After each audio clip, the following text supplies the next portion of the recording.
Okay, we should be live. I'm sending out the posts. Let me get the Discord.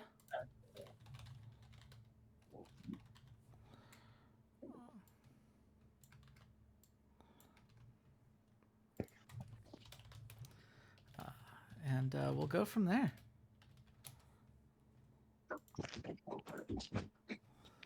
Oh, great. I love when Discord gets confused about previous tags when trying to just copy paste. It's really helpful, you know?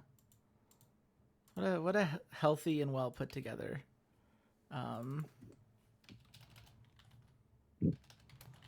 program it is.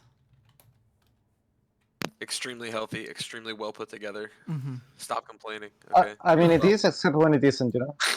Yeah, I mean, it's a lot better than the alternatives, which we do grade everything on a curve in this here society. But yeah, as we're loading in, I guess, did either of you watch AEW Evolution or hear anything about it? No? Huh? The latest AEW pay-per-view. I'm gonna There's an AEW pay-per-view? Oh yeah, and I'm gonna we'll do since I've got the screen share going. I want to show you this clip, which Walter sent me without context. And Oh, Derby Allen, okay. It's gonna be wild. Yeah. If it's Derby Allen, it's going to be wild.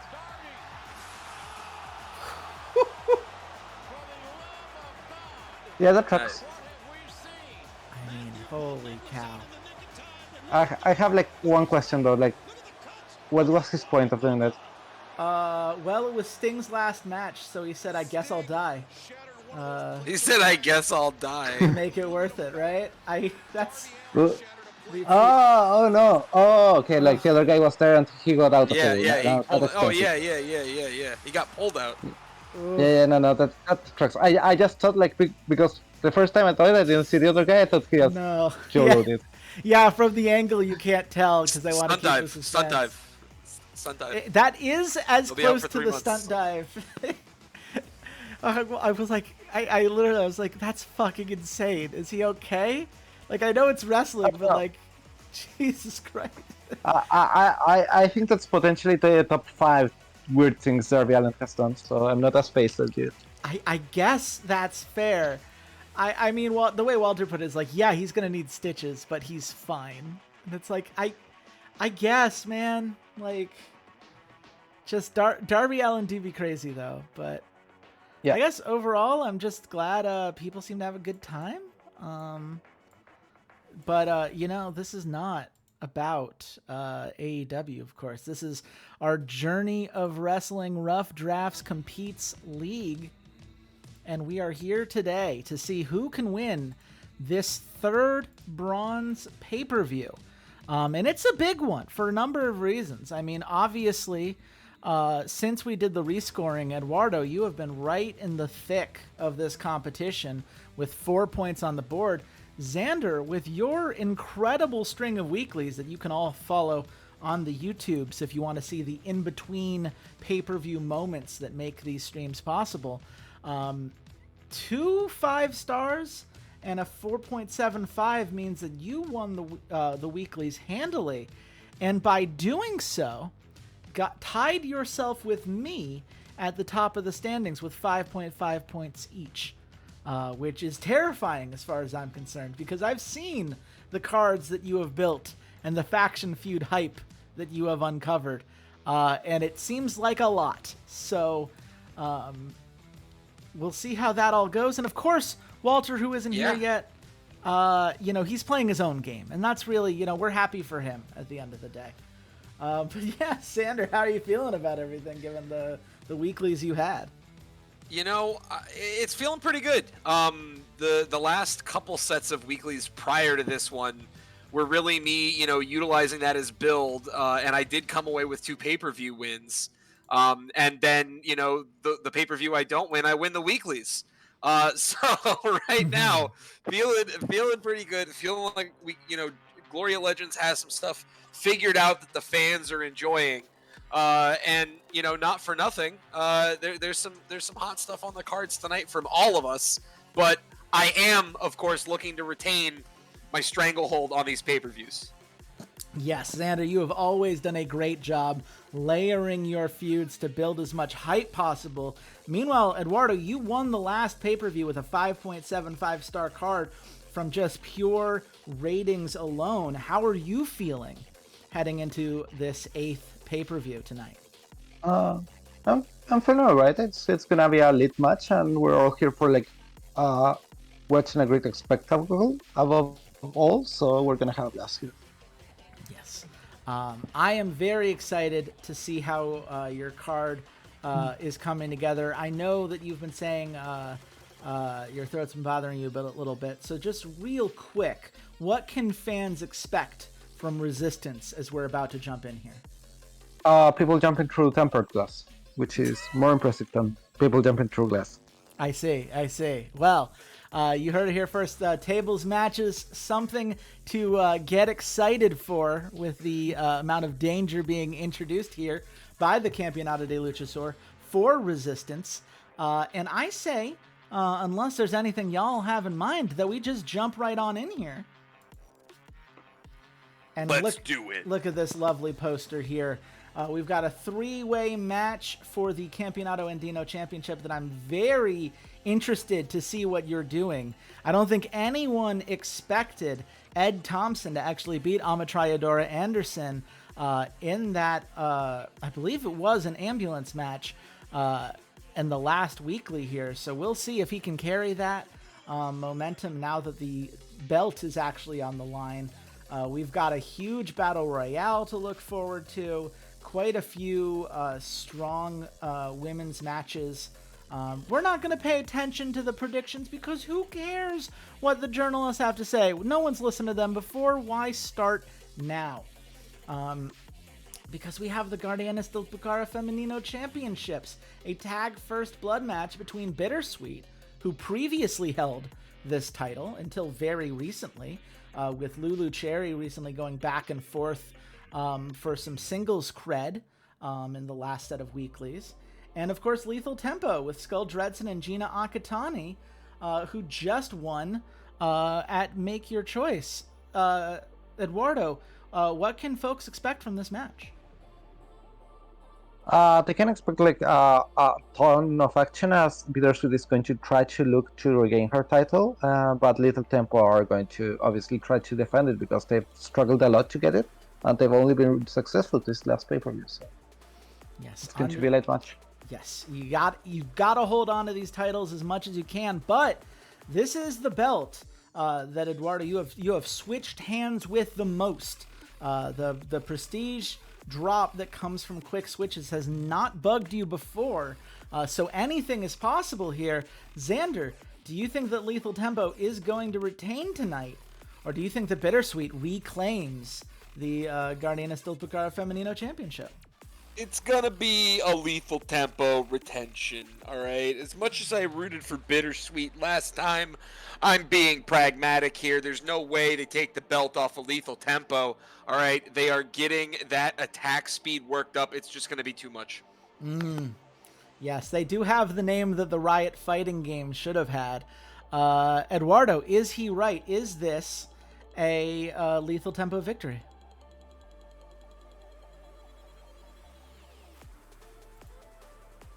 Oh, Eduardo is muted here. Oh yeah, this is a Little Tempo victory. My bad. Perfect. It is indeed, and it's a 5.25 star match. Gina Akatani getting over with the fans. That's going to turn her from a 3-2 to a 4-3. A very nice threshold being hit here with the victory. It is a blow-off match. Bittersweet and Lethal Tempo had been going back and forth for a while, so this shuts the door on that, opens up some more possibilities.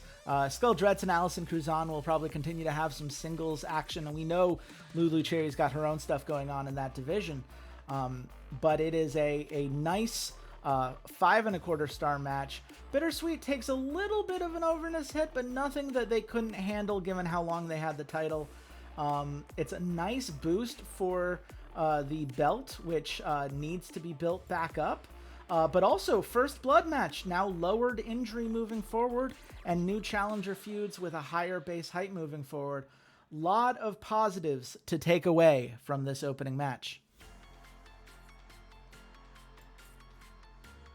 But as Eduardo likes to do, we go from one tag belt to the other. This is the Guardianes del Pucara Masculino Championships between the Hiroshima Hotties and Psycho Circus. This is about more than just a belt. This is about what defines what it means to be a heel in the Campeonato de Luchasaur. Psycho Circus, we know, Mad and Psycho have been terrorizing groups like Omerta in lower competition. Recently had a victory over the Corazones de Lucha, who were previous Guardians del Pucara Masculino champions.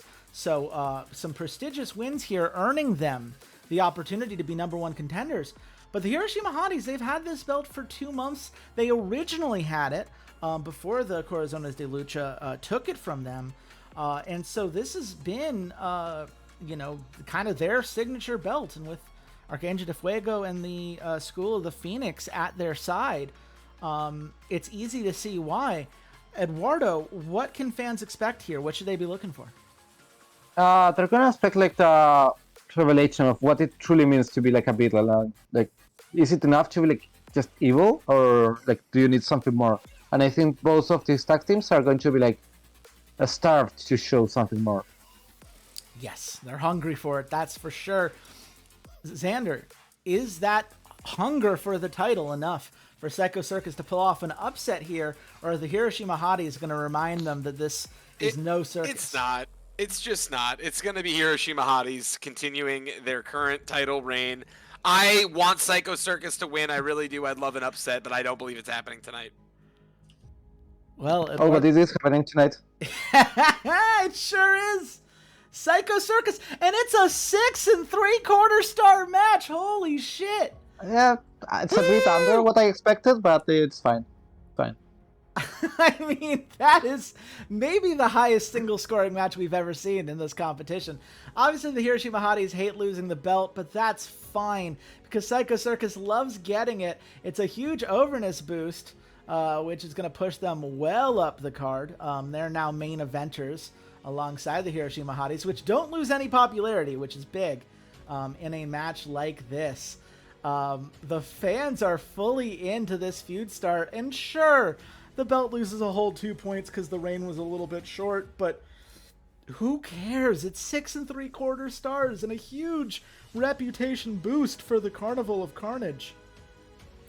I mean, Eduardo, you got to be feeling pretty damn good after that one.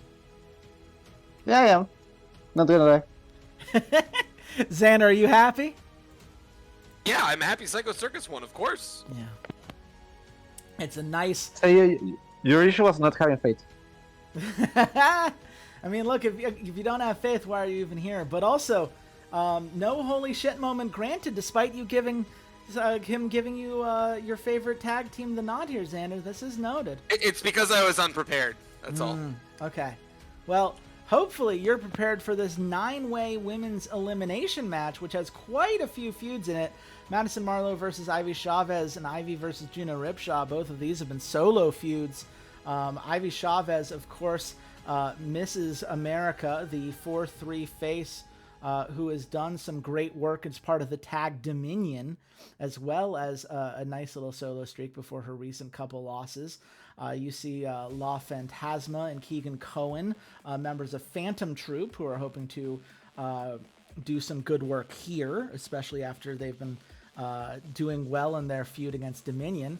And of course, who can forget Luna Solis, the star that recently joined the Campeonato de Luchasaur, a former actress who's hoping to prove herself and has kind of started with a feud against Ashlyn Elliott, who apparently all Ashlyn needed was some fresh meat here to get her first victory in singles competition.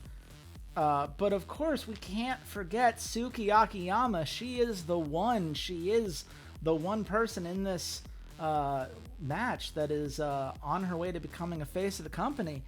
Eduardo, what would it take for one of these talented women to overtake Suki Akiyama and get the nod here?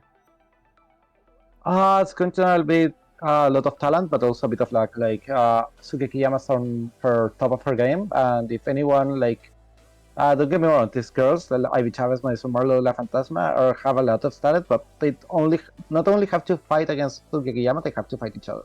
Mm-hmm. And that can be very tough in an elimination match such as this one. Yes. That is the question, is how you play off these elimination matches, how to make sure that you're in a position to be the last one standing and not getting ganged up on. Yeah, in my opinion, like the key is to preserve the stamina. Like a lot of people like try to go for those flash eliminations early, but they end up like getting exhausted by the end.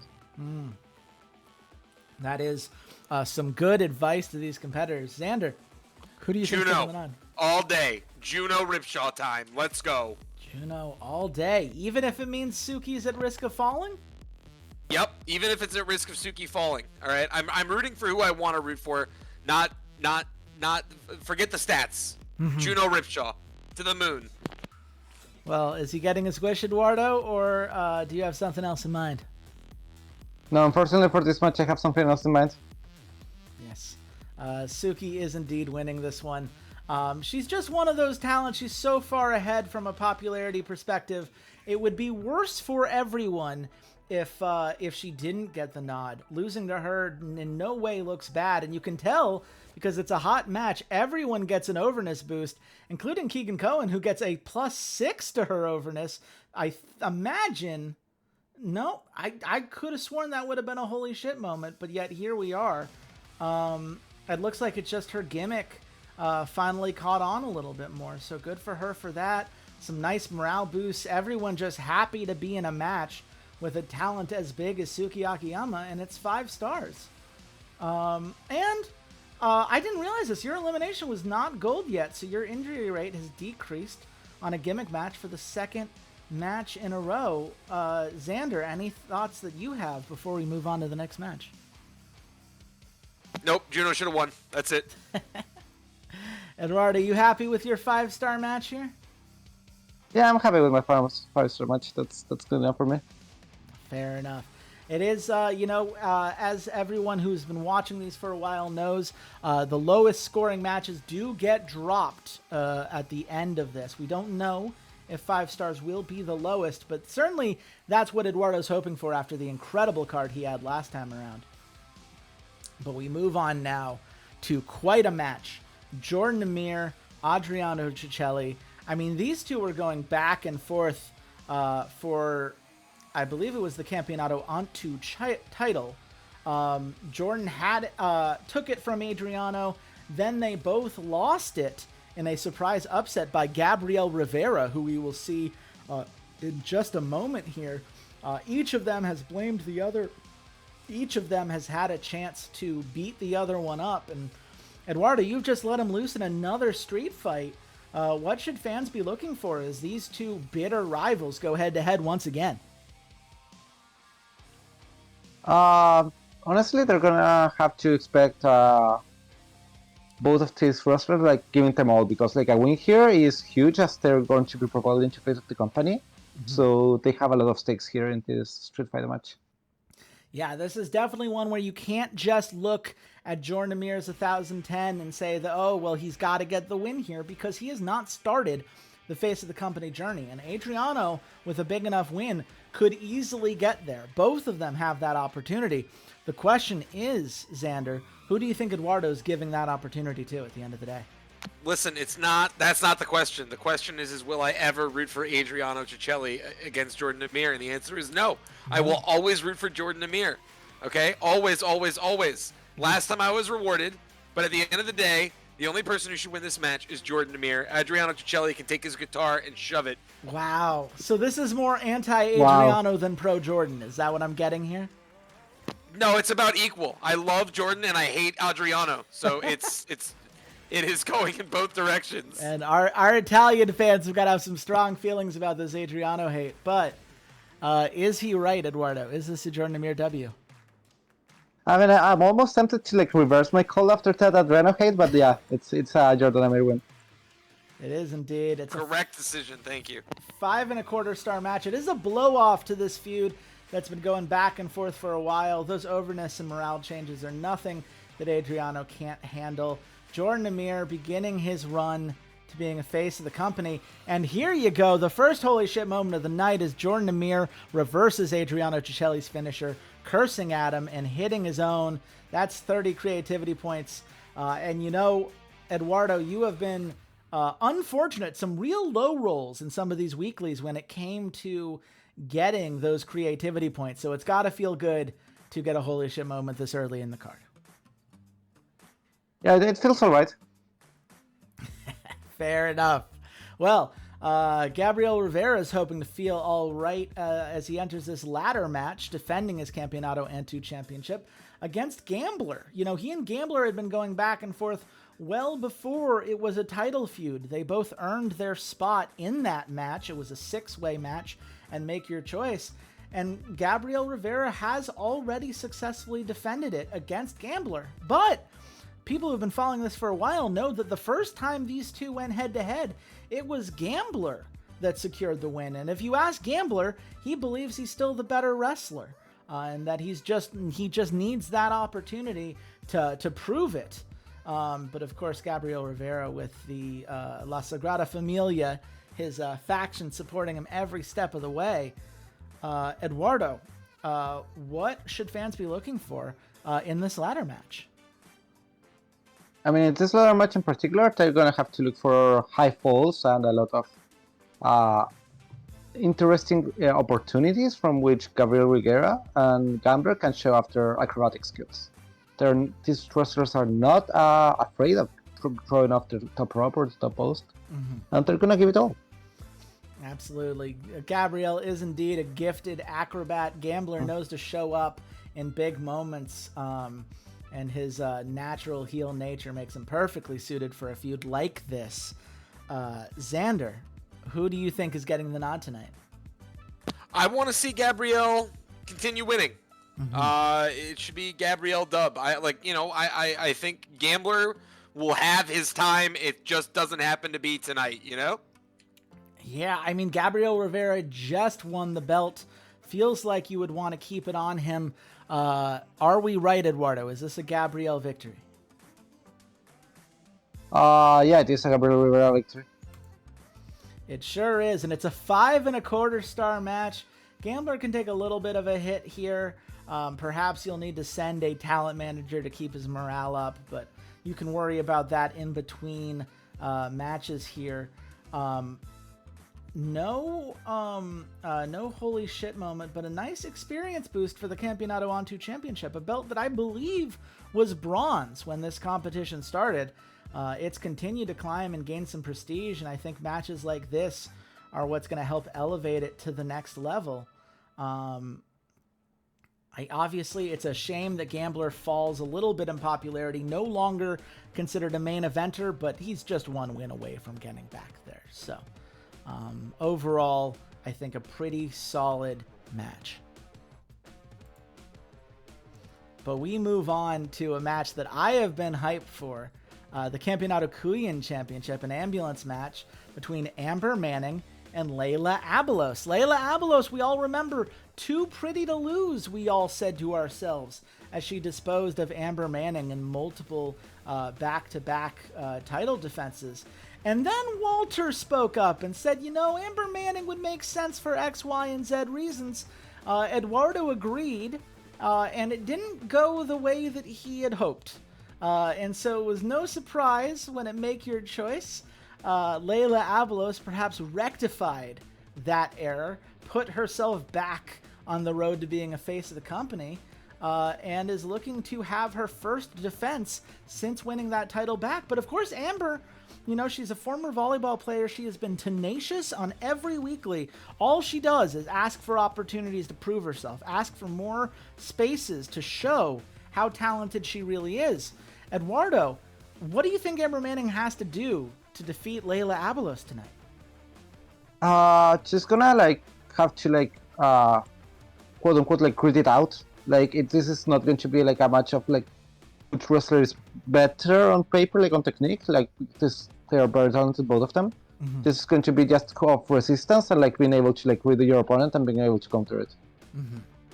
That is the question here, Xander. Do you believe Amber Manning has the read on Layla Abelos, or is Layla Abelos too pretty to fall to Amber a second time? Too pretty.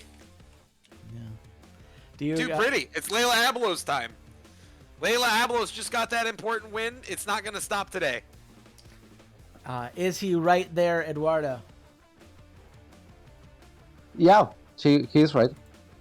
Yes, indeed. And it's a 5-star match. It is a blow-off to this feud. Amber Manning obviously bummed to have lost it, but Layla reasserting herself as the Campeonato Cuyan Championship. We will have to wait and see who is the next contender for that belt. It is going to be interesting to see which female competitor can stand out in that regard. No holy shit moment, unfortunately, but a nice boost to the Campeonato Cuyan belt, more than makes up for any penalty that could have been had with that Amber Manning back and forth over the last couple pay-per-views. So it is well on its way as you work to get that to a gold belt. But I will say, looking at some of these matches, it's going to take a little bit of a ratings rise in the back half of this pay-per-view if you're going to recreate that 5.75 ranking that you got on the last pay-per-view here. But Resistance will roll on with a battle royale. And honestly, I mean, Eduardo, this is in many ways, it's a classic of this competition that you, Xander, and I have all used very well. Well, there are a lot of other really talented people that deserve to be on the card, and there's just not enough match slots. So here they all are. Eduardo, who are the people that the fans at home should be looking for as potential winners in this packed 34-person Battle Royale? I mean, obviously, like the favorite on paper will be Samuel Masucci or someone like Brady Velasquez or Jack Estrell, maybe. But here I will look for at the middle of the pack. Like I think all of these guys like Ryuji Sakura, Jason Styles, David Tammer, like Hayden Lee, can like really turn it up and show up big in this Battle Royale.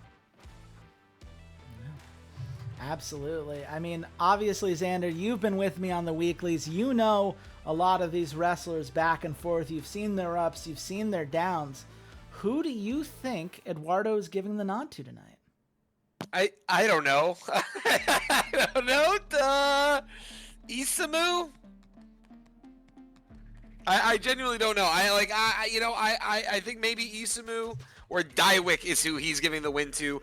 I would like to see it go over to Caden Lee or Liam Draco personally. Even Brady Velasquez getting a win here I think would be cool. But something tells me Eduardo's not picking anyone I want on this specific match. Well, maybe I am.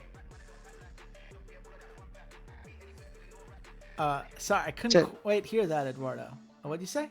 Maybe I am. Chase, go ahead.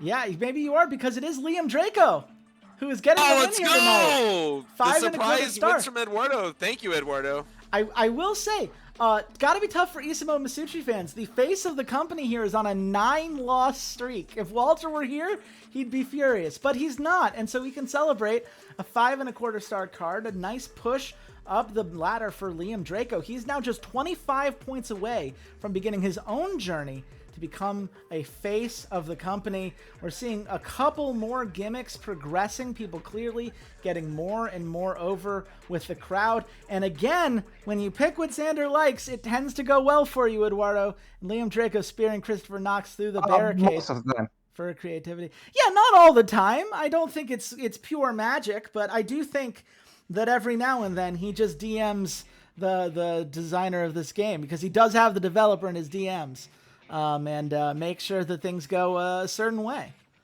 Can you confirm or deny that fact here, Xander? I can confirm or deny nothing. That's what I thought. But it's a nice battle royale here. You are one battle royale away from leveling that up to a gold, and some gold battle royales I'm sure will be nice to have in the arsenal. But right now, this is Liam Draco's night. He deserves the celebration. All of these feuds benefit from a really nice match, and we will see what this means for our competitors as we go back to Destination in the weekly shows. But for now, it's the Nova Championship, a triple threat golden teddy bear on a pole match. For those of you who haven't been paying attention to all of the recent pay-per-views. Maybe you were gone for a couple months and are just coming back. The Nova Championship is a relatively new belt that the Campeonato de Luchasaur has made. It is purely for pole matches, and maybe this started as part of a quest to keep the management happy and get some high-quality pole matches to cash in on some goals. But since then, I think it's really developed into a belt of its own. And despite perhaps Xander not loving the original champion, it's had some banger matches. And Kyle Cage, the UK's best, I mean, he's one win away from being the first to hold it for 3 months, and his own journey to becoming a face of the company. Of course, Chakal Pro, someone who's been huge in La Sagrada Familia, would love this victory here. He has Archangel de Fuego in his corner, so you know that the School of the Phoenix is going to try to give him a power-up. And who can forget Clayton Brown, who has been feuding with Chakal Pro recently, and while he doesn't have many singles wins under his belt, the two of them have had some of the highest scoring matches on your weekly cards. Eduardo, what does it take to win a golden teddy bear on a pole match? Because this is a match unlike a lot of what you're going to see on the cards for any of our competitors. You have to honestly just be picked by the spirit of the golden teddy bear. There's no other trick. Only the most worthy of the golden teddy bear gets to that title. That is very fair. Well, do you believe Kyle Cage is worthy of a three-peat defense here, Xander? Or do you believe that one of Clayton Brown or Chakal Pro pulls off the upset tonight? I want Chakal Pro to pull off the upset. I really do. I really desire that. But I think Kyle Cage keeps the belt. You know what's fun about these, Xanders? This is I think the fourth time so far that you've said, where I've said well, I want Eduardo someone to win, they're not going to thing. win. Yeah. And then Eduardo, So who won? are you telling me Chakal Pro actually gets a win tonight? It gets a belt? Obviously, he's the champion now. He sure Eduardo, is the are you pick. just doing this because you want me to give you holy shit moments? Is that what's happening? No. I mean, look, he's doing it because it's a 6-star match here, full of action, a little bit of a blood boost as well. Your second highest scoring match of the night so far. A popularity boost for everybody, which means that both Chakal Pro and Kyle Cage are on their way to becoming a face of the company. And oh, by the way, when you make Xander happy, sometimes you get a holy shit moment as Chakal Pro hits Kyle Cage with a lariat that knocks his head clean off. That's your third holy shit moment of the night, alongside 3 of your competitors who are on their way. And oh, by the way, the Nova Championship, already a silver star belt. This belt has been defended regularly on the weeklies, and even though the rain penalty here is there because Kyle Cage only held it for 2 months, I think the sheer quality of matches and the volume of defenses does help a lot. A huge victory left for La Sagrada Familia. Eclipse avoids dropping in any meaningful capacity. I mean, Xander, how you feeling after that match? I mean, I'm happy. I'm happy to see Chakal Pro win. Yeah. Eduardo, are you satisfied with the result here? Yeah, pretty much. Very, very fair. Well, I am glad that Kyle Cage is also his route the face of the company, though. That was like an unexpected upside. yeah, the fact that both of them are there, I mean, it does keep the feud alive, right? The two of them have not had their last match, I am sure of it. Just as I am sure that we've got a banger in front of us between Haley, Violetta, and Pink Arrow for the greatest championship. Of course, the greatest refers to the fact that Haley won the Grand Invitational, which is a tournament over which none of our competitors had any control. We all submitted our best wrestlers, they were thrown into a bracket, and we had to see what the game thought of what we had to offer. And Haley was the one who proved herself, emerged victorious, established herself as a clear face of the Campeonato de Luchasaur, now just 1 month away from finalizing it. But was just given this belt. It's like, look, this belt belongs to you. You earned it. You deserve more than just a nice trophy on your wall for what you've done. And so her first match back, she puts out an open call, and Pink Arrow answers. Pink Arrow was looking for an opportunity to prove herself, and sure, She's been on a 4-loss streak recently, but she has been very competitive for belts like the Campeonato Cuyan belt in the past, which is where Violetta, of course, got her start in this company. She had a bit of a losing streak after dropping that belt. She has recently started to climb her way back up, and the Violet one would love nothing more than to upset Haley and get this journey going again. So, in the battle of pink hair and pink outfits, the question is, Eduardo, what do these competitors have to do to stand out and secure the victory in this ladders match? I mean, honestly, to beat someone as talented and such on top of her game as Kaylee has been lately, as dominant as she's been, they're gonna need to work out a lot. To be honest, it's going to take a lot to bring her down. It's certainly possible, but they're gonna have to try here to see if like gods can bleed. Yeah, I mean, and Haley, she's not just an incredibly talented wrestler. She's fucking crazy. I mean, the lunatic gimmick was not given on accident, and it's that ferocity that has allowed her to get so far here. Xander, do either of these competitors have what it takes to unseat Haley?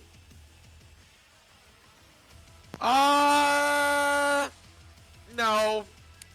No, I love Violetta, but no. As much as I think it's been kind of crazy that Eduardo's handing the belts over tonight in some of these matches that have already occurred, I do think Haley is one you want to keep the belt on right now. I don't think there's somewhere else up for her to go with the current narrative, but maybe I'm wrong. I think Haley, Dub, even though, again, I've rooted for Violetta in the past, so if she does get a surprise win, I'm more than happy. If Pink Arrow wins, I'm burning it all down. No. Burn it all down wrestles later, Xander. You get your turn in a bit. Right. That's my promotion. My bad. Well, Walter, I believe you just joined the chat in perfect time for the greatest championship match between Haley, Violetta, and Pink Arrow. I won't ask you to immediately make some analysis off the fly, because I will instead ask Eduardo, who are you giving the victory to?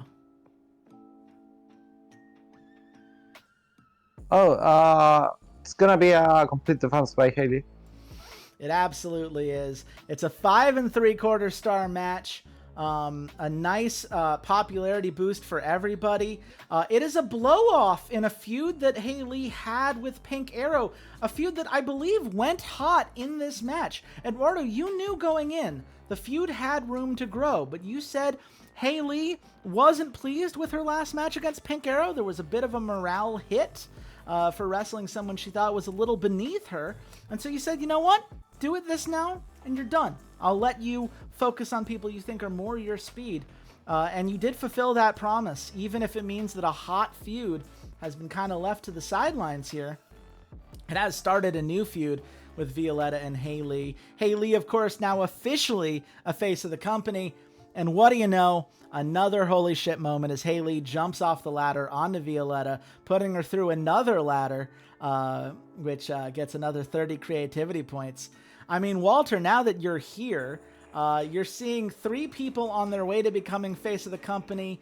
You're seeing one person who just earned that right, as well as quite a few big matches here, like this 6 3/4 star match.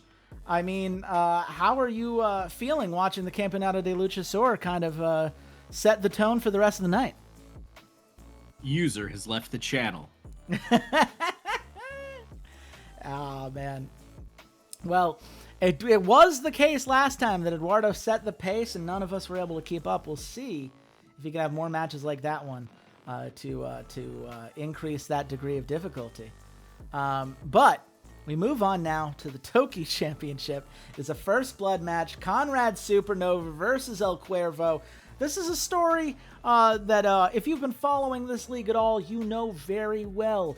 Conrad Supernova earned the belt as El Cuervo was out injured, and then through near Wolverine-esque recovery, he comes back, takes it from Conrad, and holds it for several months as the two of them go back and forth.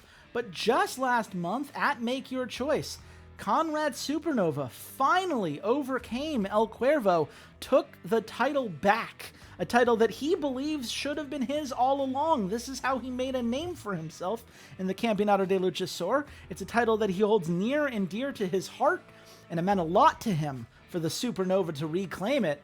But that does not mean that El Cuervo now suddenly respects Conrad Supernova or is going to leave this belt without a fight. Eduardo, what is it going to take for El Cuervo to pull off an upset and take back the belt against Conrad tonight? Honestly, I don't know if it would be like such an upset. Like El Cuervo's been shown time and time again that he's able to step up to the challenge, and it's actually Conrad Supernova who's going to be fighting tooth and nail to keep his title. But he's struggled so much to recover. Mm-hmm. Now, Walter, we'll start with you here. Obviously, this is, I think, more the style of wrestling that you appreciate. We've got a 6-2 versus a 6-3 wrestler. Two wrestlers that are on their way to being face of the company, and Eduardo's done a great job building up. Which of these two do you believe should take home the victory tonight? Well, like you said, Conrad Supernova won the belt back last month. And let's be honest, this is the Toki Championship, not the El Cuervo and Conrad Supernova Championship. At some point, you need to end this feud, and the champion needs to defend against some other people. You can't do that if you keep hot-shotting the belt back and forth. Keep it on Conrad Supernova, blow off the feud, let both men move on to something else. Are you aligned with that vision, Xander? Yeah. I think that's a fair establishment. I like both these wrestlers. Mm-hmm. I've rooted for Conrad a number of times, just because Supernova fan. But yeah, I think Walter nailed it tonight. Yeah, I mean, Walter's analysis makes a lot of sense to me. Eduardo, do you agree? The only thing I'm agreeing with is the Supernova. Yes, the Supernova does indeed get the victory. It's a 5.5-star match, not the blow-off that Walter thought it would be. These two are going to go back at it at least one more time, which, given the quality of matches we've seen, I'm sure the fans are going to be happy with. The interesting story boost, I mean, the fact that both of them have looked so strong at various points in this feud makes a lot of sense to me. No holy shit moment on this one. But the Toki Championship, I mean, it is well on its way to becoming a gold belt, and that is entirely because of the work that these two wrestlers have put into banger matches back and forth over the last 8 months of this competition. So I imagine you got to be feeling pretty darn good here, Eduardo. Yeah, I'm feeling alright. I'm feeling glad about how both of these wrestlers have developed over time. Yes, absolutely. And both... They both started around like 700 popularity, and look at them now, like face of the companies and fighting for Toki. Absolutely. Yeah, a lot to be proud of for both of these competitors. But we move on now. We have 2 matches left in the Resistance pay-per-view here. And this one is another banger of a series. It is Kelly Torres versus Alyssa Rose. Again, if you've been here before, this is one of those stories that has to stick with you because it is Alyssa Rose cashing in to steal the belt after Kelly Torres finally beat Haley to get it the first time around. You know, Kelly had it for just a moment, this thing she'd worked for months, and Alyssa snatched it from her and held it for 1, 2, 3, I think 4 pay-per-views in a row. But last month at Make Your Choice, Kelly Torres, the tower of the Campeonato de Luchasaur, finally found her footing, finally found a way to take down Alyssa Rose. And the Rose, you know, she's not done yet. By no means is she willing to walk away from this belt, not without putting it all on the line in this Iron Man match. Well, Eduardo, first, what do you think is going to really help these competitors secure the victory in this Iron Man match? Well, an Iron Man in particular is so much persistence of all. You have to be on top of your game and focus all of the time. Yes, you cannot let up for a moment. So, Xander, that's the question. Can Kelly Torres, the tower, hold strong? or does the Rose find her way to sneak into the cracks and take down the tower tonight? How long has Kelly Torres held this? 1 month. I can't remember. 1 month. Yeah, I think it's going to be Kelly Torres. I think these higher belts, especially the higher we go, the more you want to keep it on them longer. And I like Alyssa Rose, but I'm going to have to root for Kelly Torres here. Walter, does that logic hold for you as well? Absolutely. Why are you taking the belt off her after 1 month? No sense. Keep it on Kelly Torres. Yeah, I mean, it does seem like the obvious move here. Is the obvious move the right move here, Eduardo? Yeah. I think it is. I like the nonchalance with which you give me some of these answers. It is a 5 3/4 star match, as Kelly Torres does indeed retain. It's a score of 4-3, so quite the close match between these two competitors, but an important victory here for Kelly Torres as she maintains her journey to become a face of the company, something I don't think would have been possible had she lost this match. But Alyssa Rose puts up a great showing of her own, gets that overness, gets a morale boost, gets some popularity, so she continues her own journey. And this feud will continue. This hot match just reminding everybody why people love to see these two go back and forth the way that they have. No holy shit moment here, unfortunately, but the Campeonato Ryan Championship does get a nice experience boost here. And Iron Man matches, you're just 19 points away from having that as a gold star gimmick match heading into the gold pay-per-view. Something tells me if we don't have another Iron Man match on the card tonight, that we will be seeing another one on a weekly very soon.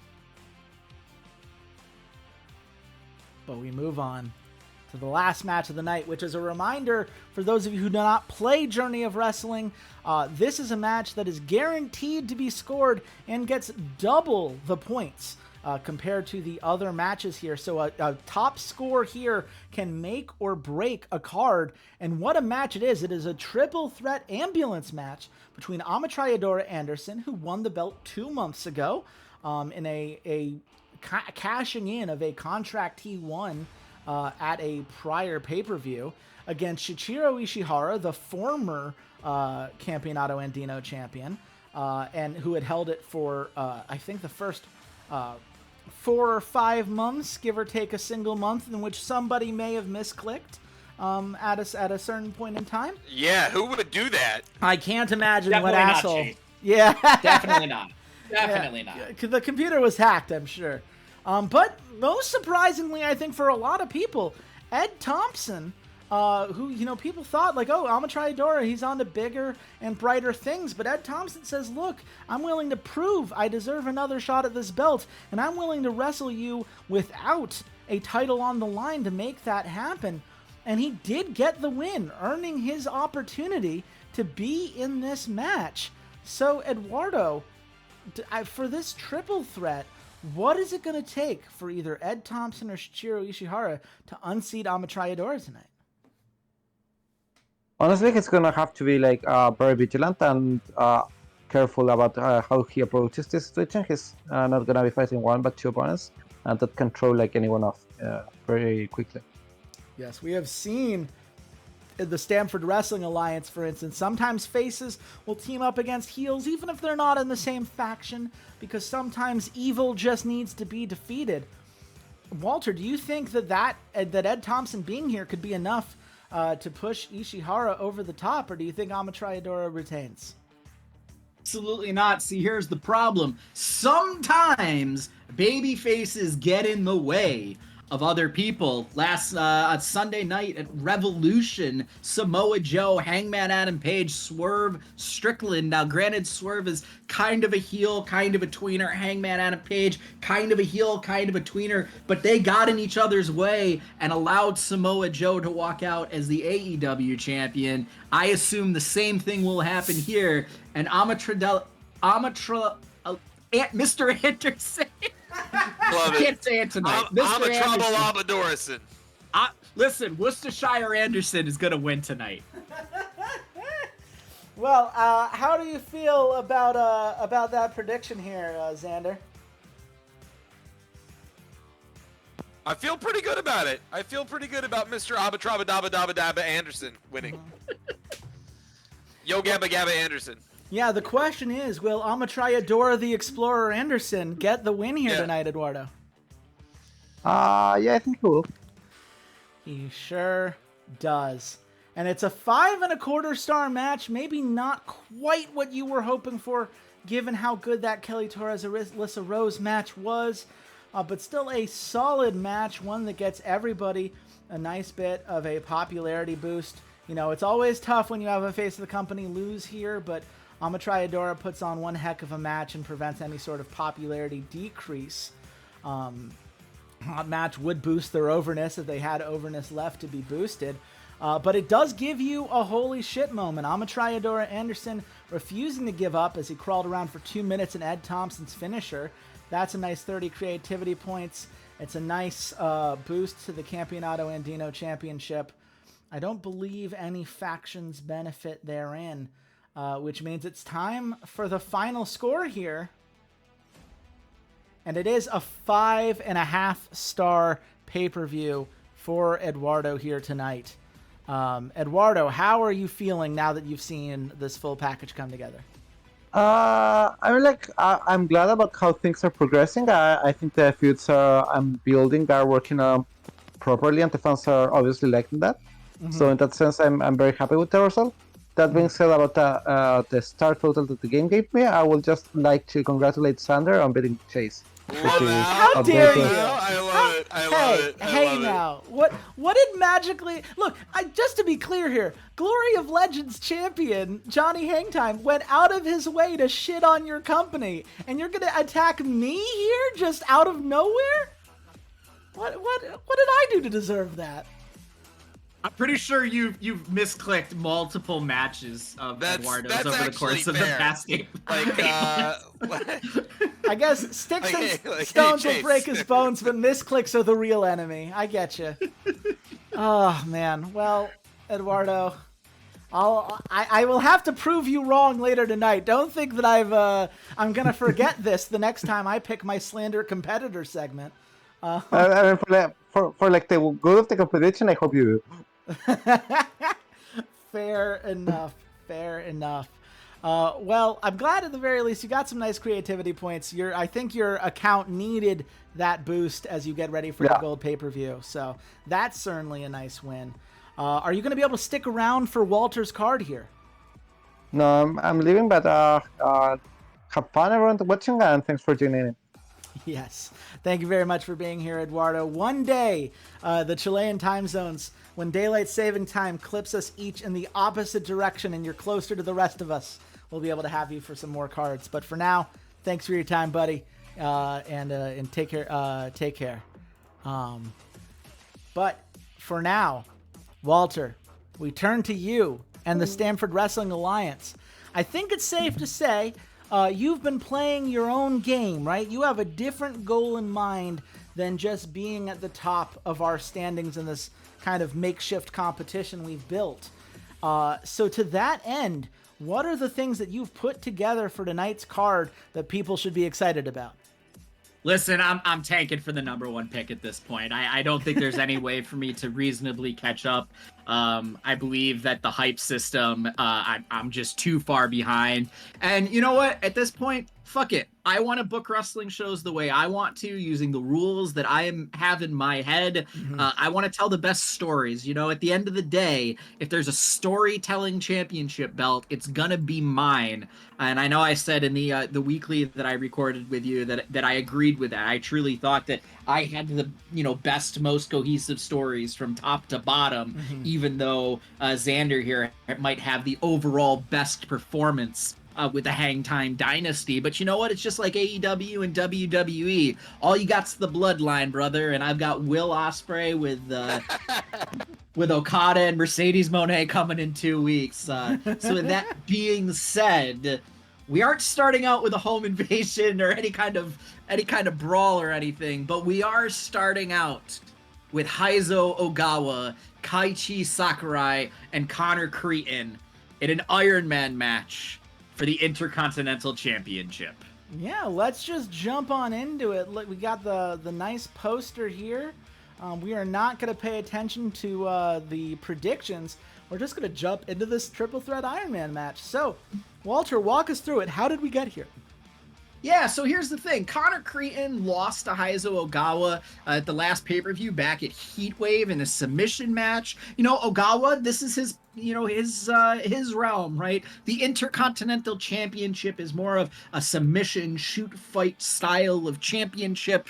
Some of the stuff that was going on, obviously Connor Creighton taking over the managerial duties of Neon Wings, deciding they wanted to help out his brethren in the lads, prove that he is a better leader than perhaps he had been performing. He could also be looking at Daniel Stevenson and seeing how Eternum has completely fallen apart and is trying to get out ahead of that, trying to make sure everything kind of sticks around.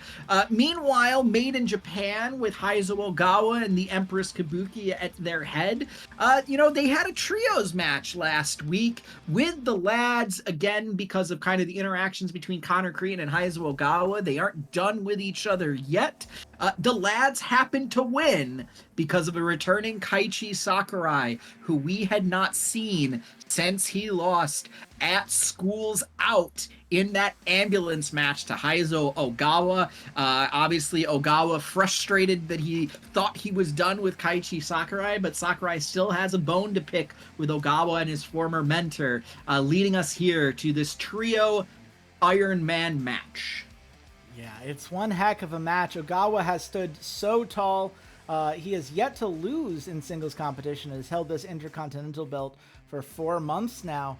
Kaiichi Sakurai was on his way to becoming a face of the company. It is hard to imagine that road continuing unless he wins tonight.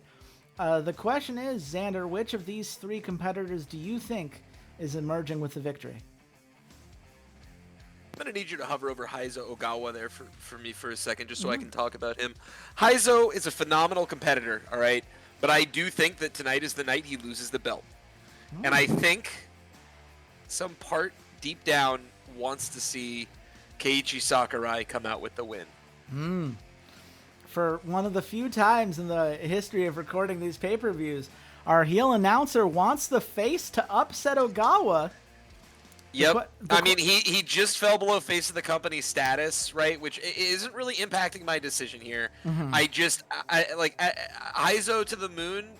Obviously, I would be a big fan of that, given his stature with Kaito Sakura behind him. But I don't know, Keiichi Sakurai ripping the belt off of him early in this card, and getting a win after the 2 losing streak, getting back to face of the company status. All of that, coming down in the pay-per-view, it would feel really good. So I'd like to see it happen. Yeah, I mean, we know Walter makes decisions not by game mechanics, but by storyline. And so the only question here is, Walter, do you gain more from Ogawa maintaining his role as this unstoppable force for the Intercontinental belt, or do you have big plans for Sakurai? And I think we're going to learn based on who you gave the victory to. So which button am I clicking on here?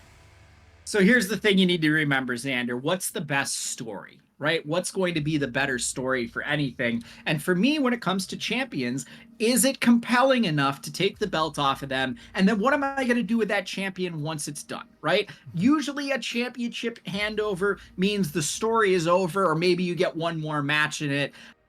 I don't think tonight is the night for Ogawa to lose. He has more story to tell, and it's definitely not because I don't know what I would do with him next. Well, gotcha. It does lead to a 5-star match here. Ogawa certainly happy to get the W. It's a hot match, which means that Keiichi Sakurai and Connor Creighton both get a little bit of overness. It does end the journey for Keiichi Sakurai to become a face of the company. For now, there's always more room down the line for him to earn his way back up. But they all did get a popularity boost, so Connor Creighton continues his climb, and we may see him later tonight. I imagine it's got to be frustrating. You are 2 points away from Iron Man becoming gold here, Walter, but perhaps you'll have another Iron Man match later on this card. How are you feeling about the result you have in front of us? Yeah, listen, it's okay. I definitely didn't want to unlock casket matches. I definitely don't have any plans that might involve a casket match. Listen, hey, I'll take a 5-star match to start it out. There is a reason that I started with this match. I really wanted to get the crowd going, and what better way than saying, hey, there's a 60-minute Iron Man match. All three of these men are going to wrestle for 60 minutes. Have fun.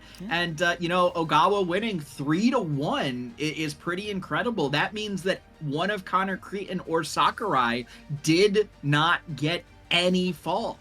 So it's going to be quite interesting for whichever one of the losers, who's going to face Ogawa next? Because I'm sure Creighton and Sakurai are arguing with each other going, well, listen, if you hadn't interrupted that pinfall or that pinfall, maybe it would have gone a different way. I have to imagine, given that the feud between Heizo and Connor is the one that went hot here, that Connor Creighton was the one to get that 1 point. But we'll see what storyline you build. Whatever you say down the line will be the thing that is correct. But we move on now, and it looks like Tyler Dynamite and Assassino are backstage. I'm just going to click the button here because you need to build the story around it. Tyler Dynamite seems to have attacked Assassino and thrown him through a car window. Is that accurate? Yes, and this is from earlier today. This is some CCTV footage. I can't confirm Assassino. He is a bit banged up. He still will be out there at Christopher Devlin's side in the main event. But this has been Tyler Dynamite's continuation of his feud with Dominatus Tenebris since he was kicked out. Ever since he turned babyface against Wesley Lee Morris, and Christopher Devlin decided he needed to snuff out the star that was rising in Tyler Dynamite, and he has been on the attack. He has come to the rescue of Chase, of Axel Dust. He has gotten involved in other Dominatus Tenebris business, and this is just a continuation of him, kind of baiting Christopher Devlin into a match that he thinks he deserves. But does this now, it doesn't incapacitate Assassino, but does it limit the amount, the role that he'll be able to play in that Christopher Devlin versus Jules Murphy 2 out of 3 falls main event? Yeah, that is the question here. I do find it fascinating that the game is not prompting the journey to being the face of the company for Tyler here. I wonder if that's just something that can't be done in a segment. What we do know is that this segment has had its entertainment increased moving forward, which means this 4 3/4 star that's currently at 100% effectiveness, good news, that cap is not going to be here moving forward. So more backstage attacks, I'm sure, are coming as the opportunity to be a 5-star and beyond segment has become available here. Xander, how do you feel seeing, Tyler Dynamite, the former heel, using some of those aggressive tactics to get revenge on the heels of this company? Love it. Big time love it. Obviously, again, Assassino, I'm not saying I don't like what Walter's doing. Okay, he and I would have gone a different way from each other. I like seeing Assassino be a little bit more victorious than he is in his current role. But I'm a big fan of Tyler Dynamite, so I can't complain. If Tyler Dynamite's the one ending up on top, it's a good match to me. It's a good segment, rather, to me. Yeah, I'm for one, I'm here for it. We will move on to the Mildred S. Robinson Cup, which is between Brooklyn Cambrille and Maester Gomez. Walter, how did Maester earn this rematch against the Supreme Deity who has held this belt for the last 4 months? Yeah, so last month, Brooklyn Cambrille had a last woman standing match against Raven, earning Raven's respect in what was a bloody match. A little bit later on in that card, there was a women's battle royale to determine who would be the #1 contender for the Mildred S. Robinson Cup. And it turned out Maester Gomez came out on top. Amanda Ace had a challenge against Maester Gomez over the weekly show, saying she didn't deserve to be in that spot, that she got lucky. Maester Gomez won that street fight. And then last week, Brooklyn Cambrille was just backstage getting, we do some pre-pay-per-view, medical stuff just to make sure there's no lingering injuries, to make sure all of our competitors are healthy. And Maester Gomez attacked Brooklyn Cambrille as she was coming out of the physician's office backstage. We can confirm Brooklyn Cambrille is all right. She has been cleared to wrestle, but she does have some kind of around the midsection, around the ribs. She is a little bit banged up, but the doctors have said she should be fine. There's no long-term injury risk. And Brooklyn really wanted to maintain this match against Maester Gomez. Yeah, I mean, thank goodness she's injury resilient in general, because otherwise that attack could have been a lot more dangerous. The question is, Xander, is that enough to weaken the supreme deity, Brooklyn Cambrille, and give Maester Gomez the revenge and the victory that she has been so desperately working towards? Brooklyn Cambrille on top. Never take it off her, and you'll always have my support, Walter. Except the time that she won the belt and you picked against her? I said I wanted to see her win, but I didn't think you were giving it to her. To be clear, all right? Stop giving me a hard time about that, okay? Look, if you don't have faith, why are you even here?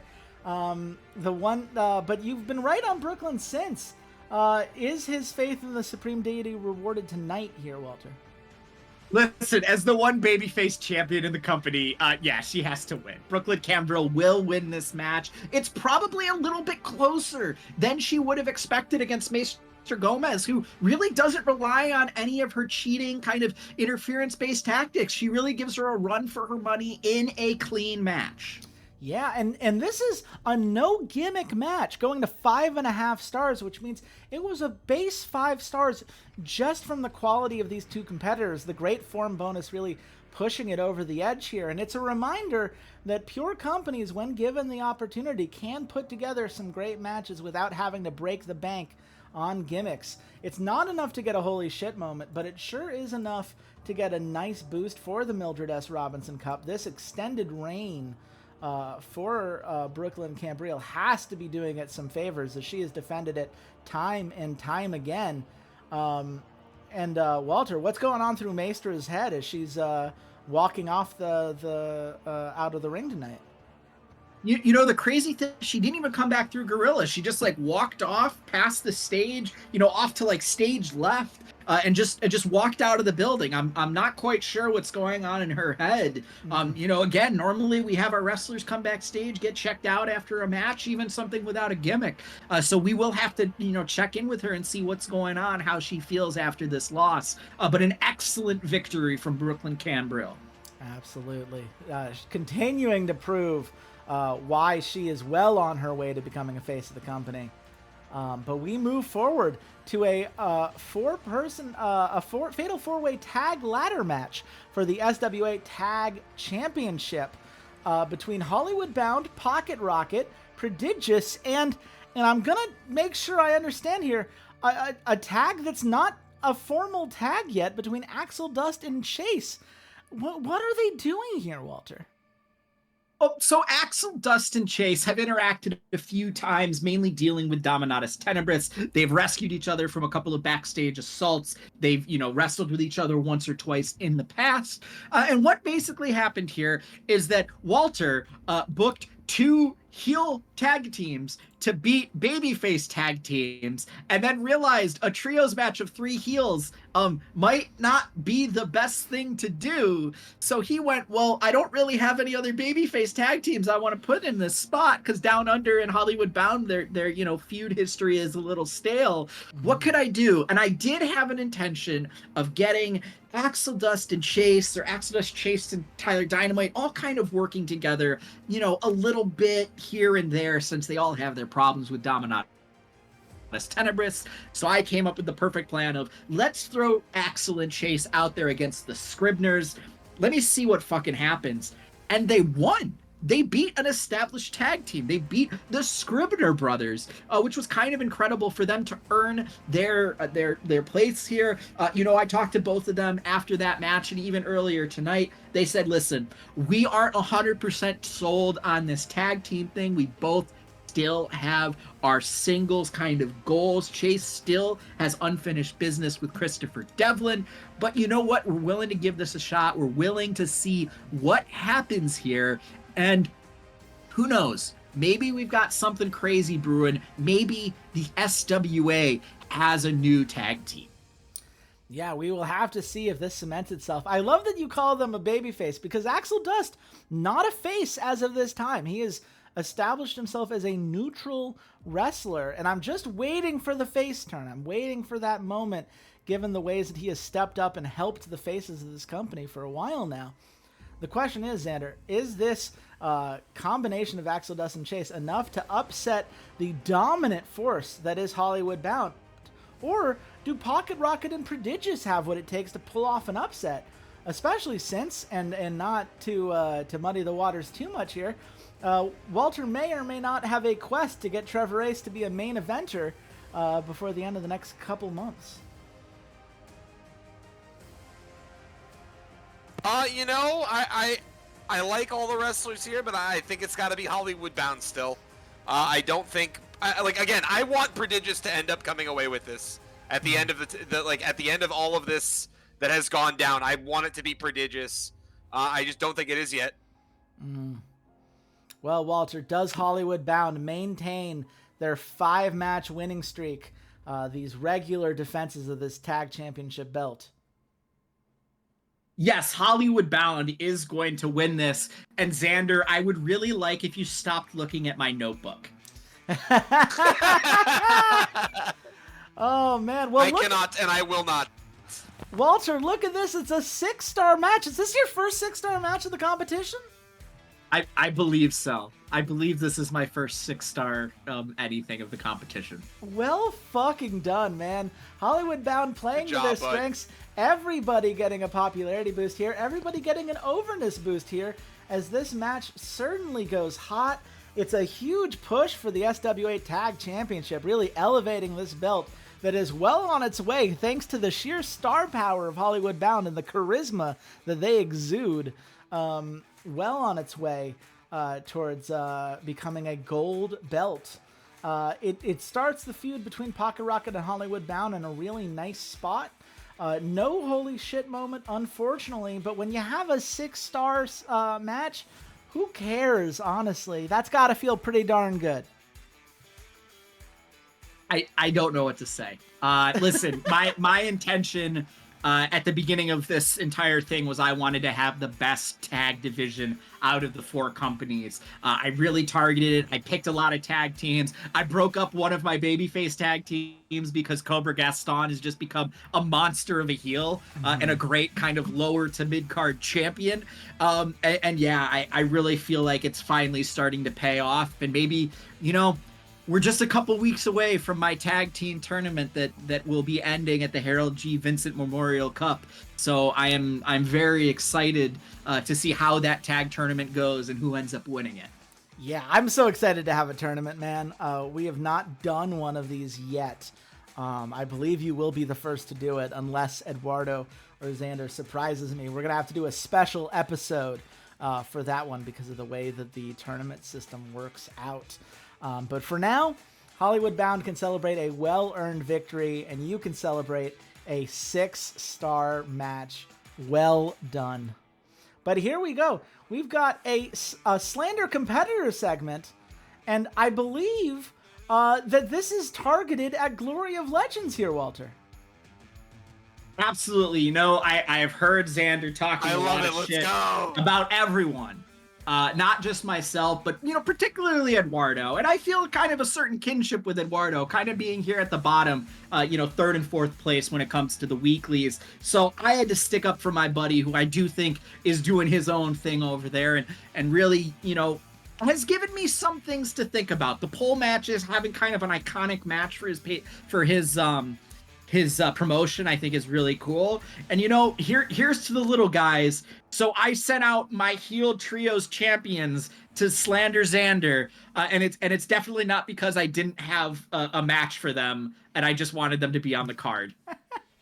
I mean, look, it's a great segment. The fans are in. It's a 5-star segment, as good as it could be.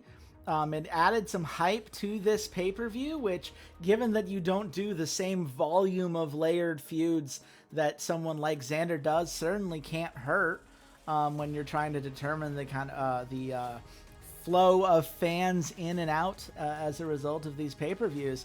I, for one, love it. Xander, it sounds like you love it as well. I do, I need someone else talking a little smack to me. It goes a long way, Well, as long as you keep up your strong performances, I have a feeling this won't be the last time that someone picks a slander competitor segment. But we will see now that door has been opened, the Pandora's box, what that has in store for this competition. But for now, we've got an interesting match. I believe this is a 3v3 between the Scribner family, who you talked about briefly earlier, and a group you're calling Virginia Lucha. How did we get to this match here, Walter? So here's the thing. Last pay-per-view at Heatwave, Parole on a Roll, they're the Kingdom. They did defend their trios title against Baja Lucha, which is Surfista Hermano Santos, and the returning Rey Sangre and Virginia Warbler. Again, the trios division, I do have a plan for a match for the Kingdom / Parole on the Roll, except their opponents, their next feud, were dealing with something else. They're kind of in the middle of something else. So I said, hey, listen, who are the guys that just fought in the trios? Virginia Lucha, just because Virginia Warbler and Baja Lucha, maybe they stick, maybe it works. Maybe this is kind of another Axel Dust Chase situation where they kind of decide they want to actually be a real trio here and maybe fight in that trios competition. The Scribner family, Colton Scribner's been holding that brass ring for, a few pay-per-views now. Anthony and Jace, they did lose that match against Axel Dust and Chase. They want to get back on the right page because, here's the thing. When Cobra Gaston first started dating their sister, they kind of scoffed at him. They thought he wasn't worth anything. They didn't think he was that important. But, now he's kind of showing them up a little bit, right? Their sister spending a lot more time with him. Obviously, the two of them are dating, so hey, whatever. But, they used to really be kind of like a family together. The four of them all doing everything together. And they're out to prove to Livia, listen, don't forget about us. We get your boyfriend's got a belt. We get he's, got this new attitude and everything. And it's cool. We really like him. We're glad things are worked out. But don't forget about us, right? Don't forget about hanging out with us, helping us out at ringside, and being our manager as well. Yeah, absolutely. I mean, look, it would be a big win for the Scribners to be sure. The question is, Xander, do you believe that the Scribners United have what it takes to win this match? Or does Virginia Lucha, with Surfista Hermano Santos and Rey Sangre, who'd recently returned after a stint on the training roster, pull off a victory here? I want to see the Scribner family take this one. I'm just not a big Virginia Warbler fan, to be perfectly honest with you. Yeah, that's fair. I come at it from a different perspective. Surfista Hermano Santos was probably the most disappointing wrestler of my original league that kind of springboarded all of this. So I have a hard time with Baja Lucha for completely different reasons. Walter, you don't have any of those preconceptions, but I think you may have come to the same conclusion all the same. Here's the wild thing. I actually really like Virginia Warbler. There is a reason that he was kind of the first big feud with Cobra Gaston and really was part of that story, turning Cobra Gaston to the dark side, right? His brother abandoning him. Virginia Warbler, his kind of, indie brother family kind of abandoning him while he was the champion, while he's been, shacked up with Livia Scribner. So I have some things that I want to do with Virginia Warbler. The biggest of which is him and Colton Scribner having a little bit of a tussle here, a little bit of a feud. I got to give Colton something to do. But the Scribners are going to win this because they are a family, an established trio. And we'll see where it goes from here. Yeah, it's a 4.25 star match. I think given that there was no gimmick here, I think you went in knowing that this was one you were expecting to drop. It's a little bit of an overness and morale hit to Warbler, Monosantos, and Rey Sangre, but ultimately something you're fine with if it means that the Scribners get a little bit of a boost of their own, especially because this means that Colton Scribner is now over with the fans. He only needed a little bit of a boost to get there, and Colton Scribner becoming a 4-4, I believe, is great when you're getting ready for whatever he's going to do with the brass ring. The hot member propels the Scribner family a little bit from a reputation perspective. Again, no holy shit moments, so I don't think you made this match with that in mind. But if nothing else, Colton Scribner getting over has to be a victory tonight. Yeah, and like I said, I have some plans for Warbler and for Colton Scribner together. This was just kind of a filler match. It's not that I didn't have better ideas, but you can't use everything you think about. Sometimes you go, hey, maybe it's a little bit better to move it to a different pay-per-view. So, you know, I'll take it. The fact it's 4.25 stars, probably better than I expected. Yeah, you know, the you can't use everything mentality is very funny, given that Eduardo, Xander, and I have been very dedicated towards using every wrestler on our roster for every pay-per-view, regardless of what that means narratively. Those Battle Royales, one of the reasons we've got so many people with so high of a loss column. But that's not how the SWA rolls, and I think... And that's why I'm the narrative champion. So you keep saying. We'll see if that continues to hold over the course of the night. But if you're talking about narrative, this is a match I thought going into this pay-per-view this would be the main event, because you have been building this civil war between Eternum and Chort for a while now. But it is a dog collar match between Ethan Wild and Daniel Stevenson. Tell us, Walter, how we got here and how much this match means to not just these two competitors, but the SWA as a whole. So this is the finale of the civil war between Chort and Eternum. It started back when Daniel Stevenson refused to accept that Ethan Wild had become the men's champion, that he did not relinquish control of Eternum, and to a man who is rightfully better than him. Ethan Wild is a champion. He's the guy that should have been leading Eternum, and Daniel Stevenson couldn't even hold on to a guaranteed contract for any belts to Colton Scribner. If you're not good enough to beat Colton Scribner, why are you leading a faction? With that being said, Ethan Wild decided that it was time for him to set out on his own, for him to bring those that had been dismissed by Daniel Stevenson, those that Daniel Stevenson had forgotten, and lead them to a brighter future. That meant bringing the Killers and Wesley Lee Morris along for the ride. Now, of course, this has stricken at Daniel Stevenson's fragile ego, and he has lashed out against Ethan Wild. He has lashed out against the rest of Chort, and he has sent his minions in Kyle Lucha, in AR60, and Rick Dolan after Ethan Wild and his friends in an attempt to get revenge or something. That being said, at this point, Chort has pretty handedly won this feud, and Ethan Wild, graciously decided to give Daniel Stevenson one more shot at the men's championship so that this all could be over, and that Ethan Wild could then extend an olive branch and allow the remaining members of Eternum to join Chort. Yes, Wesley. I read that word for word. Yep. Are we good? Okay, you can let go of my collar now. Thanks. I really was curious, because, look, that was the most heel framing of this match I could possibly come up with. But Wesley Lee Morris having you at collar point makes it all make sense. I mean, Xander, given that retelling, is there any way that Daniel Stevenson upsets Ethan Wild tonight? No.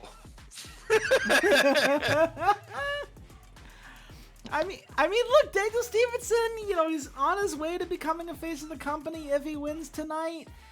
He's a face that, Walter could use, a high-ranking face in this moment. Ethan Wild, has had the belt for 5 months now. None of this sways you at all? Listen, I can see Daniel Stevenson coming away with it, but no, I'm not swayed. I am not swayed.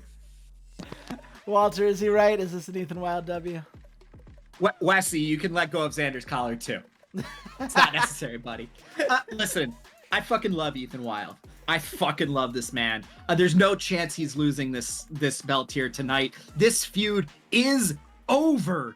Ethan is done with Daniel Stevenson. Eternum will not stop short anymore. But I do want to say one thing, Chase, because you were critical in your intro to this match of where I put this on the card. And there's a philosophy in musicals, right? In plays and everything, is that you need to end the first act of your show with, you know, something kind of tremendous, right? Whether it is Oklahoma utilizing the Dream Ballet sequence where Judd kills Curly, or whether it is Defying Gravity in Wicked, you do need to have something that swells into your intermission. And that was Ethan Wild versus Daniel Stevenson. I mean, to be very clear here, it was not a critique. It was just a statement of my own emotional reaction. I do think at 5 3/4 stars, had this been your main event, you would have been very happy to double that moment. I do think it is worth noting, though, right? You said this is the end. It is the end of a tournament short. I do note here, you did not blow off Ethan Wild versus Daniel Stevenson. So something tells me we might see these two wrestlers again. And with a hot match like that, you can totally understand why. Daniel Stevenson's still on his way to becoming a face of the company. No holy shit moment. The game is still being very stingy with you for that. But it is a very nice blow-off for the Civil War feud. The SWA main championship going a long way here.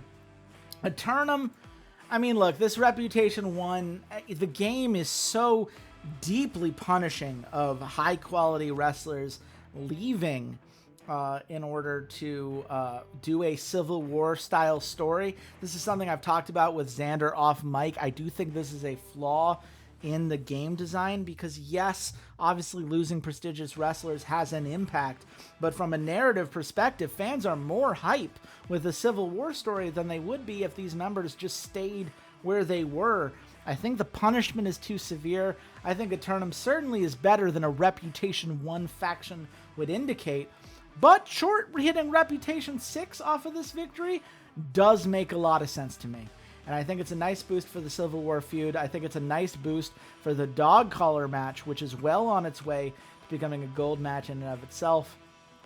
And overall, a very, very strong performance from these two competitors.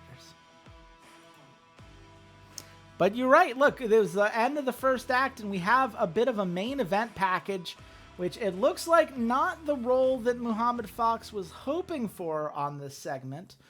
It does build up, the match coming up between Christopher Devlin and Jules Murphy. Walter, just real quick, what does this package focus on? You know, this package focuses on Drew King, making good on his promise to Jules Murphy. You know, they had the match there. A couple of weeks ago, Devlin defeated Jules Murphy in the main event about 3 weeks ago, and Drew King promised him, maybe it wasn't the cleanest. Maybe, Christopher Devlin, obviously he has Assassino out there causing some problems. Even if they don't interfere directly, you got to keep one eye in the back of your head. And Drew King has promised Jules Murphy, I am going to treat you better than the lads did, right? I beat you in a couple of wrestling matches, but I think the world of you. I am going to strap a rocket to your ass and turn you into a champion. Now, why would Drew King want to do that? He is the leader of the kingdom, and you'd think maybe he wants the world championship for himself.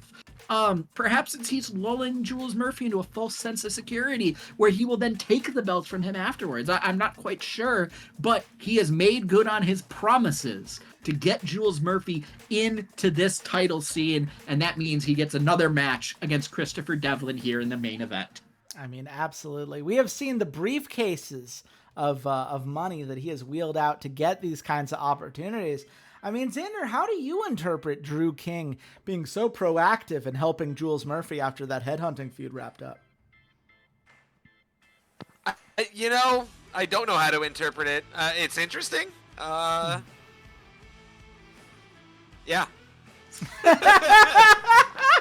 Fair enough. We move forward. We'll have to see how that storyline continues to develop. But first, we have a 2v2 match. It is the lads and Made in Japan. I believe this is Neon Wings specifically versus Made in Japan with Kenji Saber and Kenzo Nai, who how did this 2v2 come together here, Walter? Yes, so this is a continuation following the match last week between the lads, including Connor Cretin and Neon Wings, against Heizo Ogawa, Kenji Saber, and Kenzo Nai. Listen, here's the thing. Ever since Kenzo Nai lost his feud with Kaiichi Sakurai and the formation of Made in Japan, the intention was Kenzo Nai and Shohei Hirano were going to be a tag team together. Hirano got injured right near the beginning of the SWA. He has not returned yet. So, Kenzo Nai has been looking for something to do. With the introduction of Kenji Saber into Made in Japan, Kaito Sakura has been trying to convince Kenzo Nai maybe it's time to stop thinking about Shohei Hirano and time to think about the future. And Kenji Saber could be your future tag team partner. Obviously, on the other side, Neon Wings, they are trying to, build themselves back up after a couple of failed attempts at the tag team championships and Hollywood Bound. And Connor Cretin, who is back out here, is out there to help them again, building up, proving that he is a worthy leader of the lads, and that Carter and Eagles should have faith in him, unlike Jules Murphy. Yeah, I love putting Connor Cretin as the manager for Neon Wings. Neon Wings have been one of my favorite tag teams of yours just because they're such good workers. They know how to put on a show. They know how to work together as a tag team. And putting someone who is as good on the mic as Connor Cretin can only help them. But when you're in the ring here in a match with no stipulations, there's no gimmick here. It is purely about skill. The question is, Xander, does Neon Wings have what it takes to take down two incredibly talented wrestlers like Kenji Saber and Kenzo Nai?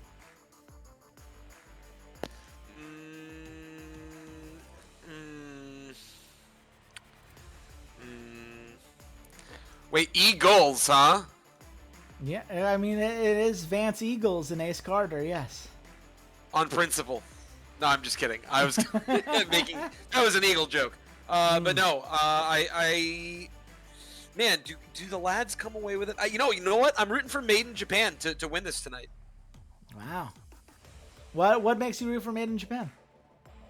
I just feel like they haven't won enough recently, and I know that this is a tag, but there's been a lot going on with Made in Japan. I think it's their turn to get the dub. Well, I don't traditionally root for the lads, so. See, as someone who's kind of stand-in wrestler belongs to the lads, you know where I stand on this, Walter. Who is getting the W tonight? Listen, the lads are going to get the W because they are an established tag team, because they are near the top of the tag team division. Saber and I do think that they have a future together, especially if Hirano is going to be gone for, another few months, especially with that tag team tournament coming up. This is a good first start for them, but there is no reason that either of them as a tag team should be beating Neon Wings 2-on-2.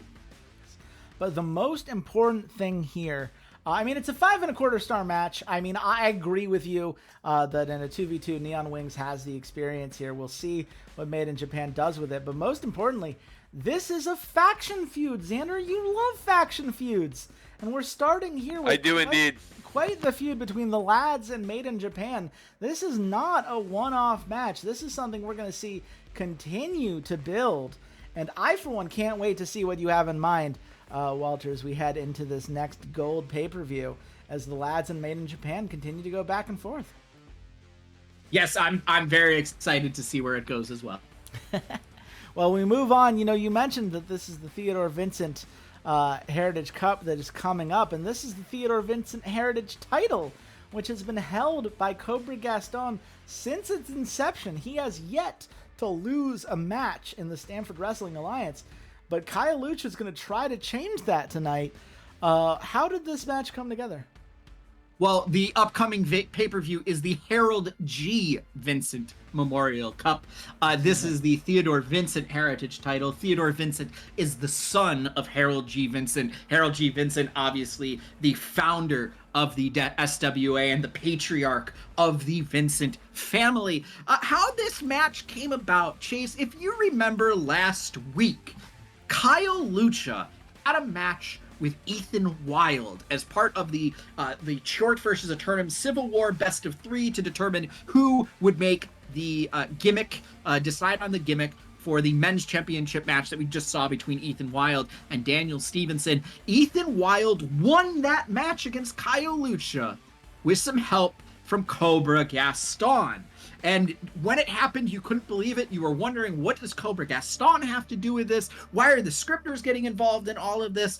And Chase, I was able to find some CCTV footage of 2 weeks ago, Cobra Gaston and Ethan Wild talking backstage. I had the guys from John Boy Media do some lip reading for me. They were able to confirm that Ethan Wild offered Cobra Gaston $1 million. Wow. To interfere in that match, knowing full well that Kyle Lucha would probably then decide, instead of focusing on Ethan Wild, would turn his attention onto the man that interrupted his second shot at the men's championship match. I have no idea where Ethan Wild got $1 million. I'm the booker here. I know I don't pay Ethan Wild that well. So that'll be fascinating to see what happens. But clearly Cobra Gaston interfered in that match. Kyle Lucha later that evening, after Daniel Stevenson had successfully beaten Wesley Lee Morris, said, "Hey boss, I know you've got nothing planned for me at Beach Break. I know I'm a little tired, a little banged up, but if you don't fucking give me Cobra Gaston in the ring, in a street fight, Cobra Gaston isn't going to wrestle for your company anymore because he'll be dead in a ditch." And I said, listen, homicide is never the answer. It's never the answer. So sure, I'll give you the match. Cobra, he probably deserves it. You have been doing a great job kind of, helping out Daniel Stevenson here. You had that great match against Wesley Lee Morris. I think you do deserve a shot here at the Theodore Vincent title in a one-on-one match instead of some of the multi-man battle royale ladder matches that you were in a few months ago. So you fucking got it. I mean, he has certainly earned the opportunity. The question is, Xander, is Kyle... I should also state, I love this Ethan Wild mastermind thing you've got going on. He has been wheeling and dealing in so many different directions. It makes him such a fascinating heel to watch unfold within this company. I just want to give you credit for that because I love this story that you've built here. The question is, Xander, Kyle Lucha got the match he wanted, but with that 47% fatigue, do you think that he has too enough tired? gas in the Too tank? tired. Yeah. Cobra Gaston all day. It does feel like Cobra Gaston is taking advantage of a man who is both very angry, more than he is ready for such a tough competitor, and also someone who is tired, and Cobra Gaston can take advantage of on that front as well. Is this a Cobra victory here, Walter? Yeah, absolutely. It's a Cobra victory, and I just really hope Kyle Lucha doesn't get injured. 5 3/4 stars. Woo! I mean, Cobra, he doesn't like having to wrestle someone who's as far below him now as Kyle Lucha is, but he's got morale to spare. Who cares? The important thing, Kyle Lucha getting a bit of an overness boost from being in a match against someone as talented as Cobra Gaston. It is a 5 3/4 star match, and your first holy shit moment of the night as Cobra Gaston hits Kyle Lucha with a lariat that knocks his head clean off. The fans go wild. 30 creativity points that I'm sure you're very happy to have. And another nice boost to this Theodore Vincent Heritage title championship, which, let's be real here, this was a bronze belt that Cobra Gaston has single-handedly, because he's been the only champion this belt has had, lifted all the way up to silver prestige and is now on its way to potentially being one of the most prestigious belts in this company from sheer force of will. This starts a feud between Cobra and Kyle Lucha. What can fans expect moving forward here, Walter? Well, what this tells me is that I need to get Kyle Lucha some more popularity. I need to build that man up. But it also tells me he probably needs a fucking break because I got through that without him getting injured, and I'm pretty happy about that. Yeah, look, I've made this joke to Xander multiple times off broadcast. I've had so many injuries over the course of this competition, and they've all been people with less than a 1% chance to get injured. I'm glad you've avoided the injury bug here, but I also have to admit it makes me nervous with what the game has in store for me later tonight, because that's just the way this game has gone so far throughout this competition. But for now, Cobra Gaston stands strong. It's a 5 3/4 star match. And between that, the Ethan Wild, Daniel Stevenson match, and the Hollywood Bound victory, Walter, you've got quite a few high-scoring matches under your belt tonight with 2 matches left to go. And we move on to the Women's Championship between Empress Kabuki, Jessie Mallory, and Raven.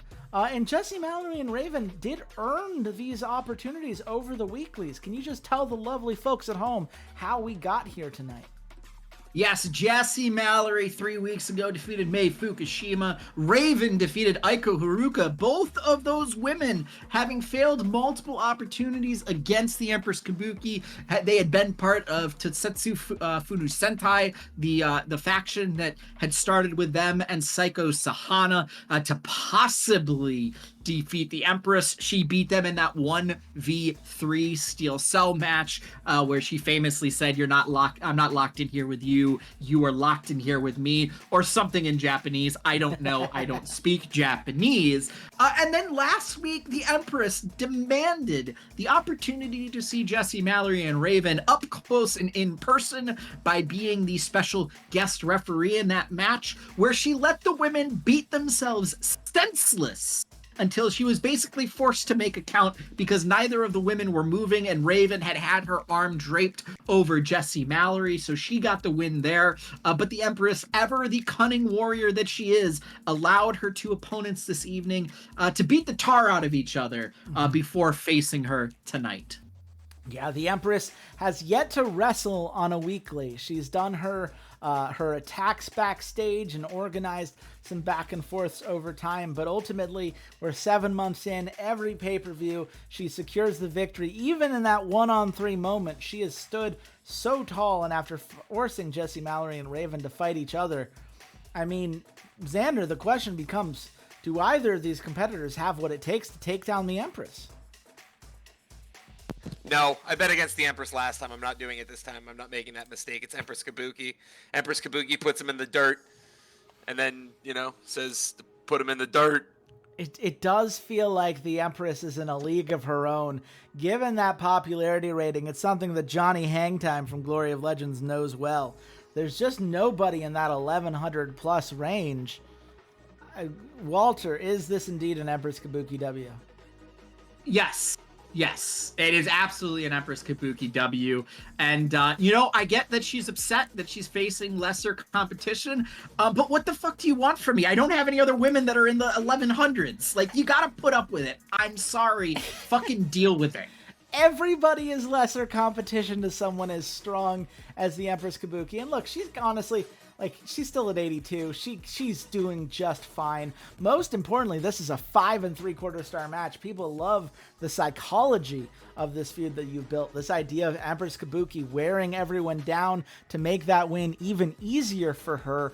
I think that kind of storytelling being rewarded tonight time and time again, Walter. And, we see a hot feud between Jessie Mallory and Raven. The two of them perhaps blaming the other for not doing enough to take down the Empress. We'll see what you have planned for the two of them going back and forth.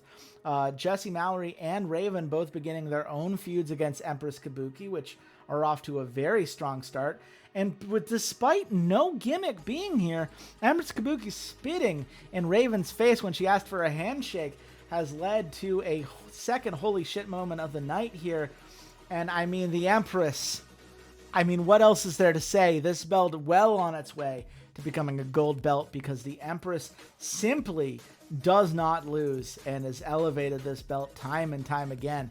How are you feeling, Walter? I am feeling very good. And listen, There's a story for the Empress. She will lose at some point, kayfabe, out of kayfabe. She's gonna lose at some point, okay? I'm fucking cooking with something. But we gotta get there first. Yeah. We gotta get there first.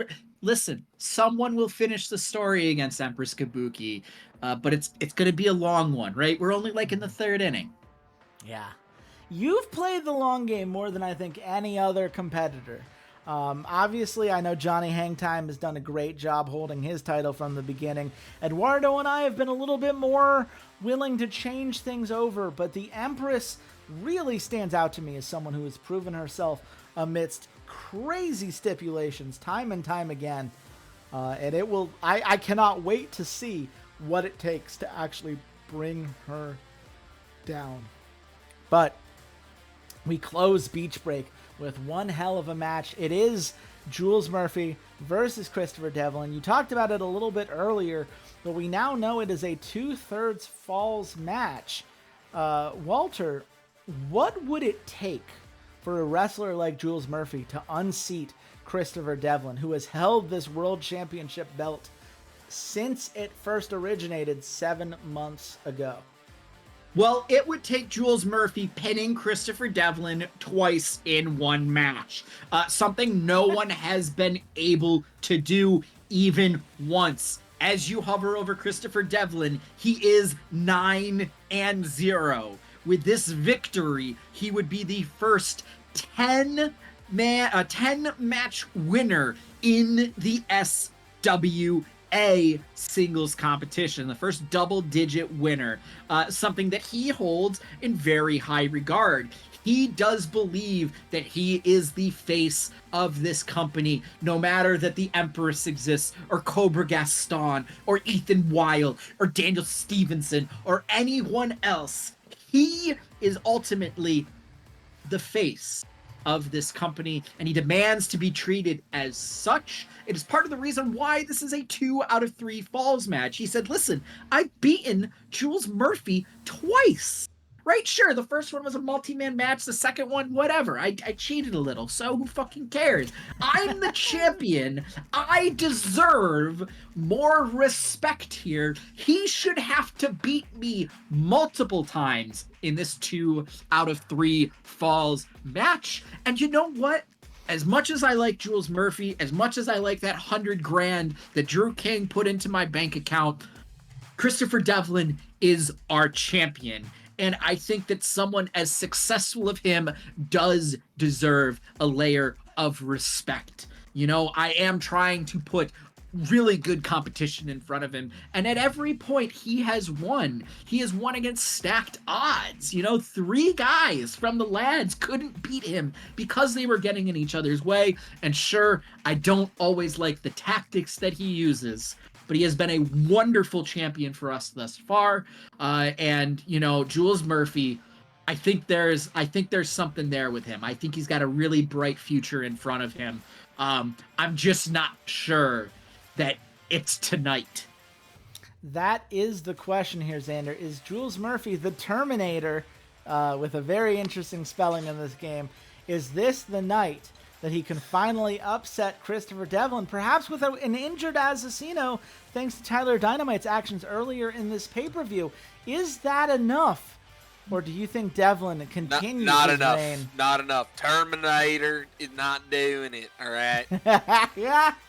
It's going to be Christopher Devlin going 10-0. Getting that 1100 status. Just too monstrous right now, even with this Assassino injured. Yeah, it does feel like this is Devlin's match to lose here. Walter, are we right? Is this a Devlin victory? Listen, much like the Empress, Christopher Devlin will lose at some point. There is a larger narrative, a larger story going on. Boys, trust me, I'm fucking cooking. But not tonight. Christopher Devlin will take home his 10th win. Jules Murphy incredibly does finally pin Devlin for the first time in the SWA, but it is not enough. He cannot do it twice. And Christopher Devlin brings home the championship and brings home a 6.25 star match. An incredible match, the best match of the Stanford Wrestling Alliance in this competition, and the most important slot. This is the match that gets doubled. That's big. It's big. huge. I know, Walter, you're saying you're not here to play for whatever score, but with a match like that, I think you might have ended up being in that spot all the same. Let's talk about everything from a story perspective. It's a huge win for Devlin, but Jules Murphy getting that first fall tells us he has the potential. It is the endurance of Devlin and the sheer desire to not lose that powers him through to a 6.25 star match. What an incredible hot match between these two. A holy shit moment. I mean, unsurprising given everything we've seen. Devlin just refusing to give up, crawling around in Jules Murphy's submission for 2 minutes to avoid that second pin and ensure he was able to take the W tonight. It increases the prestige of the 2/3 falls match, giving it a nice rating boost for the future. And I mean, the World Championship belt continues to climb and climb thanks to the power of one Christopher Devlin. I mean, Walter, shall we see what this score looks like? I think it says everything that I didn't get a single holy shit moment until the final 3 matches, and it is the past, the present, and the future of this company in Christopher Devlin, Empress Kabuki, and Cobra Gaston showing off exactly what the SWA is capable of.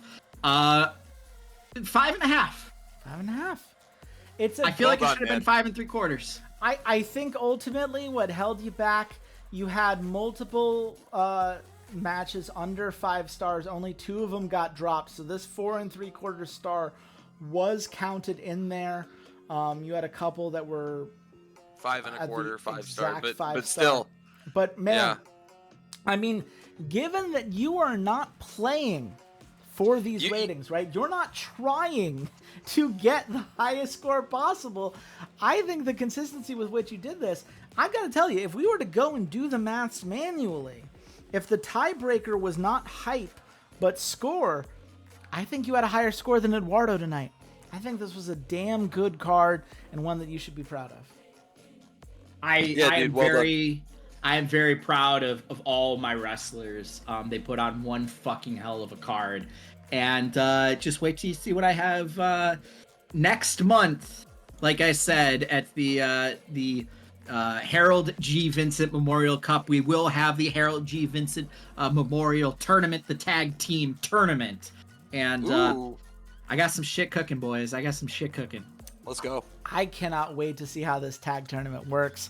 I can't wait to show you the last 2 cards here because I may or may not have invested in a mega show because of all the storylines I wanted to build, because I took Walter's comments about having no competition for best narrative very personally, given the document that I have put together. And Xander, of course, with the sheer volume of hype and sheer quality of the weeklies. No one came close to him over the last set. We've got 2 incredible cards coming forward, but we're going to take a quick break, give everyone a chance to recharge. We will be back shortly for these last 2 cards of the night. So stay tuned, folks.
And we are back, ladies and gentlemen, for the second half of this third bronze pay-per-view in the Rough Drafts Competes Journey of Wrestling League. So far, Eduardo put together one heck of a card at Resistance, and the Stamford Wrestling Alliance's Beach Break may have been the strongest card that Walter has ever put together. But we have two competitors left, both of whom currently tied in the overall standings.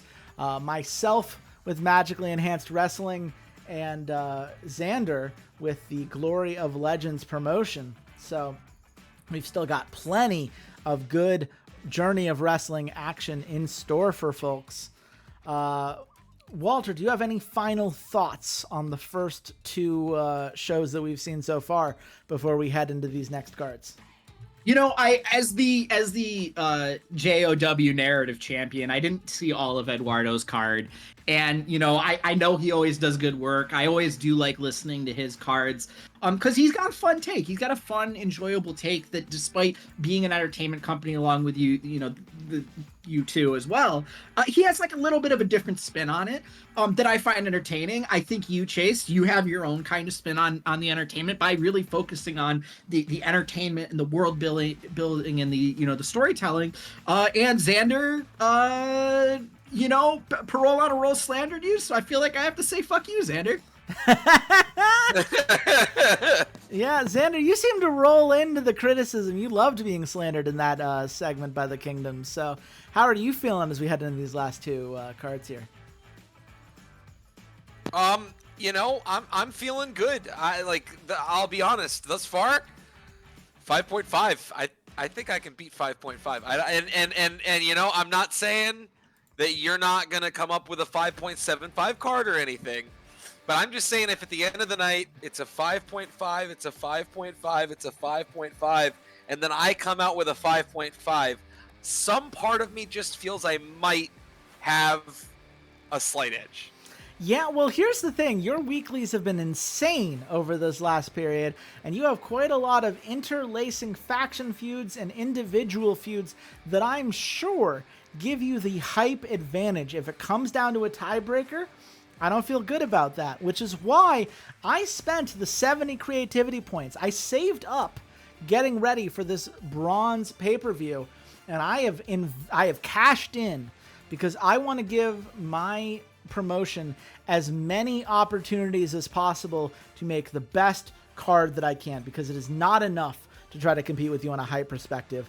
You have to give yourself those opportunities, and I'm excited for what Magically Enhanced Wrestling has in store for everyone at Saving Throw this week. I've got quite a few faction feuds that have emerged. You know, we saw the Scourge of the Underdark betrayed by two of its members who joined the Hellfire Club, one of those "you're not kicking me out, we're leaving," and joining this other faction that is known for its rebellious nature. We have seen the Eastern Elite fighting with the Southern Sentries. As Victor Magnus has said, it's not enough to beat Fishbone. I want to make them hurt. I want to make the Eastern Elite overall feel the pain that they have inflicted on the rest of the league by having a leader as weak as Fishbone as the Sorcerer Supreme. So we've got a few different storylines all coming together tonight. I'm very excited to show y'all what I have planned. And we're just going to jump right on into it. We're not going to worry about these predictions. Who cares what these people have to say? Because ultimately, we're starting with a 2v2 casket match between the Scourge of the Underdark and the Hellfire Club. And Walter, you've mentioned in the past, how do you do a 2v2 casket match, right? That's not typically how these work. And here's how my company does it.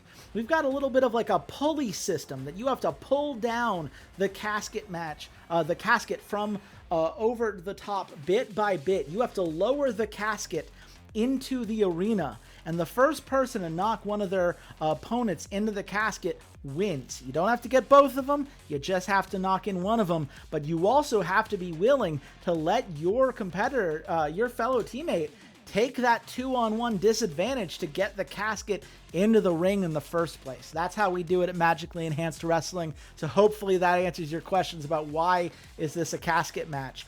As for who's in the casket match, Skull Tabaka and Tijuana King were members of the Scourge of the Underdark. They failed to secure their spot in the tag team that Ariana Black demanded was made to take down Flying High and this belt in the Keepers of the Realm that the Sky Sentinels had held for so long. Obviously, that did not work last month at Life or Death. It was a huge setback for the Scourge of the Underdark. And Ariana Black is not going to take this lying down. She has teamed up here to try to get revenge on these two people who, in her mind, betrayed the Scourge of the Underdark. They should have just accepted their punishment for failing to live up to their expectations, as both Skull Tabaka and Tijuana King have struggled in singles competition. But because the Scourge of the Underdark are a little bit stretched out at this point, right? They have two of their best competitors competing in the tag belt later tonight.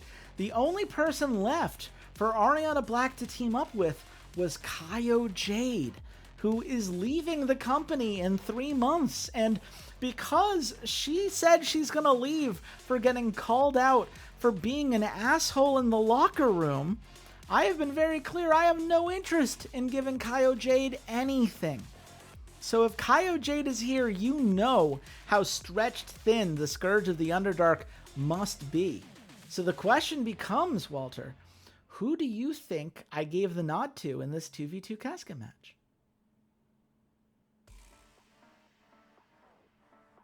Scourge of the Underdark, and here's why. If I remember correctly, you just gave Tabaka a gimmick change relatively recently? That was Kagetsi, who is a member of the Light and Shadow tag, who turned to the occult. Yeah.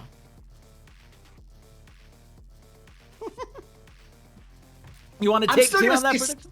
I'm still going to say Scourge of the Underdark because Ariana Black is in it, but Kaio Jade being part of it gives me pause, and I wouldn't be surprised if you do Hellfire Club here. Mm-hmm. What about you, Xander? But Scourge of the Underdark. I'm looking. I'm thinking. Damn, I really want Skull Tabaka to win here. Mm-hmm. So I'm going to have to root for the Hellfire Club. Here's the thing. I just explained how this casket match works in a tag format. And if it was just about Ariana Black, even if this was a 1v2, Ariana Black and the Scourge of the Underdark may have had a better shot to win. But Kaio Jade is a blight on this company.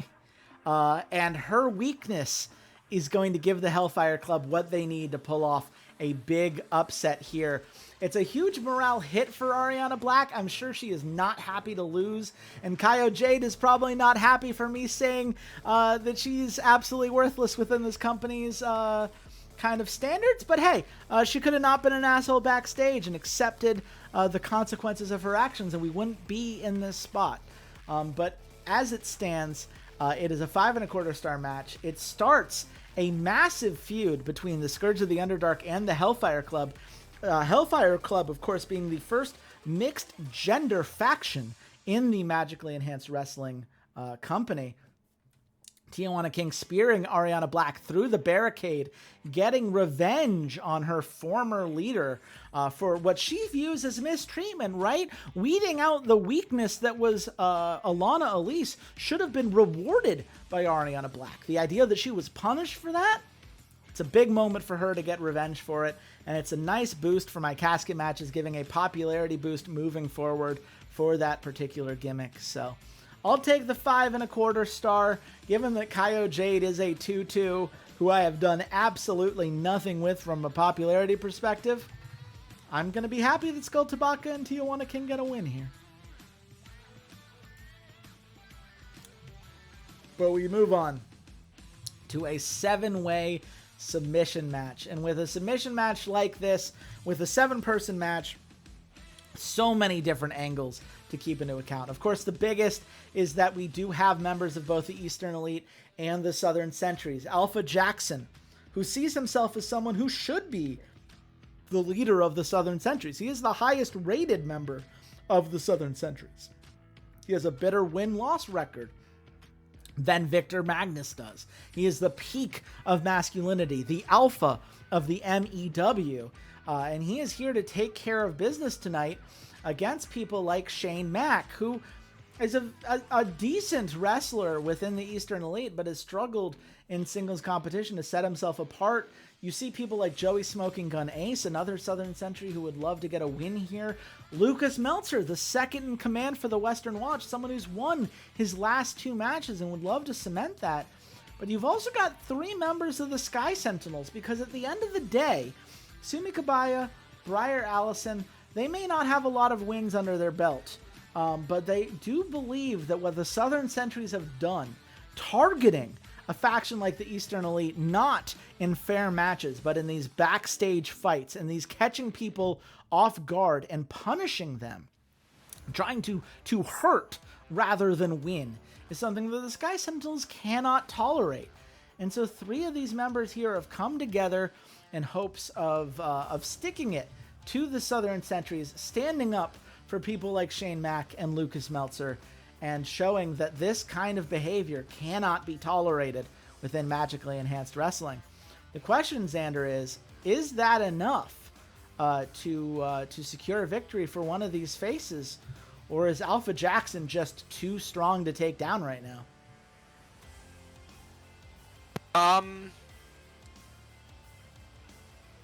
Alpha Jackson's just too good right now. But you know, I want Lucas Meltzer to win. I see Lucas Meltzer. I root for Lucas Meltzer. Okay, I'm upset that you're giving the win to Alpha Jackson, but you know, it is what it is. Look, I gave him 2 wins in a row. I don't know what you want from me, Walter. 3 wins in a row. Listen, I'm more upset you put Lucas Meltzer and Joey Smoking Gun Ace in the same fucking match. Like, fuck you, dude. Who the hell am I supposed to choose? Alpha Jackson. Alpha Jackson, because it's clear you like Alpha Jackson more than you like the rest of these guys, but it should be Joey Smoking Gun Ace or Lucas Meltzer. And listen, just cut them both. Xander, you take Lucas, I take Joey Ace.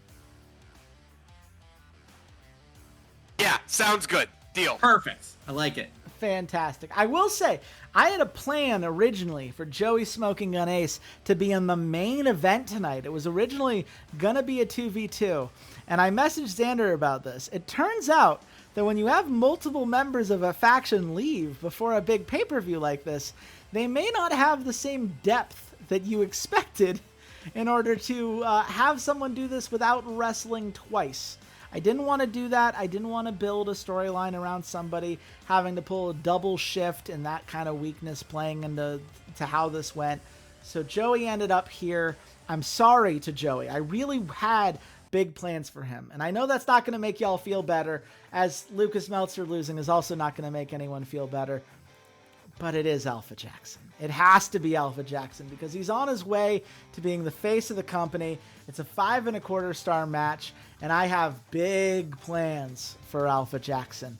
This idea that Alpha continues to prove himself time and time again, is willing to do whatever it takes to push the Southern Sentries as high as he can take them, while Victor Magnus has been struggling to get those individual victories.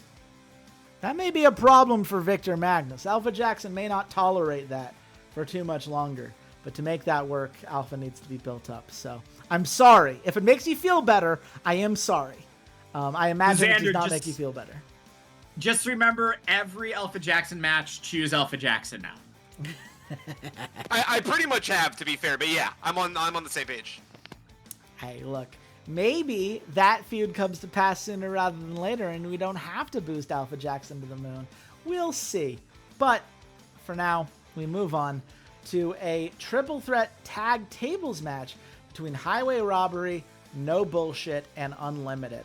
Highway Robbery and No Bullshit, they both came up to me and said, look, we're both members of the Northern Nightmare, with the Hellfire Club hot on our tails, with the Magic Missiles refusing to include either of us in title matches because they don't think we deserve the opportunity with Highway Robbery's recent losses, and with No Bullshit only at 2-10 as a tag. They've taken a lot of losses over the last few months, though they did get a win somewhat recently. They're like, look, we need to settle this feud we've had internally, right? we've both been fighting to prove that we're the best tag team in the Northern Nightmare, but we have bigger things we need to take on. We have goals that we need to reach as individual tags. So give us an opportunity. And I said, you know what? Yeah, you guys do deserve a match at a pay-per-view like this. And then Unlimited came up to me and they said, look, we're tired of the Southern Sentries deciding the future of everyone in the Eastern Elite, right? We deserve an opportunity to shine as a tag duo.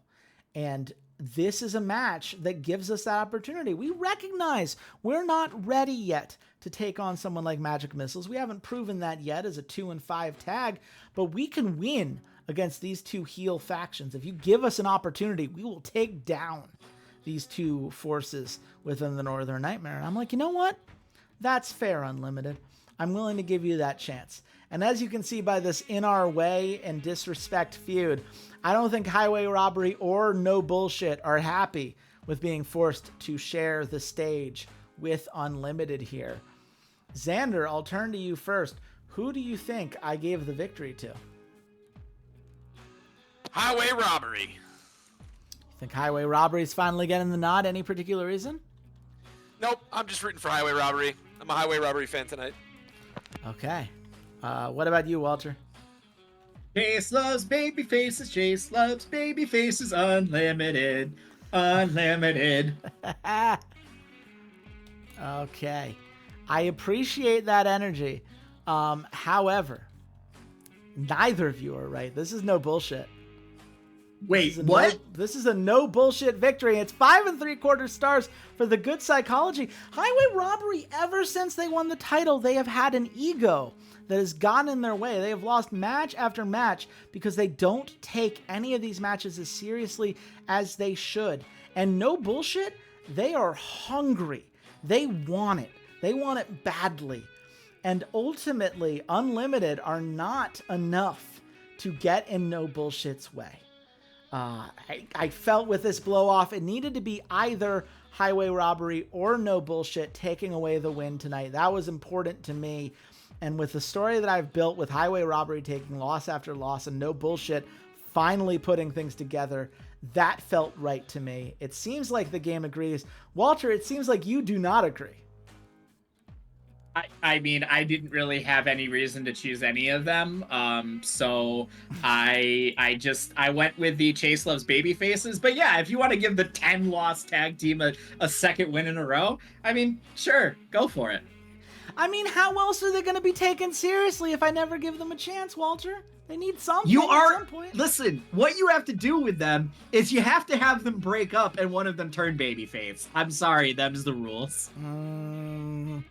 I have enough faction stuff going on at the moment, but you know, I'll take that note, I'll put it in my back pocket, and we'll see what I do with it later. Xander, you were Highway Robbery. Are you? How are you feeling about how all this went down? Highway Robbery. Fair enough. Well, we'll see if this is the wake-up call that Highway Robbery needs to fulfill their full potential. But we're going to move on right now to a 8-way street fight match between Prince Pretty Pink, Derek Nash, Techno Boy, Gavin Smith, Mikey Dolan, Miracle Oda, Vinny Stacks, and Alana Elise. Now, Techno Boy is a core of a couple of these feuds, right? Derek Nash called out Techno Boy and said, look, you don't belong here. You're not good enough to be worth the Hellfire Club's time, which is why the Hellfire Club did not send a representative in that initial match to try to bring Techno Boy onto their side. You don't belong here, and Derek Nash proved it with a victory over Techno Boy.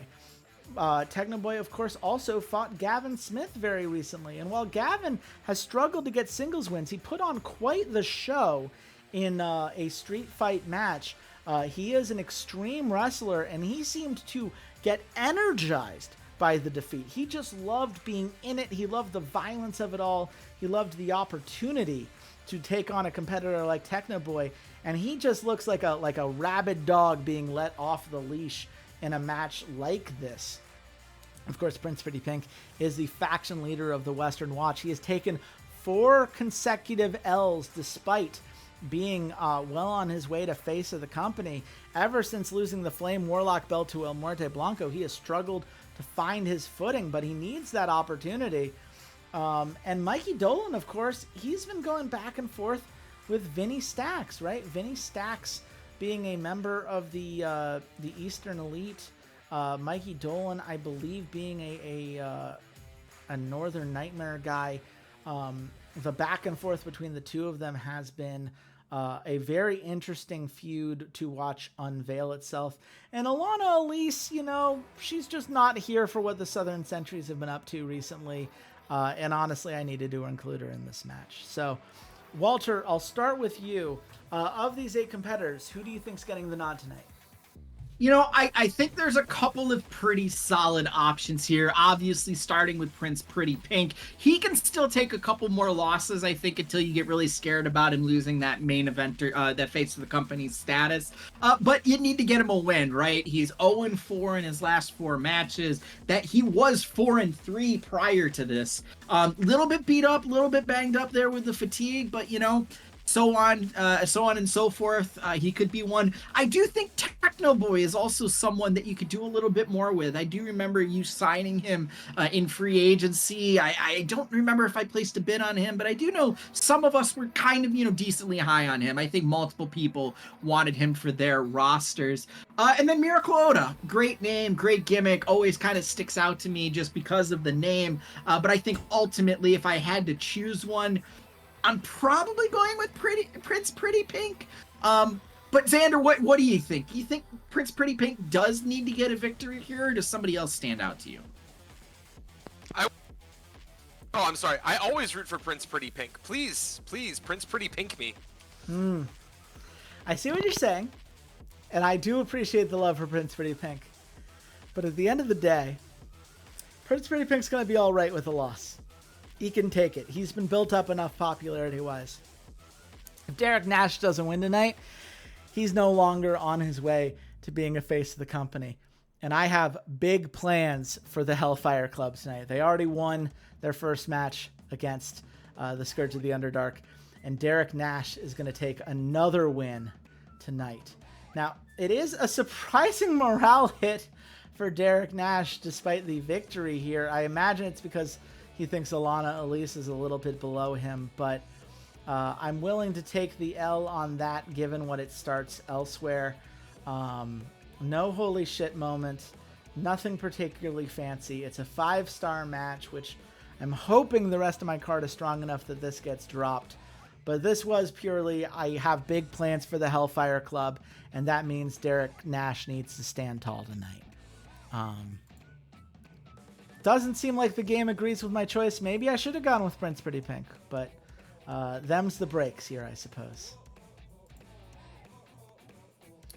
But we move on to a 4v4 match between the Eastern Elite and the Southern Sentries. This is such a clear head-to-head between these two factions that have been battling back and forth. The Southern Sentries made up of 2 different tag teams here. Savage Vengeance with Jan Sanake and Rico Inoki, and the Hylian Cross between Ezekiel Cross and Gerudo.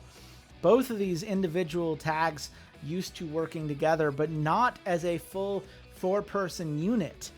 Meanwhile, the Eastern Elite have Out of This World with Sammy Emerald and DJ Vector, but they also have Eli Chaos, who is the second in command of this faction, and Fuerza de Dragon, who has been an incredible wrestler in his own right, but has been hunting for some solo opportunities to prove himself. Both of these Southern Sentries tags will have business with Out of This World when this match is done. But this really comes down to, are the Southern Sentries able to inflict the damage necessary to take down the Eastern Elite, or do the Eastern Elite outlast the pure barbaric surge of energy that the Southern Sentries have to offer? I ask you, Xander, who do you think I gave the nod to? I want to see Eastern Elite take it. Emerald Chaos, Fuerza de Dragon. That's who I'm going with tonight. I think the Eastern Elite are just a little bit too good. Then again, I can see you giving it to the Southern Sentries, just because like I think the Southern Sentries need some love as a faction. But I'm rooting for Eastern Elite. What about you, Walter? You said I love faces, but so far it's been all heels all the time. Do you think this is when I finally turn back to my face routes, or do you think the Southern Sentries pull it off? Chase loves baby faces, Chase loves baby faces, Chase loves baby faces, Eastern Elite. Oh man, this is fun because the Southern Sentries absolutely win this match.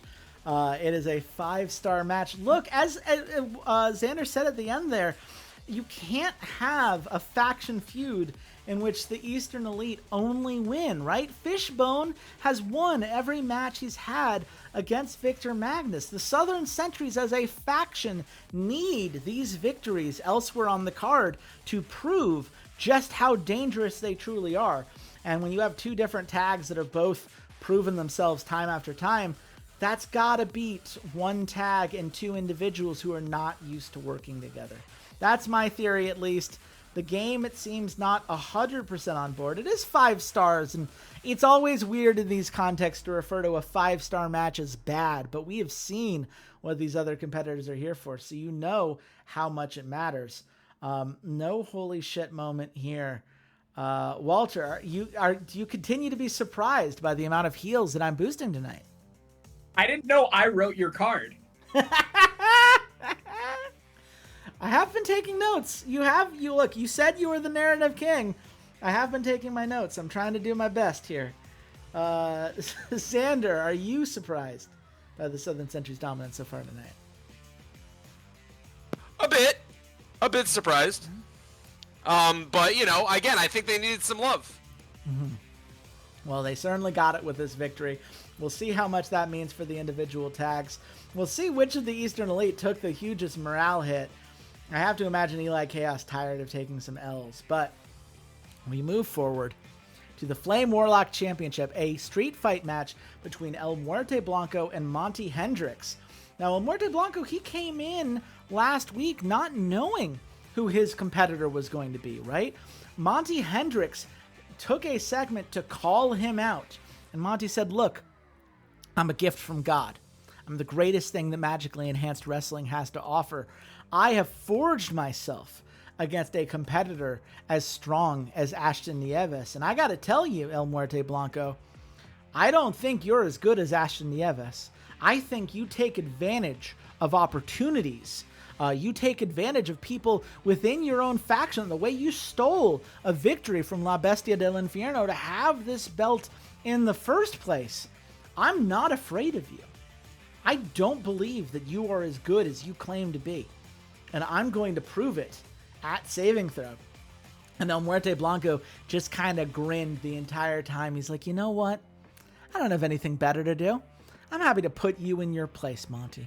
I'm ready to prove to you that I am just as good as I am made out to be. There is a reason that I am far and away the most popular individual wrestler within Magically Enhanced Wrestling. And I'm going to prove it to you in a street fight tonight. So the question becomes, Walter, does Monty Hendrix have what it takes to take the belt from El Muerte Blanco, or does he continue to defend it tonight at Saving Throw? Yeah, no fucking shot. That's El Muerto Blanco. Do you agree there, Xander? El Muerte Blanco succeeds again at doing what El Muerte Blanco does best. All right, which is putting Monty Hendrix in the dirt. It sure does. Yeah, it's a 5.5-star match. It's a nice boost for Monty Hendrix. I believe this starts his journey to becoming a face of the company. And as a 5.5-star match that makes the feud hot after just a segment and this match alone, I'm very happy to see it. No holy shit moment. I'll have to live without it. But I do like the boost to the Flame Warlock Championship. I do think that this feud has some real legs. I've got a long-term plan for this belt. And we'll see how long El Muerte Blanco can continue to hold it. But Monty Hendrix has indeed gotten better. He has learned from his losses with Ashton Nieves. And he does enough to keep it competitive. He makes El Muerte Blanco earn it. But El Muerte Blanco continues to stand strong. There's a reason that coronation he gave himself a couple months back was so widely regarded and so widely attended. You have to take down the king, and Monty couldn't quite do it tonight. But we move on to a 3v3 tag elimination match. We see on one corner, Independence, Johnny Scott, who has recently become the manager of Arsenico, the voice of the Prophet, as he now calls himself, alongside Ryu Otake, one of the highest ranked wrestlers to not be a face of the company heading into this pay-per-view. And Independence has made it very clear. They're like, look, Fishbone, we're willing to throw you a bone. We see this Southern Sentries problem you have, and we're willing to put these people down. Fishbone's been very skeptical of that because he's had a couple matches with Arsenico to this point, and he knows Arsenico has that Oracle's Elixir contract to cash in at any point in time. But so far, Arsenico's kept to his word. He is willing to fight a force like the Southern Sentries, which in this match are represented by the two members of Judgment Day, Bryce and River Dannenberg, as well as Adrian Lorenzo, who has been in a headhunting feud with Arsenico since Arsenico first emerged as the leader of Independence. Now, Adrian Lorenzo has no interest in anything Johnny Scott has to say, which is where the shut the fuck up feud comes into play here. But it is very much a feud between these two groups. But the Sky Sentinels are also here because, as stated earlier, they're not okay with the methods that the Southern Sentries have used to try to boost themselves up the card here. And Shooting Stars have said, look, Judgment Day, we're not afraid of you. We think you're all talk. We don't think you have what it takes to actually be the kind of top tag that you claim to be. And we're going to prove it tonight by throwing our own hat into the ring. And Denise Weston, who just recently won her feud against Alana Elise, joining them in this trios match. So, Xander, between these three factions, who do you think I gave the nod to? I mean, is it Southern Sentries again? That's the question, isn't it? Or is that a question or a prediction? That's both. Okay. What about you, Walter? See, you say that, but Arsenico is sitting there with Independence, and that dude's got a title shot whenever he wants. Mm-hmm. So I think you're going to keep Arsenico pretty strong, and I go Independence. Yeah, Walter remembers that Arsenico has been chosen by God to lead this promotion to a greater path. Not the score for this match I was hoping for, I'll be honest. But it is the boost for Arsenico and Ryu Otake that I was hoping for. Seems to have been a hot match. Everyone gets a little bit of an overness boost. Malachite Bronson well on her way to becoming over with the fans. Her Take Me Seriously gimmick finally getting a bit of a boost here. You can see a lot of new feuds starting tonight. Ryu Otake on his way to becoming a face of the company, and he spat in River Dannenberg's face when asking for a handshake to get my second holy shit moment of the night. So it did what I needed to do in terms of establishing Independence, also standing strong despite the recent push by the Southern Sentries. Not really the score I was looking for, and it's worth noting, River Dannenberg took Arsenico out. It was Ryu Otake who won the day here. And Arsenico, he looks a little bit beaten, a little bit bruised, but he stands strong and he lifts Ryu Otake's hands up at the end. He and Johnny Scott pointing that this is just proof that joining Independence makes you a better wrestler, gives you more opportunities, is the path for anyone who truly wants to prove themselves in magically enhanced wrestling. But we move on now to the Frost Witch Championship between Duka Igarashi and Mistress Jade. Duka last month at Life or Death finally took the belt off of Ariana Black, the leader of the Scourge of the Underdark. And Mistress Jade, the second in command, the Demon Queen, does not tolerate this, right? She held off pushing for the Frost Witch belt because she was never going to challenge her faction leader, Ariana Black, a wrestler that she respects deeply. But Mistress Jade does not respect Duka Igarashi. She does not believe in the hype that Duka Igarashi has built for herself. And whatever those victories may be, Mistress Jade has been more impressive in singles competition historically. And sure, Duka got a win in a weekly. But Mistress Jade is not at all deterred. She is called for an ambulance match, and she plans to put Duka Igarashi in the dirt tonight. Xander, do you think that Mistress Jade pulls that off, or does Duka maintain her title here? Duka maintains her title.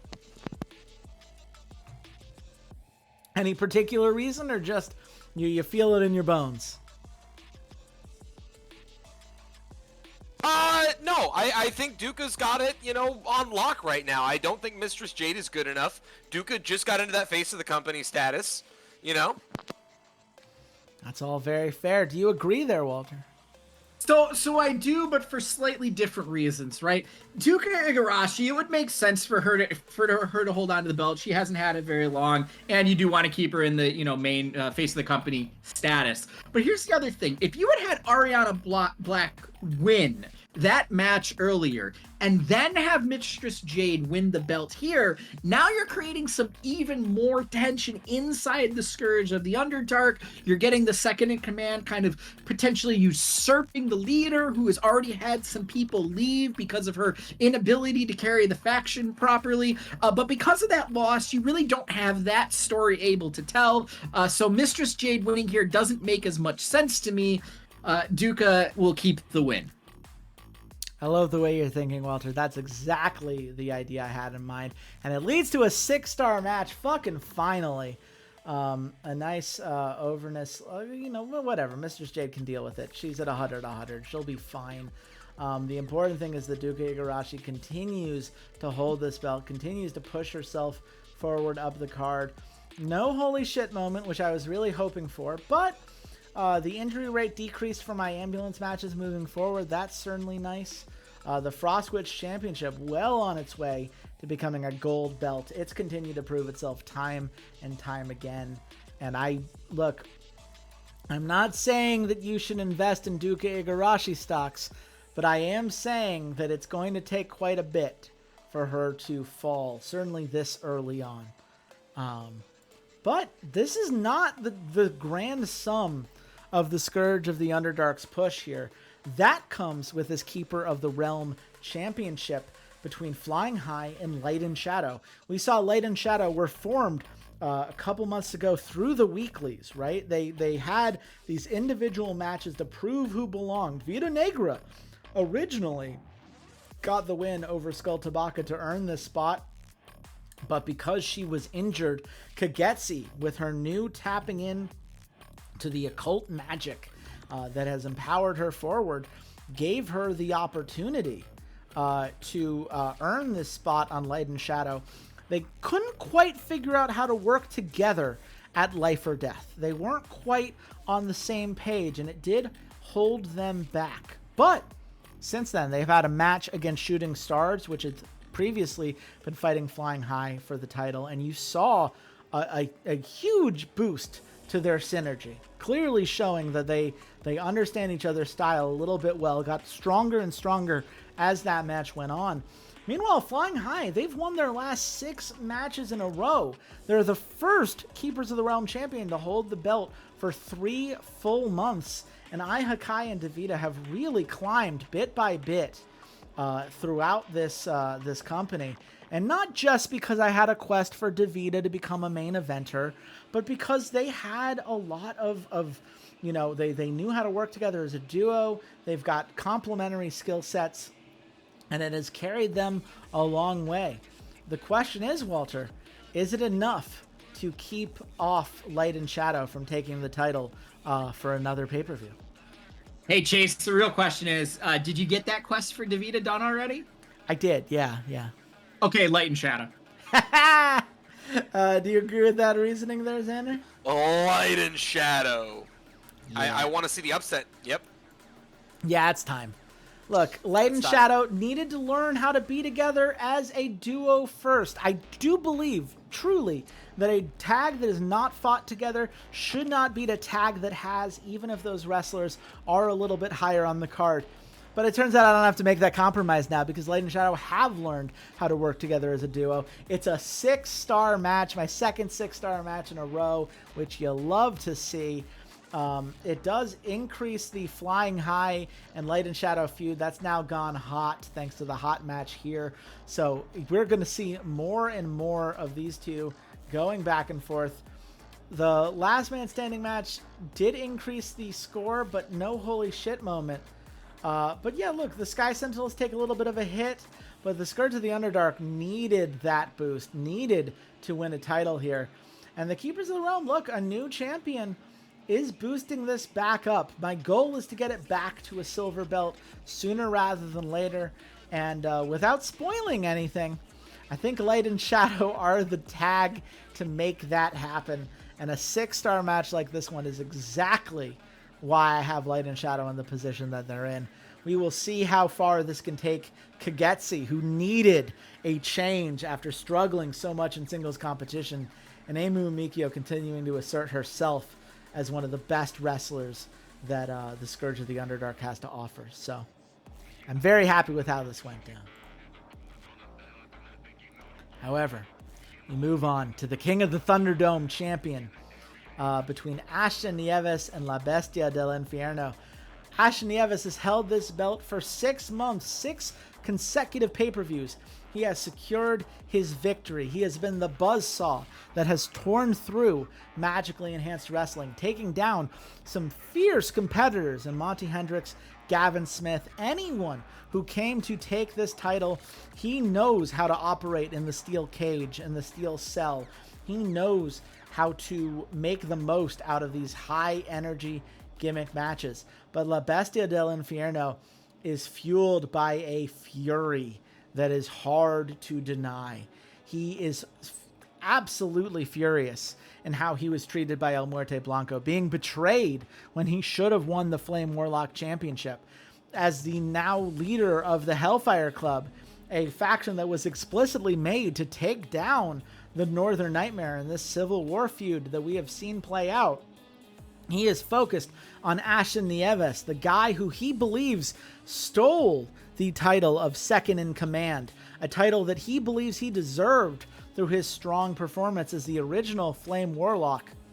He has had it out for Ashton. He has beaten Prince Pretty Pink multiple weeklies in this last set, doing everything he can to refine his skill set to make sure that he does not get torn apart by the buzzsaw once again. So the question, Walter, was it enough? Is La Bestia del Infierno finally ready to take this King of the Thunderdome championship? Or does Ashton Nieves continue to stand tall as the buzzsaw of this belt? No, it is absolutely time for La Bestia del Infierno to win this, to assert himself as leader of the Hellfire Club, and to match up against the Northern Nightmare and wreak his vengeance. Do you agree with that, Xander? I'm so torn here.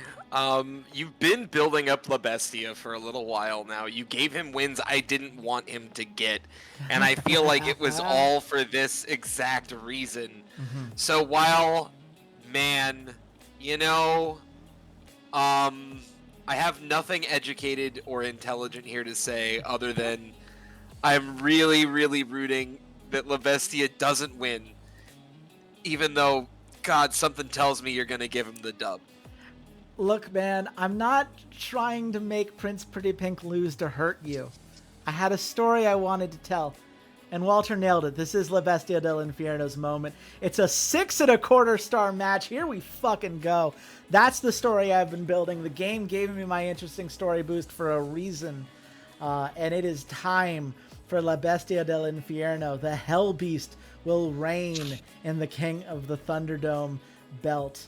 It has boosted this feud to a hot feud. We will see the back and forth continue to play out. But if you can't tell, it's been a big night for the Hellfire Club. They won their match against the Scourge of the Underdark. It sure has been. Derek Nash won his match.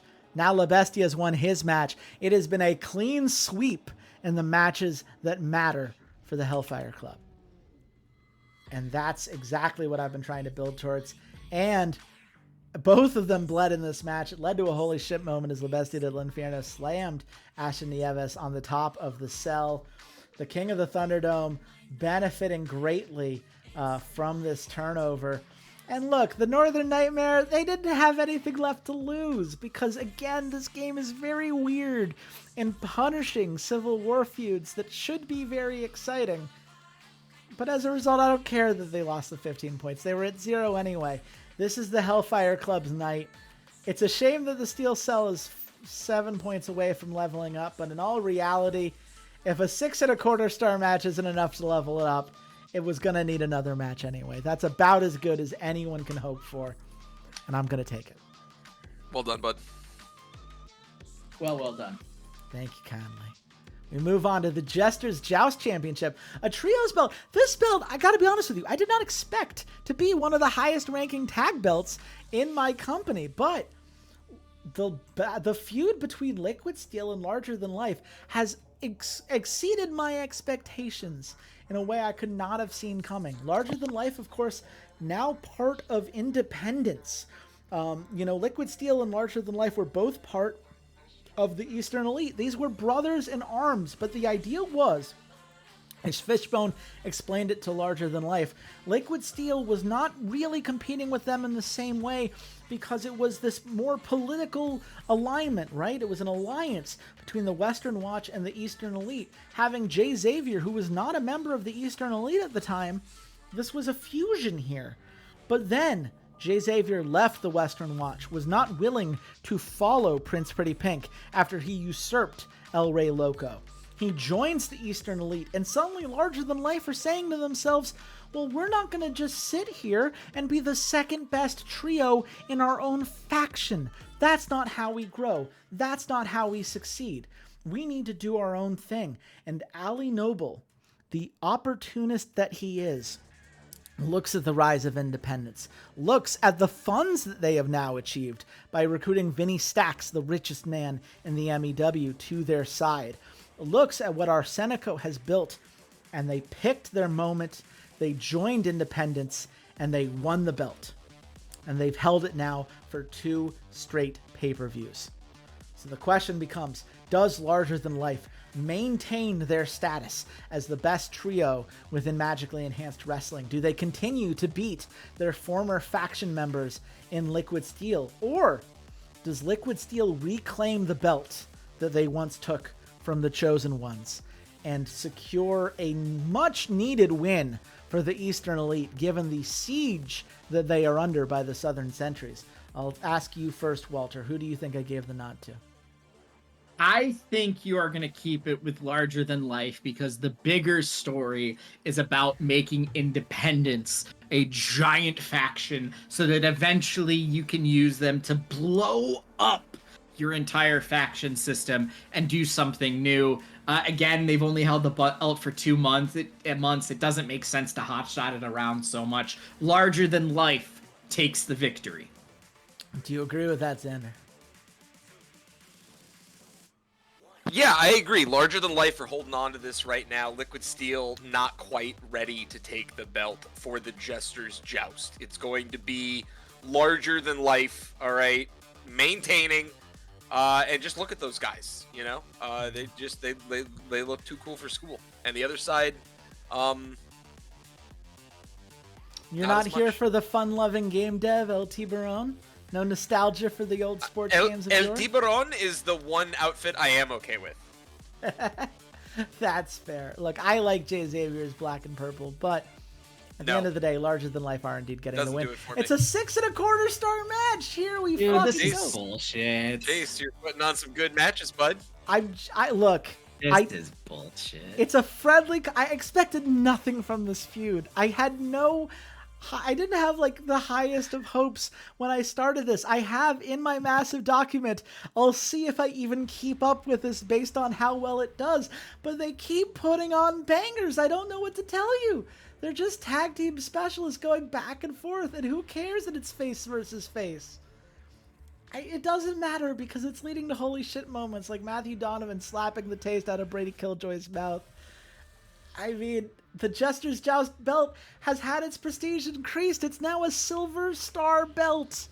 And it is entirely because of how these two factions have gone back and forth with each other.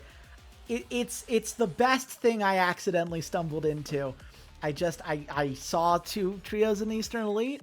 I fixed the problem, and it's led to one of the best feuds my company's ever had. So, congrats to Larger Than Life. I'm going to take the win there. Well, Walter, we'll see if I can keep up this streak and continue to get some fuck yous from you as we move forward. Because we've got quite the ambulance match in the Sorcerer's Supreme Championship between Lorena Lucier and Tilly Cooper. Tilly Cooper, of course, being the one heel within the Sky Sentinels, the authoritarian patriot who believes that Lorena Lucier isn't willing to make the tough calls that are necessary to elevate the Sky Sentinels into something truly great. She looks at the actions of Ariana Black and says, look, have there been some downsides? Sure, but look at what they've gained, right? Look at how good Light and Shadow is. Look how they've purged people like Skull Tobacco, who was, 1 in 10? Right? You're not willing to cut the riffraff of a Briar Allison or a Sumi Kabaya, these people who were embarrassing our faction's name. You're too nice to be the leader that the Sky Sentinels need to truly reach their potential, and I'm going to prove it to you in this feud. And Lorena Lucier just keeps saying, Tilly, you have been misled. You're misguided. You're missing the bigger picture. Because the Scourge of the Underdark, sure, there are some benefits to that kind of ruthless attitude, but it is tearing them apart. The Sky Sentinels, we're all stronger together. We don't need to bully each other and tear apart these things that we've built when we could build something that lasts. And I can't let you tear down what I've built. So we end up in this ambulance match. Tilly Cooper insisted to me that this be an ambulance match, that she is going to beat Lorena down and send her packing. And Lorena's just like, look, I will do what I need to do as a leader because it is my responsibility to put down this insurrectionist, this person who is threatening everything that I have built as leader of the Sky Sentinels. Xander, do you think Lorena continues to stand tall given her 5 months as the Sorcerer Supreme? Or is this the moment where Tilly finally gets the upper hand? Lorena Lucier just destroys her. Walter, do you think this is as one-sided as Xander clearly thinks? No, Tilly wins. Interesting. Why do you think Tilly wins? It's the better story. Finally, the authoritarian wins and slowly begins to pull apart the faction, and then the babyface will eventually get the win back in a couple months. See, I like the way you're thinking, Walter, but something needs to happen first. Lorena gets the win tonight. It's a 5-star match, not the highest match that I could possibly have. Tilly Cooper still does well for herself. But here's the part that you're missing before I'm willing to give Tilly Cooper the win. The holy shit moment, we'll put that to the side for the moment. Because, yes, it is hype that Lorena Lucier hits Tilly Cooper with a lariat that knocked her head off. But the most important thing here is that Tilly Cooper goes up the ramp and Ariana Black is there waiting for her. And she tells her that Tilly deserves better. And that Ariana can give her that if Tilly is willing to make the leap. So Lorena can celebrate her victory in the ring, can celebrate her defense, but Ariana is scheming. And Tilly may not reach her full potential until she is unshackled from what the Sky Sentinels can bring for her. Chase, I'm the last person to let details get in the way of good storytelling. But how does Ariana Black meet Tilly Cooper at the top of the ramp if Tilly Cooper is locked in the back of an ambulance? Maybe Ariana Black's driving the ambulance. Does that work? Fair enough. Yeah, there we go. We fixed it. Fair enough. Fair enough. So, not meaning to be an asshole, but that's the like, I watch wrestling. Wait a minute. No, it's a good point. It's a good point. I had not thought about that semantic in this moment in time. But yeah, Ariana's the one driving the ambulance, and so the two have a very nice conversation that we can cut away, and the camera's completely unknown to Lorena Lucia. Where to, Tilly? Exactly right. Perhaps they will go back to Scourge headquarters. And certainly the Scourge need a win with a talented wrestler like Tilly joining them. So we'll see how that goes. But first, we have the Defenders of the Realm Championship between Magic Missiles and the Hall of Ashes. Magic Missiles have had a running theme. They're like, look, we are done with these lesser competitions. We're willing to defend our belt on the go-home show against one faction so that we don't have to face both at the pay-per-view. They did that before with No Bullshit.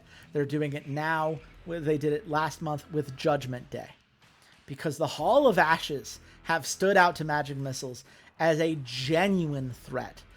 When it was a match against both Hall of Ashes and Judgment Day, the only reason the Magic Missiles were able to emerge victorious is that Hall of Ashes and Judgment Day fucking hate each other. River Dannenberg betrayed what was previously the Hall of Pain as a trio, and the two of them hating each other gave the Magic Missiles enough room to emerge with a win. But the Hall of Ashes are the first tag team that has truly pushed the Magic Missiles since Red Arrow returned from his injury. And Magic Missiles know they cannot allow anyone else to interfere if they're going to maintain the belt.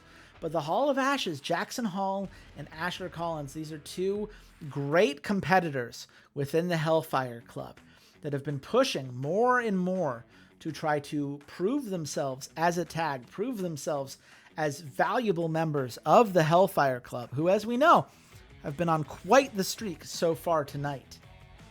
The question becomes, is that enough to unseat the 7 match win streak that the Magic Missiles have had? Because they've been defending not just at pay-per-views, but at weeklies. They constantly prove they are quite the champions. Xander, I'll ask you, does Hall of Ashes pull off the upset tonight, or do the Magic Missiles manage to hang on? I think it's time for Hall of Ashes to get the upset, get the win, take the belt, and Magic Missiles to go back to the drawing board. Do you agree with that, Walter? I think Magic Missiles hold on for one more pay-per-view. And that next month at your gold pay-per-view, Hall of Ashes finally win. Because here's the downside, right? Here's the one problem that Hall of Ashes have. Mm-hmm. They gotta pin the champions twice. Mm-hmm. And that's one hell of an advantage for the champions. Mm-hmm. So, hold it off for one more month. Hall of Ashes will challenge them to something absolutely ridiculous. Maybe your crazy coffin match or something like that. But this month, Magic Missiles win, and they lose it at the next pay-per-view. You know, Walter, I know you're not in LA yet, but you do seem to have read the script. Magic Missiles do indeed win tonight. Hall of Ashes are looking very strong heading into the next pay-per-view. It's a 5-star match, which is not what I was hoping for from a 2/3 falls, to be honest with you. That was quite the creativity points investment in that match. It says that the effect increased, but no holy shit moment. It does get the belt to gold, which was one of the other reasons I wanted to hold on just a little bit longer, which gives me my new title reveal segment that Xander has already unlocked for himself. And the 2/3 falls, it has increased the popularity boost for the gimmick moving forward. So by no means was this a disappointment per se. But man, I really needed something larger than 5 stars, because as much as I've had some good matches so far tonight, and I do have some matches I'm very proud of, Xander is coming, and I am scared. But hey. I'm gonna eat your house. I've got one more match tonight. I am afraid for the sanctity of my house. I do believe it is not nearly sturdy enough. But listen, I'll be honest. I was getting extremely concerned with all of the 6-star matches you put up, but now I'm starting to feel okay again. So, like, even if this one is very good, which I expect it to be, just before we get into Fishbone and Victor Magnus, I think we're still in it for tonight. We saw Eduardo, right? Just like going back to last month, we saw Eduardo. We saw how dominant his performance was off the rip, and everyone was just like, I don't think I got it by like match 5 of their cards, right?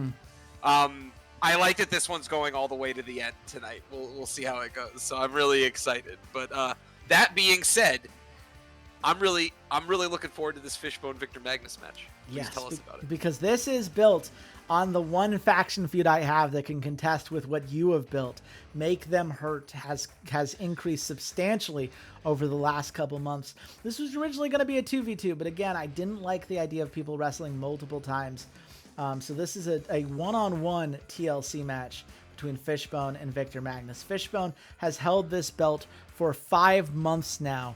He originally won it back at Mana Unleashed, the last gold pay-per-view belt that we had. And he's done a great job defending it to this point, right? He has been the backbreaker, the one who has held strong despite people as talented as Derek Nash coming at him. Despite El Muerte Blanco trying to keep him away from the belt originally. But Victor Magnus, right? He has a lot on the line here. As the leader of the Southern Century, seeing everything that Alpha Jackson has built, his reputation is on the line. If he is going to be the leader of Strong Style, the leader of the Southern Centuries, it's not enough to just send out his minions to inflict pain on Fishbone, though I am sure him being who he has enjoyed every moment of the hurt that the Southern Centuries have inflicted on the Eastern Elite tonight. This is a must-win match for him. He needs to prove himself as the ring general he claims to be, as the workhorse he claims to be. He cannot let Fishbone win another match without running the risk of someone like Alpha Jackson deciding that they've had enough, that they don't believe in him as a leader anymore.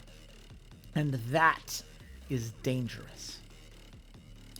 Question is, Walter, does Victor have what it takes to avoid that fate, or does Fishbone continue to stand strong tonight?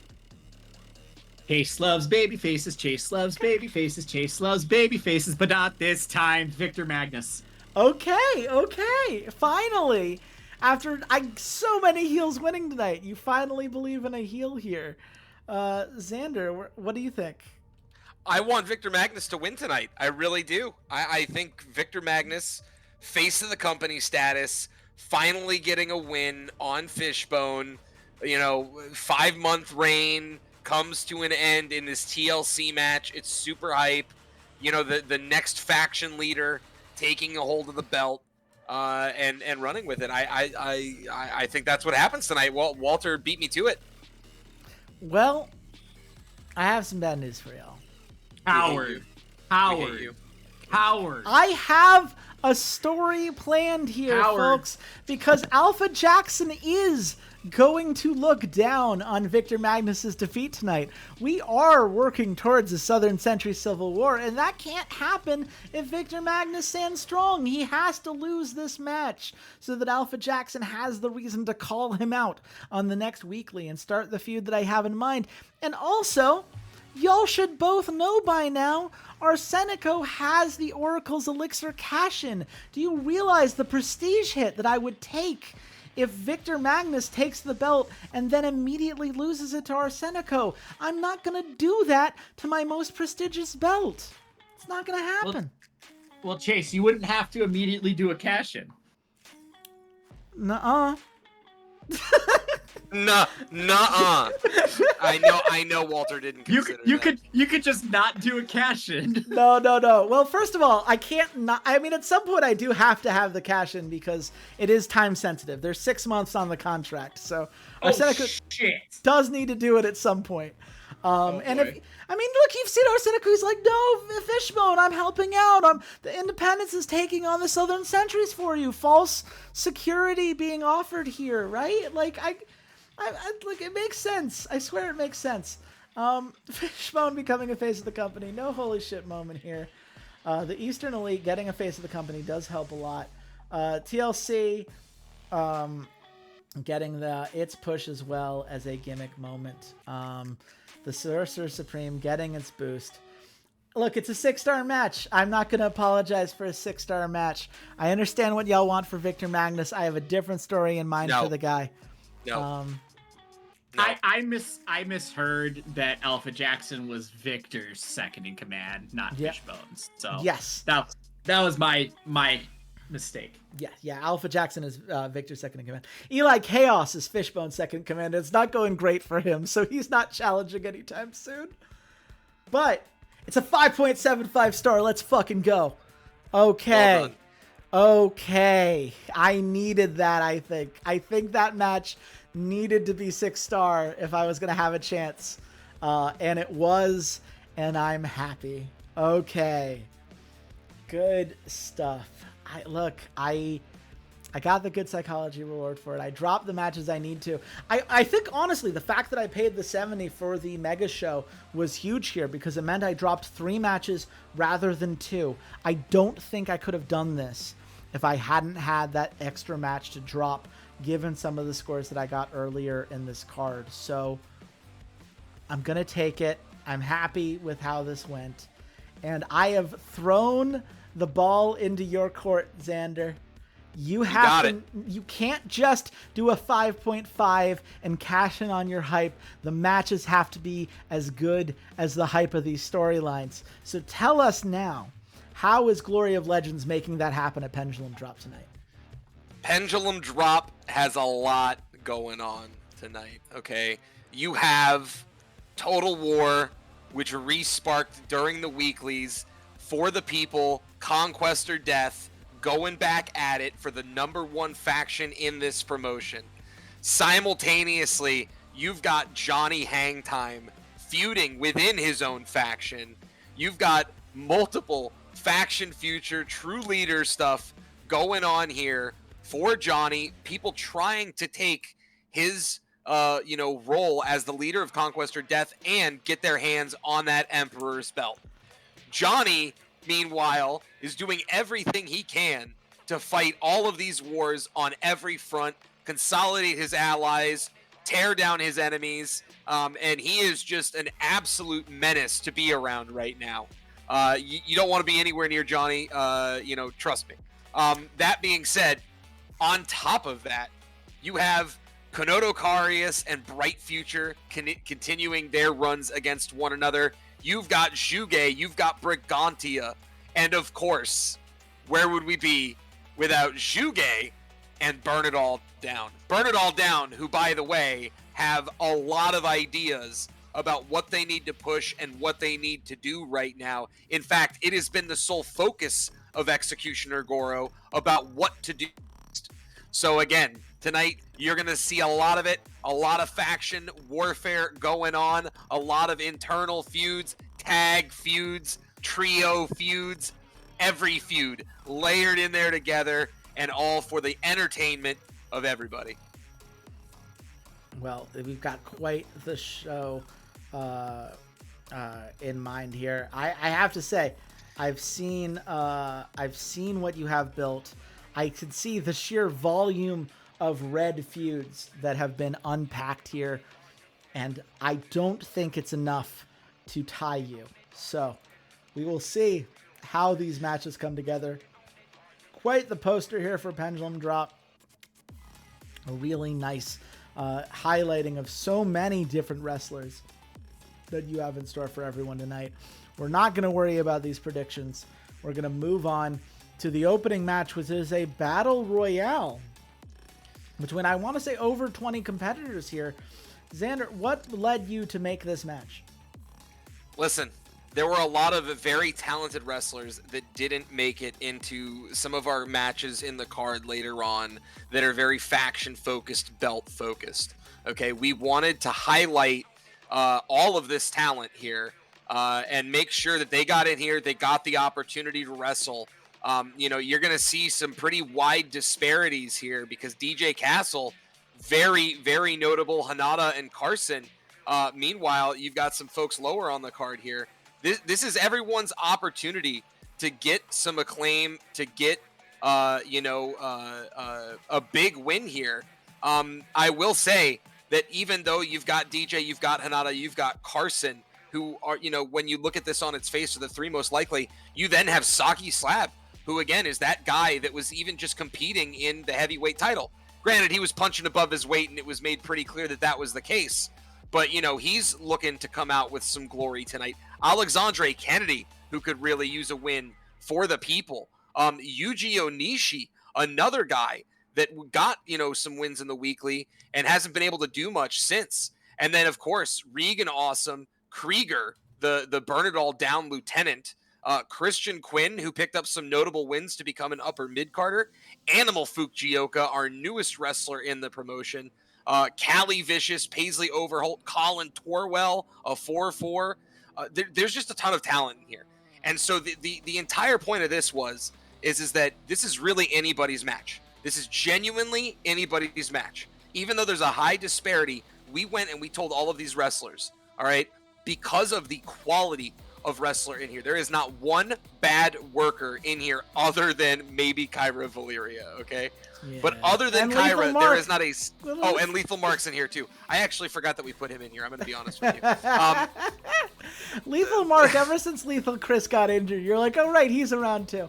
Yeah. So other than Kyra and Lethal, this is anybody's match, okay? And I'm just being up front. Even Lethal and Kyra know that. They're just happy to be here and get the opportunity to come out and shine against all of these wrestlers. There is not a single bad wrestler here. There are 4-4s, 4-3s. Everyone's over. Everyone's a member of a ton of members of factions, big factions, people who've been in belt matches, people who've been in some huge gimmick matches. So again, this is genuinely anyone's opportunity to come up and take a win and be the most notable person on a battle royale that they will very likely never get to compete on, that has this much talent.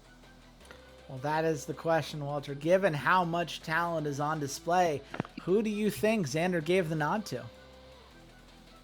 I mean, Carson Gold is the one that stands out to me, but he seems just kind of, I don't know, too obvious. So I'm going to go with the name that I like the best today. And today, that is Animal Fukuoka. Oh, man, I love this for you, Walter. Can you say, Xander, who won this match?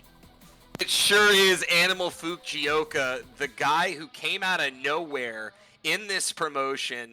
As you can see, has a ton of upside, was very close to being over. Disrespect blow-off. I forget which blow-off that was. It was the Stardust versus Secret Storm, which you said you did not care if neither side won this match. Nope. Which is fair, because Animal Fukuoka, with this win, not only becomes a main eventer, but is now over with the fans, turning him into a 4-3. So, mission accomplished, I believe. Yeah. Listen, Animal, we sat down here and there were a couple of wrestlers that were really motivated, that really put the work in. And Animal said before coming into tonight, he's like, hey, listen, I've shown I'm the guy to beat right now. I'm the new guy. Everyone came at me. They wanted to, this is our home, all that. Doesn't matter. I'm putting everybody down. DJ Castle, Hanada, Carson, you guys are great. But I'm a heel. I'm here to kick you in the face and take your job. And he did that tonight. He's bringing I love this for me. Yeah, the fact I that love this for me. You called Good job, that after Walter. all those names. Battle Royales are always the toughest to predict. But look, as someone who has boosted both Arsenico and Technoboy after signing with my company, I cannot help but appreciate another person who is willing to put their new wrestlers to the forefront. We will see. It's 4 3/4 stars, but I imagine you went into this knowing that Kyra and Lethal were there. Yeah, This is Kyra not and gonna be a Lethal, match yeah, that's and scored. Ryan Fox, yeah. It was going to come down a little bit, but that's fine. But you've got a very interesting. What's going on with Gavin Evans at the moment? Yeah, Gavin Evans is out here, and he maybe or maybe not be doing some mic work. Okay, Gavin Evans is out here talking a bunch of smack. Gavin, meanwhile, is listen. A lot of people have been coming after him. Okay, a lot of people have been coming after him, but no one else has sought Gavin the way that Kanoto Karius has. Okay, they do not like Gavin. All right. They are not Gavin Evans fans. And so after that match tonight, all right, Kanoto Karius saw their opportunity to take Gavin Evans out. While all eyes are on Animal, all right, Gavin Evans, comes out and says, hey, listen, I know that I didn't come out on top tonight. Animal's a great competitor, but, I want to shout out Bright Future and Brigantia for the work they've been doing within this promotion. And as soon as those words come out of his mouth, the members of Kanoto Karius are there, ready to ambush him, and they chase him into the ring. Yeah, it is that ring invasion. We've seen Xander use the stunt dive earlier. I used both my stunt dive and my ring invasion. I don't believe, Walter, that you've used either yet, but you can certainly see the advantage with a 29% overness boost and 44 popularity from a single segment.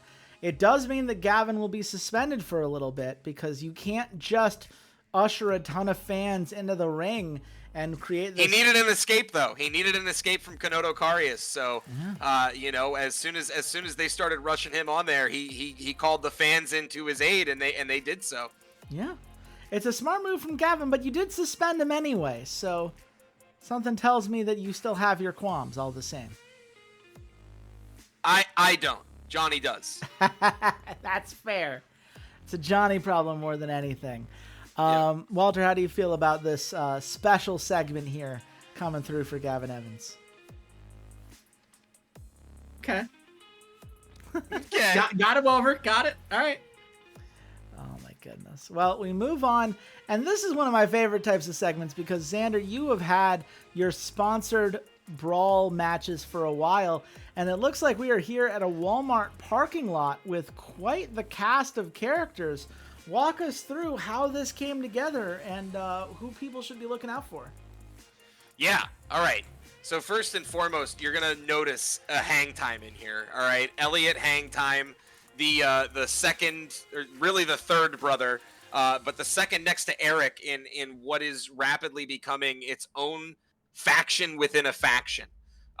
Eric and Elliot do not see eye to eye with Johnny. They want to do things their own way. And tonight, this brawl match, sponsored by Walmart, okay, is going to break out in the Walmart parking lot. Now, I will be honest, Elliot did not want to be here, okay? Elliot was forced to come and be a part of this match because at the end of the day, this match is really a match that is going to determine whether or not Conquest or Death can put the other factions represented here in their place. You'll notice a lot of members of Burn It All Down. You'll notice Coda Super from Brigantia. You'll notice Cassidy, the leader of Kanoto Karius. And you'll see Bear Winter, you'll see Elliot, you'll see Wolf and Skullshot, all of whom are here to represent Conquest or Death. So this was really something that Johnny put out and said, hey, there are notable members of Burn It All Down that are going to be here. And I've got it on good authority that Cassidy is coming to this promotion signing in the Walmart parking lot. It was supposed to be a Burn It All Down, extravaganza. Johnny pulled some strings a little bit. He got, very notably, Dietrich Mullen to show up. He got Matt Robinson to go. He got Cassidy to go. And he has sent his squad of men that he trusts to go deal with this. Now, Elliot, again, didn't want to be here. And he doesn't agree with Johnny about how Johnny does things. But when Johnny says, you're moving or you're not going to be in this pay-per-view, Elliot has no choice but to listen. Okay? Because at the end of the day, there is only one emperor, and that is Johnny. So this Walmart parking lot breaking out with all of these interlaced feuds. And it's really Conquest or Death trying to put the hurt on to guys like Sebastian Chaos, to guys like Deputy Newland, and Coda Super, and very notably Cassidy, who Johnny just feels they're all getting too big for their britches. Sebastian Chaos, he's been doing too much winning. That guy is actually starting to get to face of the company level. We can't have another member of Burn It All Down getting to face of the company level. And Cassidy, this dude was a nobody. And now that he's a faction leader, he's consistently winning matches in the main event. So again, he sends Wolf Klein and Bear Winter, his two trusted tag members, all right, alongside his brother, which just as a way of kind of putting him down on the card and simultaneously still letting him wrestle. So, you know, I slap you and throw you a bone simultaneously. I will yeah, say, go ahead. if Johnny was planning on sending his best, a combined 1-16 in singles competition was an interesting strategy. Again, it wasn't sending his best. That was not the point here. Okay, the point was that Johnny doesn't feel very highly about any of the wrestlers that he's sending these people to go deal with. He's essentially saying, I don't need to send my A squad. I don't even need to send my B squad. I can send the C or the D squad after these buffoons, and it'll be no problem. And Johnny's only caveat to that was, well, I'll send Elliot to make sure, just in case stuff does go poorly. Especially with how, you know, some of these guys have been doing lately. You know, he is a little, you know, feels a little bit of trepidation about Sebastian and Cassidy because they've been so good for recently. Yeah. The question is, Walter, who do you think of these 10 competitors emerges victorious in this Walmart parking lot match?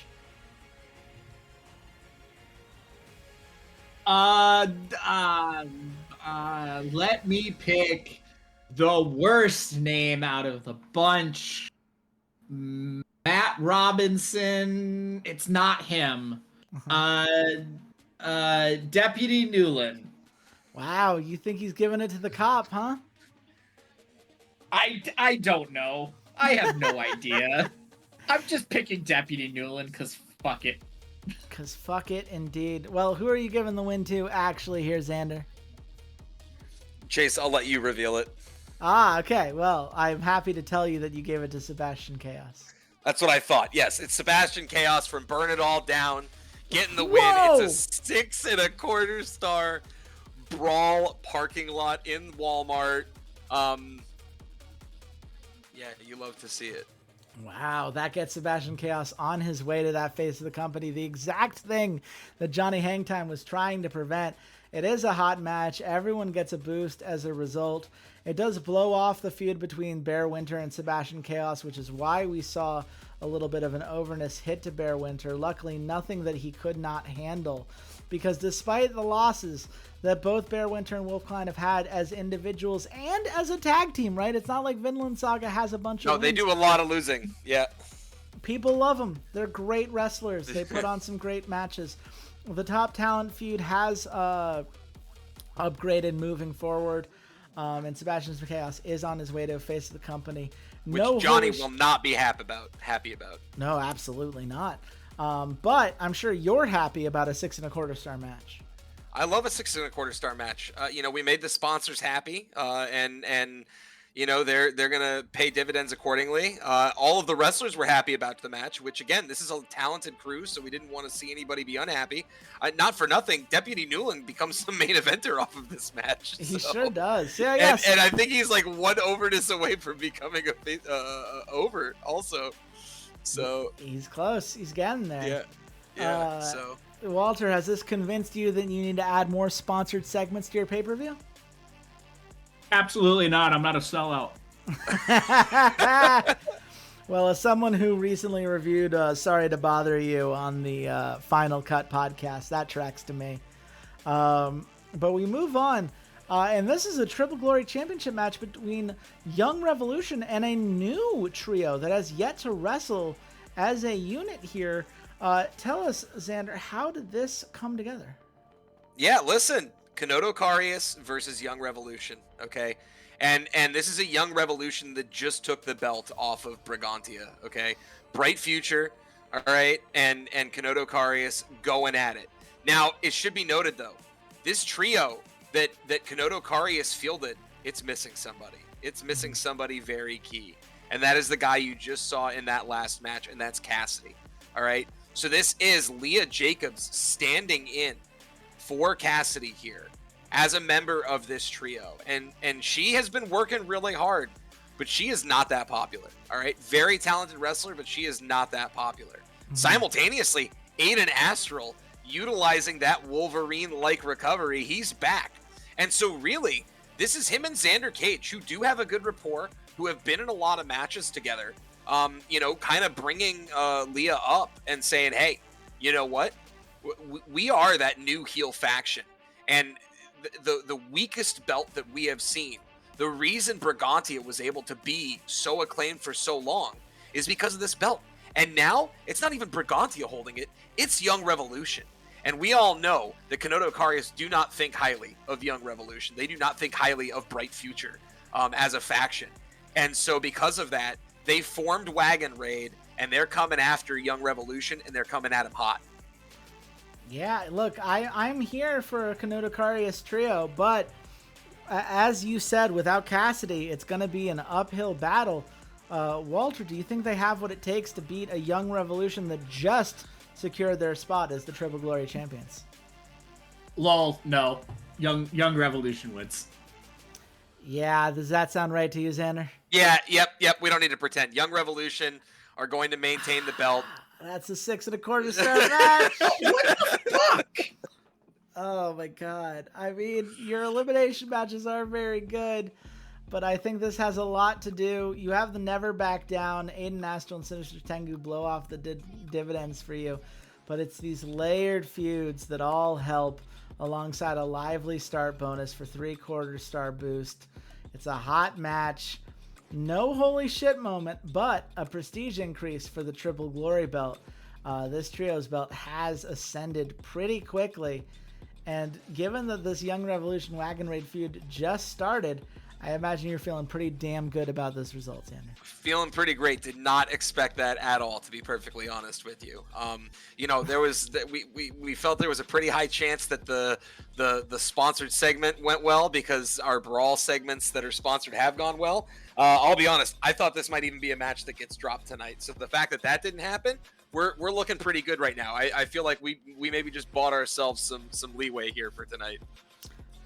Yeah, it's definitely not what I wanted to see as your competitor, but it is what the fans wanted to see. Walter, you seem pretty incredulous by the result in front of us. I am happy that my friends are doing well. Thank you, Walter. Oh, man. Yeah, that sounds about Sorry, right. I didn't put enough fucking sarcasm in my voice. Oh, goodness. Well, we have to move on. That is the way this game works. And we move on to a Return to Glory championship between Serpentine Suprema, the current belt holder who won it last month, versus Bone Soldier, who previously held this belt, Sho Fujino, and Kaiman Nomura. How did this match come together here, Xander? Yeah, listen, Serpentine just pulled this off of Bone Soldier, right? Simultaneously, you've got Sho and Kaiman, who are very core members of their respective factions. This is 4 factions being represented here, and this is what we were talking about, right? You have the rising upstarts, coming in here. You've got Juge, you've got Burn It All Down, you've got Brigantia, and then you've got Bone Soldier from Conquest or Death. He's trying to get that belt back. I mean, it's kind of embarrassing for him. That he only held it for, I think one defense, and basically, and lost it immediately to Serpentine, who, despite Brigantia losing that Triple Glory belt, Serpentine said, "Don't worry, guys, I got this." And now, he's on his way to, getting close to face of the company status. Meanwhile, Sho Fujino has been on a losing streak. You see, he's that 2-8 record. He was 2-6, but he was looking really hot before that. Krieger, giving him the coaching, giving him the tech, and it looked like Sho was about to start heading to the moon, but that didn't happen. And now you've got Kaiman, who says, "Listen, if Serpentine can get a solo belt, I can get one for Juge." And this belt seems to be able to change hands quickly. So I think it's Juge's time to come in and make that happen. We need a solo star. I've been the one in the highest level matches.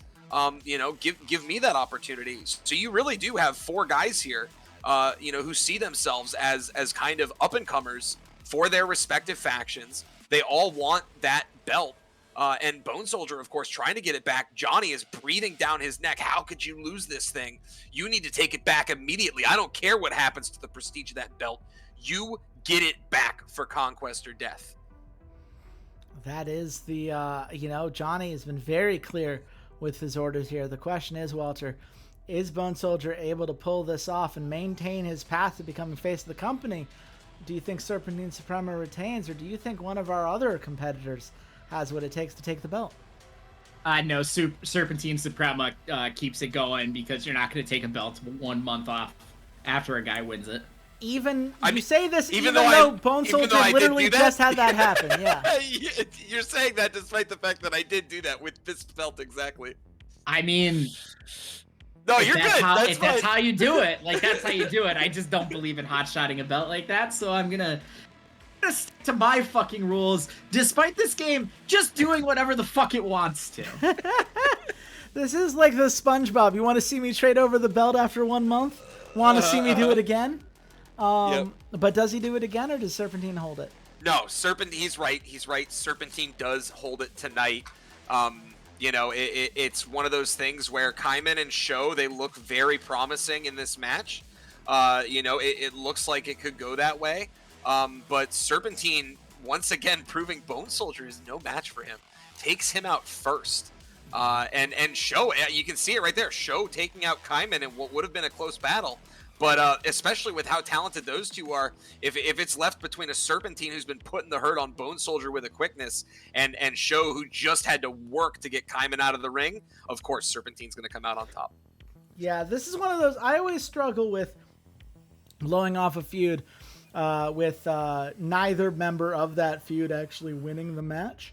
But it seems to have paid off with a 5-star match. There's no morale or overness penalty because the match went hot, which does aid a lot of that, could neutralize some negative effects. Serpentine now on his way to becoming a face of the company in his own right, and with Bone Soldier still gaining 3 popularity, he still maintains that journey. And oh, by the way, it's your first holy shit moment of the night as Serpentine Suprema puts Kaiman Nomura through the announce table. And oh, by the way, with all the feuds and the high rating of this match, the Return to Glory belt seems to have made up for the quick change that you had last month. So I gotta imagine you're feeling pretty good despite only getting 5 stars. Only a 5-star match. Maybe, who knows? Maybe we're dropping a 5-star match tonight.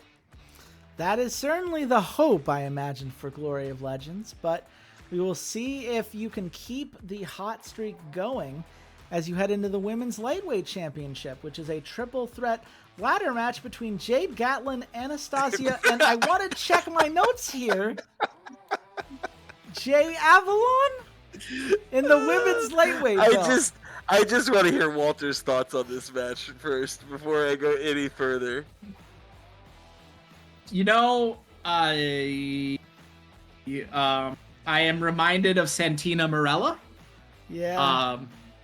But we are modern people in a modern world, and if women can contest for quote unquote men's championships, and intergender wrestling is and should be a thing, I can't see why Jay Avalon can't contest for a women's lightweight championship.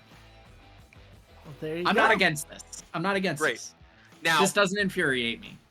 now, Chase, do you remember? Do you recall what I told you? Why the Jay is here specifically?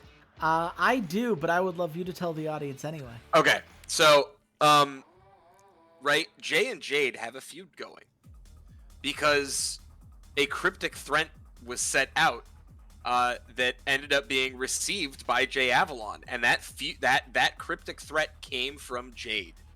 Jade, with her title, is now essentially trying to create a position for herself within For the People, and she thinks that Jay Avalon has not done his duty as a member of this faction.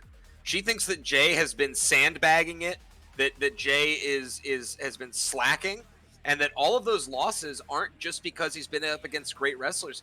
She thinks that they've been up against poor wrestlers at times, and she thinks that Jay might be actively working against For the People. And Jay is standing there saying, hey, I've put my time in. I've done everything. None of this has been on purpose. Okay, I understand that to you, I look very talented, but I've been working my ass off. I just haven't been able to come on top in some of these matches. And if that's what you're gonna do, Jade, then you and I have a problem. Okay, and I don't care what is going on right now. You and I are gonna settle this. I don't care if your belt is on the line. You and I are here to figure this out.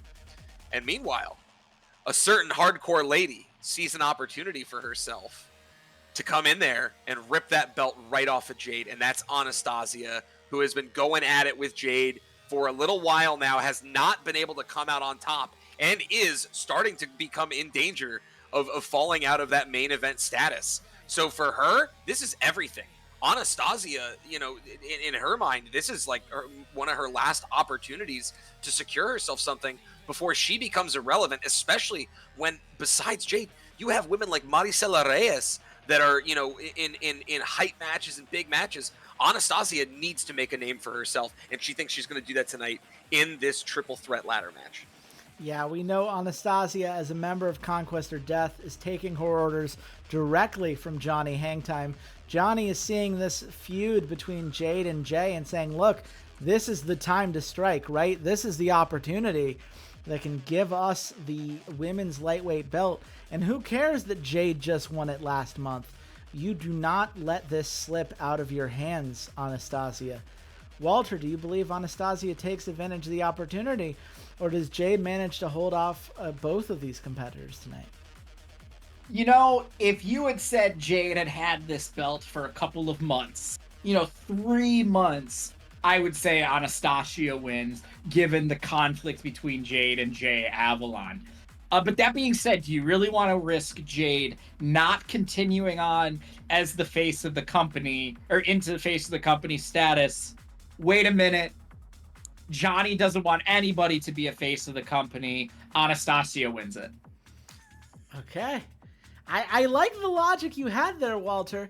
Xander, is he right? He's not right. Jade is continuing her Thank title fucking belt. God. Jade is continuing her title belt. Listen, but it's Thank a struggle, fucking and Christ. that's the whole point here. Is that Johnny's right. Johnny is picking correct opportunities for Conquest or Death. He is doing the right thing as a general. Unfortunately, his soldiers are just not putting in the work they need to do tonight, and Anastasia is not able to come out on top of Jade. But it should be noted that this is hard for Jade, and she is feeling the pain of that cryptic threat that she sent out now. She's starting to regret her decision here, and Jay Avalon is saying, listen, we can keep this back and forth going. I don't care. I'll show up in your matches. I'll make your life a living hell. Okay. I have put so much work in. He feels, if anything, he has done so much for the people, that the fact that, a core member is now outing him, he's starting to rethink his position within this faction. Yeah, it is interesting to see For the People kind of splitting apart here. You don't expect this kind of storyline from a face faction necessarily. But this is something that Jade Gatlin started. We'll see if she's able to finish it. It is 30 creativity points as Jade Gatlin throws Jay Avalon off the ladder, sending him through another ladder. It's a 5 3/4 star match, so a lot of positives to take away from this.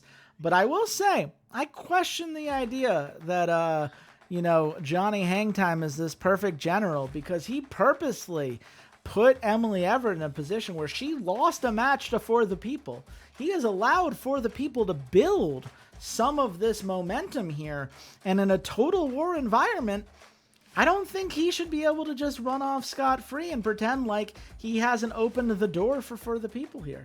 We'll see if he's able to close it later tonight with his matches, but Jade Gatlin winning tonight does not surprise me, given that both of these factions seem to be working against themselves in a lot of ways.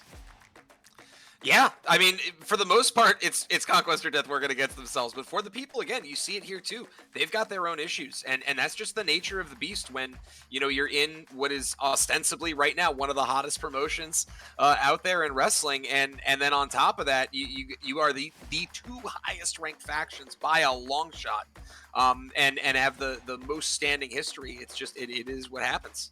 Yeah. Well, we move on to the tag team belt.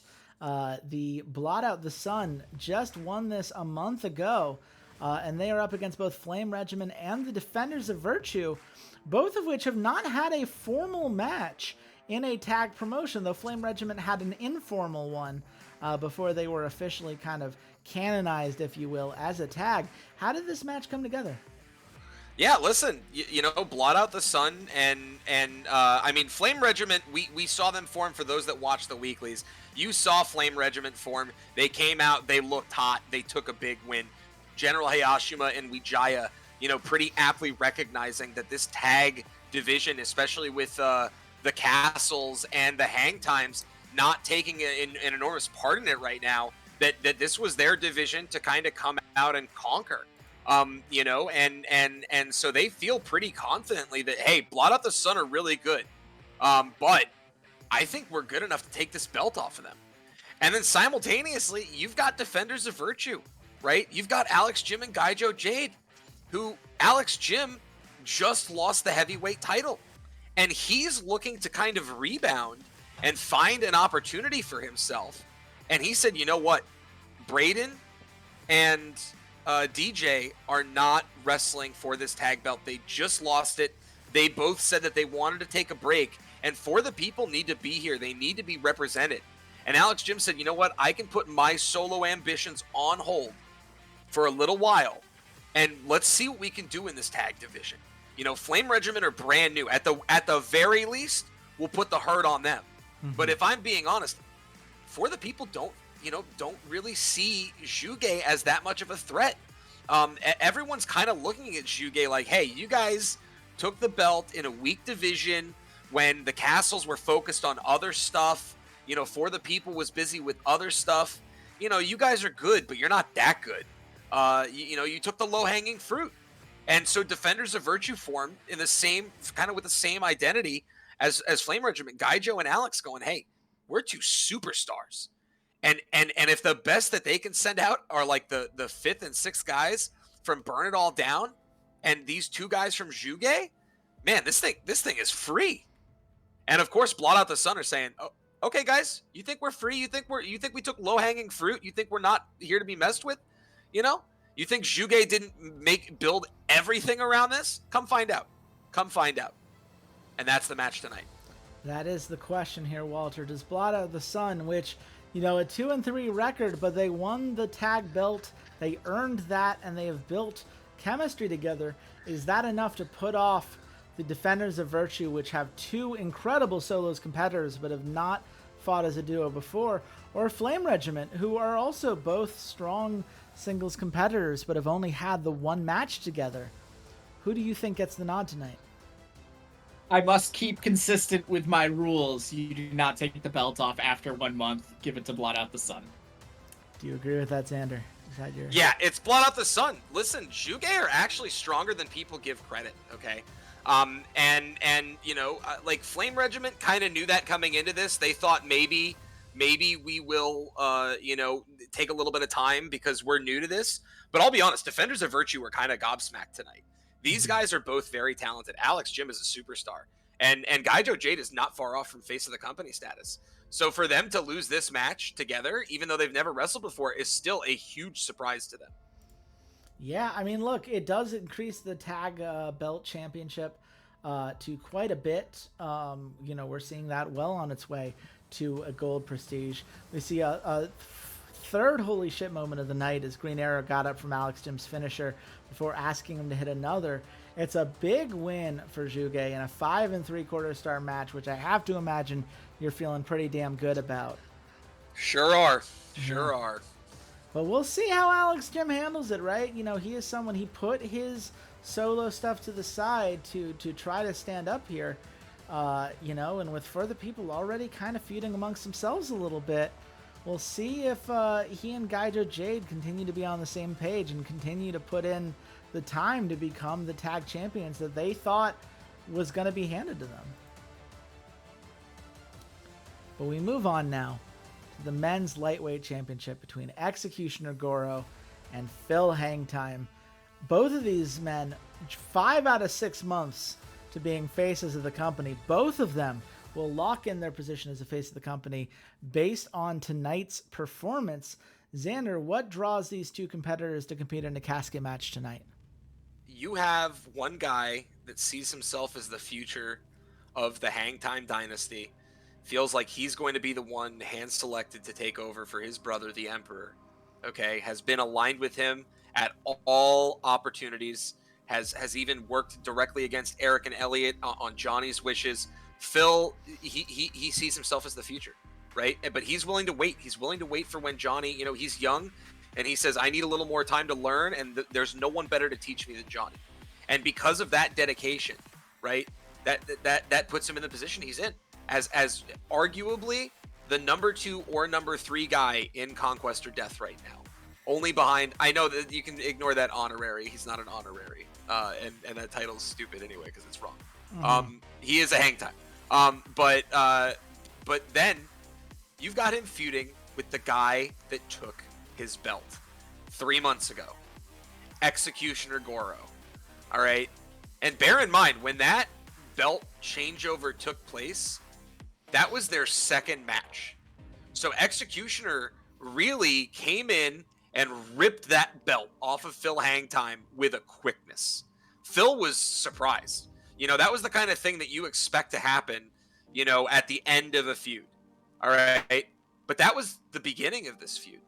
And now this match is going to determine, all right, not just who maintains the lightweight championship, but really it's going to determine, does Executioner Goro get to take a free ride to that cruiserweight belt and go for Izaki? Or is he going to look higher and go for Kai Galvana? If he can beat Phil, who cares about this lightweight title? I'm going for Kai Galvana. And in all honesty, Executioner Goro's focus tonight has been exclusively on how to posture Burn It All Down. Because I'll remind you, if the Total War feud is back, there's some other feuds that are about to rekindle as well. And Burn It All Down is setting fires everywhere they go. And so tonight, Executioner Goro wants to put Phil in the coffin one last time, maintain his title, and end the feud. Phil, on the other hand, sees himself as the potential victor here, wants to get his title back, show Johnny that he can be trusted with that position, and he wants to make sure that Executioner takes his first loss in a long time. Well, these are both incredible singles competitors. Both of them have 8 wins under their belt. Phil's taken some losses recently because Executioner Goro has been so strong. Walter, who do you think's getting the nod tonight? I think you keep it on Executioner Goro, but why wouldn't he go higher than Kai Galvana? Yeah, this is an interesting one to me because Executioner Goro winning is the kind of popularity boost that puts him above a Kai Galvana. But everything you just said, Xander, seems to indicate that it would be better for Executioner Goro to not have a title around his belt so that he's free to challenge elsewhere.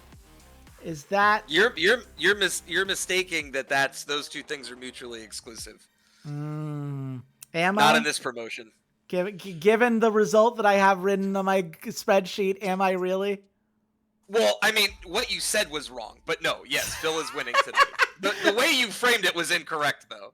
Well, I'll look forward to you proving that one day because I don't think you've had any belt holder challenge for another belt at any point so far. Not yet. But Not yet. I've also told you that it's gonna happen. I actually did tell you that. You just forgot. We'll see it when it happens. I'm just saying you've talked about it, but you haven't done it. We'll see when it happens. But for now, Phil Hangtime is freeing Executioner Goro up to go challenge for other belts by winning this one here. It's a 5.5-star match. It's a nice win for Phil Hangtime, getting his belt back. It's a 5 3/4-star feud blow-off at this point. And both people are becoming a face of the company. So a nice victory there.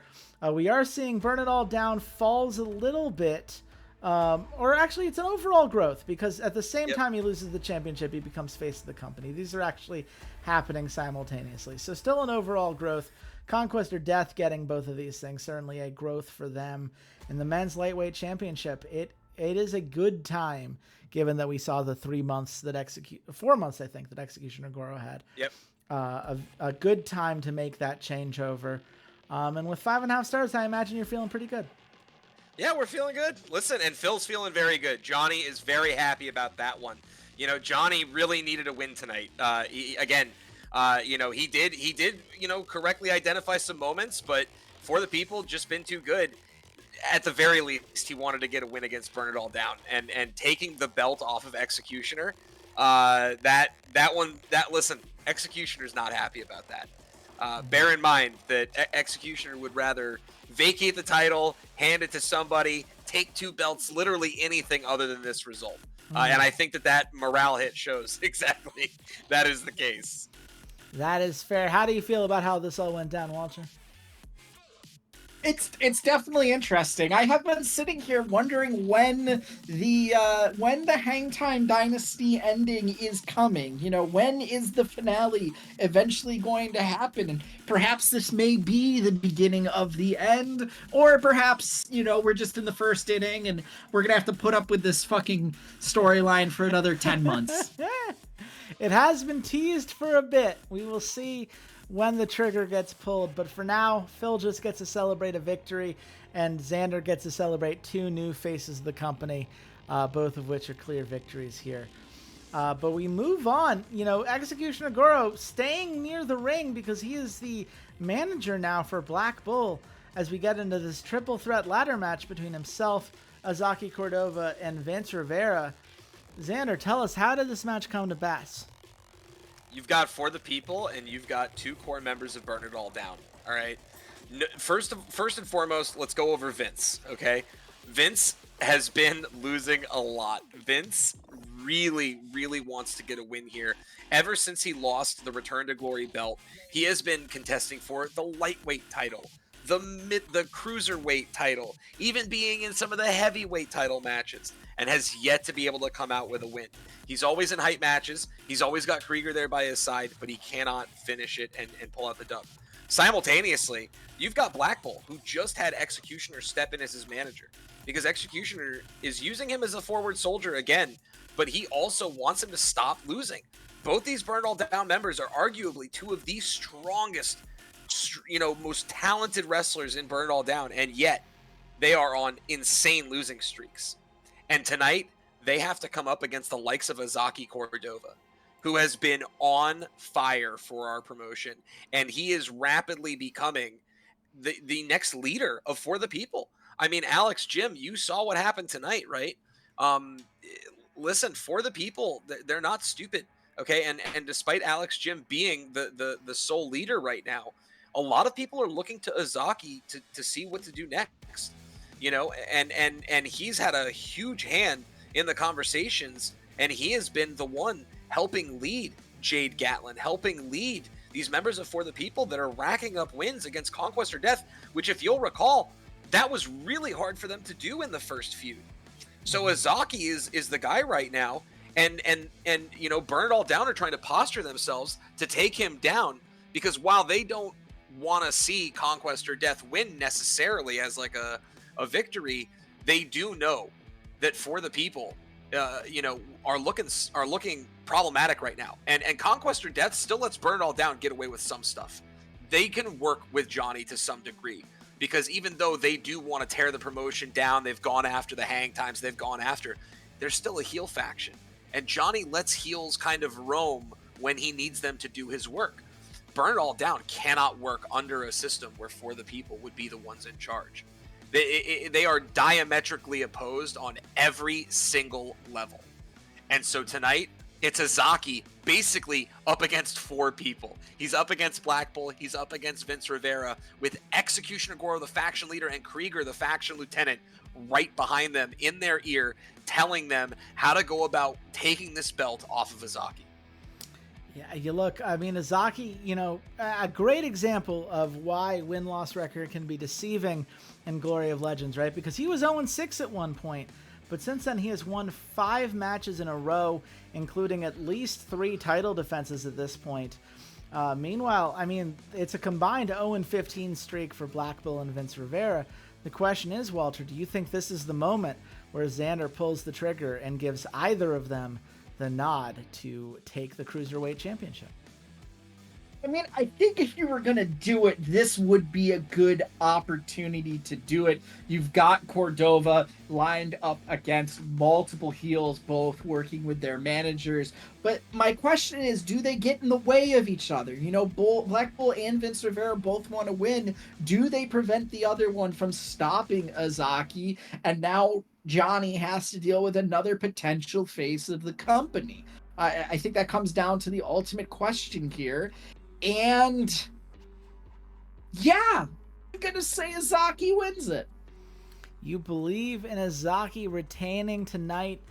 Is Walter correct here, Xander? Yes, he's correct. Yay! Azaki Cordova maintains his hold on the belt for the people, continue their run. And Black Bull and Vince are both really, really disappointed tonight. And Executioner, after losing his belt, you can see, is livid. All right? Everyone thought, I'll just say, everyone thought that the fires being rekindled by Burn It All Down were going to be intentional. It was going to be them restoking old feuds. But I'll just say, I think it's pretty clear that it's not on them. They are genuinely heated, and they are now coming with a fury that everyone knows is going to be hot. Yeah, we know. I mean, we know the stakes here are very clear. The Cruiserweight Championship continues to be boosted by the successful reign of Azaki Cordova, continuing to prove himself time and time again. It is a 5 1/4 star match, and it sets the feud between Azaki Cordova and Vince Rivera hot. So I imagine you will have more in mind for these two competitors. But right now, it's a 5 1/4 star match. It is a nice defense for Azaki Cordova, his 6th win in a row. And for Black Bull and Vince Rivera, you have to ask the question, what is it going to take to stop this slide? Because as Walter's pointed out in the past, right, once you have someone who is 2-13, once you have someone who is 3-12, it is hard to believe in them as individual wrestlers. But that is a problem for Burn It All Down to settle at another time, because for now, we move on to the men's heavyweight championship between Kai Galvana and Braden Castle. And as you pointed out, the Castle Crashers were the main tag team for a while in Glory of Legends, and we're seeing some solo aspirations for Braden as he goes up against Kai Galvana tonight. How did this come together? Yeah, listen, Braden, has been that guy. He did the face turn. He's become, again, someone that Azaki and Alex Jim, it's those three in a room. When they're devising plans, when they're trying to figure stuff out, Alex Jim still, of course, has the final say right now. But Azaki and Braden, Braden and DJ held that tag belt, that tag duo for a long time. And even DJ will say, hey, I put in good work and all that, but my brother is a rock star. This guy does just so many insane things. He's able to outperform, outmaneuver everybody, and the fans love him. And because of that, Alex and Azaki sat down and they said, you know what, Braden, we need you right now. Alex just lost the heavyweight title. He's looking at what's going on with the Emperor's belt and doesn't feel like the time is right. That's why he did his tag stuff tonight. Alex needs some time. And Azaki says, listen, I got to hold on to my belt, dude, but we need someone in For the People contesting Conquest or Death. We cannot just let them hold the men's heavyweight title and the Emperor's belt indefinitely. This cannot continue. It cannot keep happening. This is too much, and our faction relies on you going out there and being the best version of yourself. And Braden said, hey, guys, no problem. You need me to go hurt somebody? It's what I excel in. And if that guy is the number 2 man right now in Conquest or Death, that Kai Galvana, the brute, I'll take it to him. And don't worry, I will be the one ripping that belt off of him. Simultaneously, Kai Galvana, he says, hey, I've only had this belt for 2 months. Come talk to me in 8 months, Braden Castle. For the People, you're never touching this thing. Me and Johnny are going to control this indefinitely. This is the long reign beginning. Okay, this is not the reign that you are used to. This is the Emperor himself telling me I need to hold on to this belt. If you think I'm giving it up in this total war match, you're out of your mind. Well, that is the question here. Kai Galvana obviously has held it for 2 months and has won 4 times. He's been happy to defend it because he is very confident in his skill set. But Braden, the loyal knight of For the People, certainly hoping to prove himself here. Walter, who do you think's coming away with the victory tonight? I think Kai Galvana is going to be able to hold on to it. I don't think Xander is ready to completely start the collapse of the Hang Time Dynasty yet, and that means keeping the belt on Kai Galvana for now. That makes a lot of sense to me. Do you agree, Xander? I sure do. Kai Galvana holding on to it, the number 2 guy. Braden's a phenomenal competitor, but it's just not enough tonight. Kai Galvana is going to maintain it. He sure is, and it's a nice 6-star match. Most importantly, keeps the popularity for Braden up. He continues his journey to become a face of the company. Kai Galvana, of course, already there, already having proven himself time and time again within this company. This is just the start of the feud. This feud did not exist heading into this pay-per-view. And anytime you start a feud as a 6-star match, you've got to be feeling pretty damn good about what the future holds. And it doesn't hurt that Kai Galvana hits Braden Castle with 3 consecutive finishers to get another 30 creativity points. Your 4th holy shit moment of the night. And the men's heavyweight championship continues to climb slowly but surely in prestige. Sure does. We've got 2 matches left tonight on Pendulum Drop.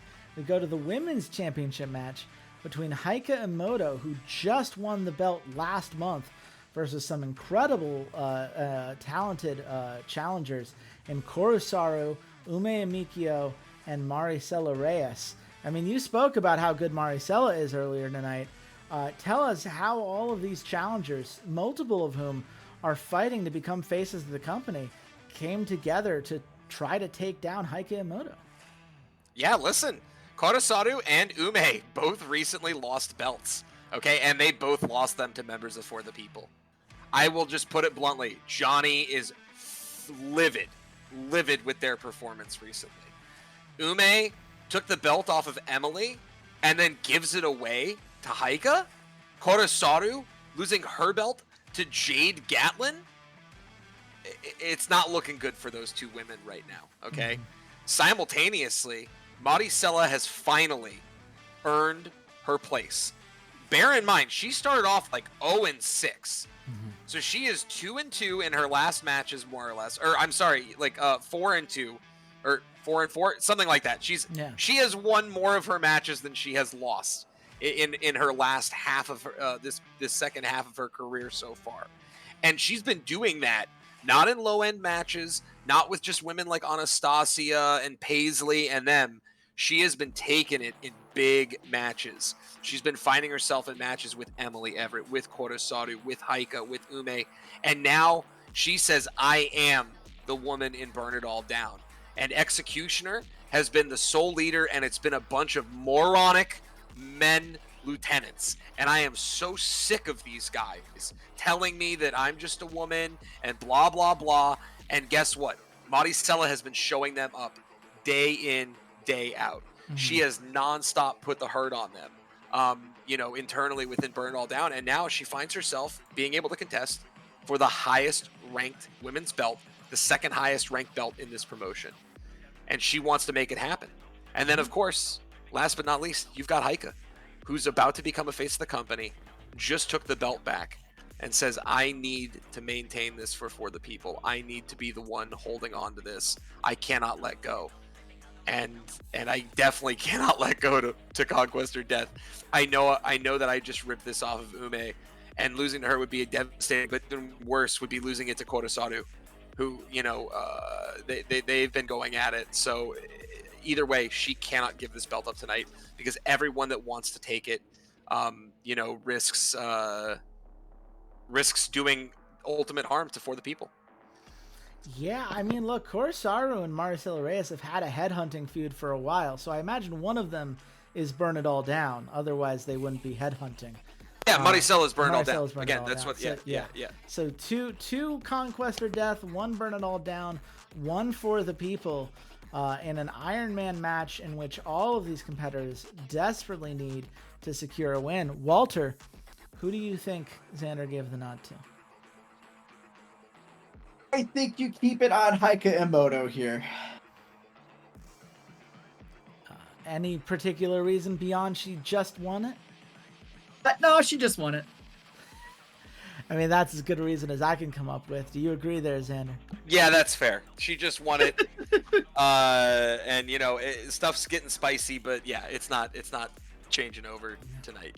It's a score of 4-3, which means that every other competitor probably had their moment in this match, but Heike ultimately emerges victorious. It's a 5.5 star, something she can be damn proud of, because this should cement herself as a face of the company. It also leads to a holy shit moment as Heike was about to hit Maricela Reyes with her finisher before they both collapsed from exhaustion. A nice boost there. A nice boost for the people. Now officially a 7 reputation faction. Not that faction reputation is an end-all be-all as we've seen, but it certainly is nice to see if you're a For the People fan. The Women's Heavyweight Championship continuing to climb, continuing to get some nice nods here. And yeah, I mean, we'll see. Yes, Kurosaru and Ume took a little bit of a popularity hit, but they are still now just 1 month away from becoming faces of the company in their own right. And with a gold pay-per-view coming up, some more slots to play around with, especially if you choose to use the Mega Show, Xander. It will be interesting to see how each of these competitors can prove themselves and set themselves apart moving forward. But of course, you have to close with the Emperor's Belt. Johnny Hangtime and Emily Everett. Of course, Emily has to be furious that Johnny put his foot on the scales in her most recent match against Alexis Kovac. But both she and Eric are trying to take the title of Leader of Conquest or Death. I mean, what should the folks at home be watching for in this fatal 4-way steel cell match? Listen, you have Johnny Hangtime up against Emily Everett and Eric Hangtime. And bear in mind, that's all this match was going to be tonight. But Johnny will never find himself outdone, outmatched. And he knows that the biggest threat in here is not Eric. He has been putting Eric in his place for a couple weeks now. But he knows that Emily Everett is a genuine contender to become the Emperor.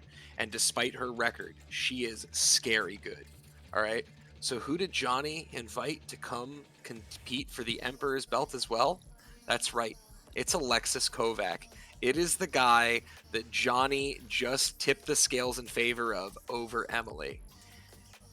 And because of that, Emily is going to be left in a match where she has to choose between the thing she has always wanted most and getting that revenge. All right? Alexis is looking for an opportunity here, hoping that the three of them squabbling means he'll get an opportunity to come away with a sneaky pin. He is over 1,000 popularity right now. He has not started that trajectory to becoming a face of the company, but he is scary good. All right, he is scary good. Unfortunately, he just hasn't been able to beat Emily and folks like Johnny with any kind of consistency. He's not that good yet. All right. And then, of course, last but not least, you got Eric. Eric sees himself as the future.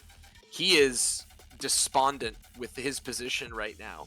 And he is rapidly trying to figure out how, if he cannot beat Johnny tonight, what he is going to need to do in order to take this crown off of Johnny's head. Okay? Because this, more than anything, he is starting to get concerned that he genuinely cannot beat his brother in the ring. He's hoping tonight that Emily will do enough harm to him to where he'll be able to come out on top. And Johnny, despite being troubled, despite working on, all of these matches and trying to be the grand strategist, okay, Johnny has said very bluntly that if you are not with me, you are against me.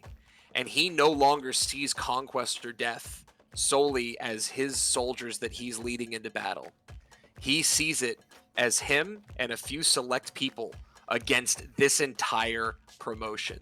Johnny is a great strategist. He's a brilliant mind, but he's also paranoid as hell. And that means he is coming out in the ring with reckless abandon. You might as well have dangerous worker trait right now. Okay. So that's what's going on. Absolutely. And look, Johnny's won 10 matches in a row. He secured that double-digit win streak, which we already heard from Walter earlier tonight, how much that can make a difference. And it's not just that Emily's been feuding against Alexis, right? Eric and Alexis have feuded back and forth in this Faction Future feud, both of them trying to prove themselves within their own factions, pointing to each other as the kind of person they need to beat to climb up that ladder. So a lot of different interlacing feuds here. Walter, who do you think got the nod tonight? On. Is it going to go on to anyone else other than fucking Johnny Hangtime? Not a chance. It does seem like Johnny Hangtime is yet to show the kind of vulnerability necessary to lose a match like this. Are we right, Xander? Is this a Johnny victory?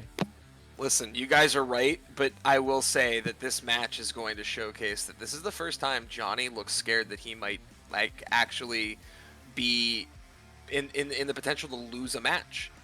There are moments here where he's wrestling against Emily and he looks concerned. He looks genuinely concerned, like she might get the better of him, or that even maybe while he's wrestling her, it might give Eric an opportunity. Again, that paranoia from Johnny is going to come in. It's going to come through. And now that feud starting between Emily and Johnny, it's there. And you're going to see a lot more of it. Yeah, that True Leader feud's one I've been looking forward to for a while. Johnny Hangtime slamming Emily Everett on top of the cell. That 30 creativity points in a holy shit moment. Certainly kicking off that feud right. The Emperor's Belt continues to grow bit by bit. Thanks to Johnny Hangtime holding it. It's a 5 3/4 star match thanks to a smooth series of performances. I think that smooth performances buff was the difference between me having a shot to beat you and you taking the win. We'll see. I had a couple of matches that were lower. We'll see. Yeah, there it is. 5.75. I think that was the difference. I think doubling a 5.75 was huge. The question is, did I have enough hype matches and enough boosts with my matches to keep up with your hype? Absolutely not. GG, Xander. GG, buddy. God fucking damn it. It is the first time that 5.75 has not been enough to secure a victory tonight. Eduardo cursed me from the beginning. He had no faith in magically enhanced wrestling, and unfortunately, he was proven correct.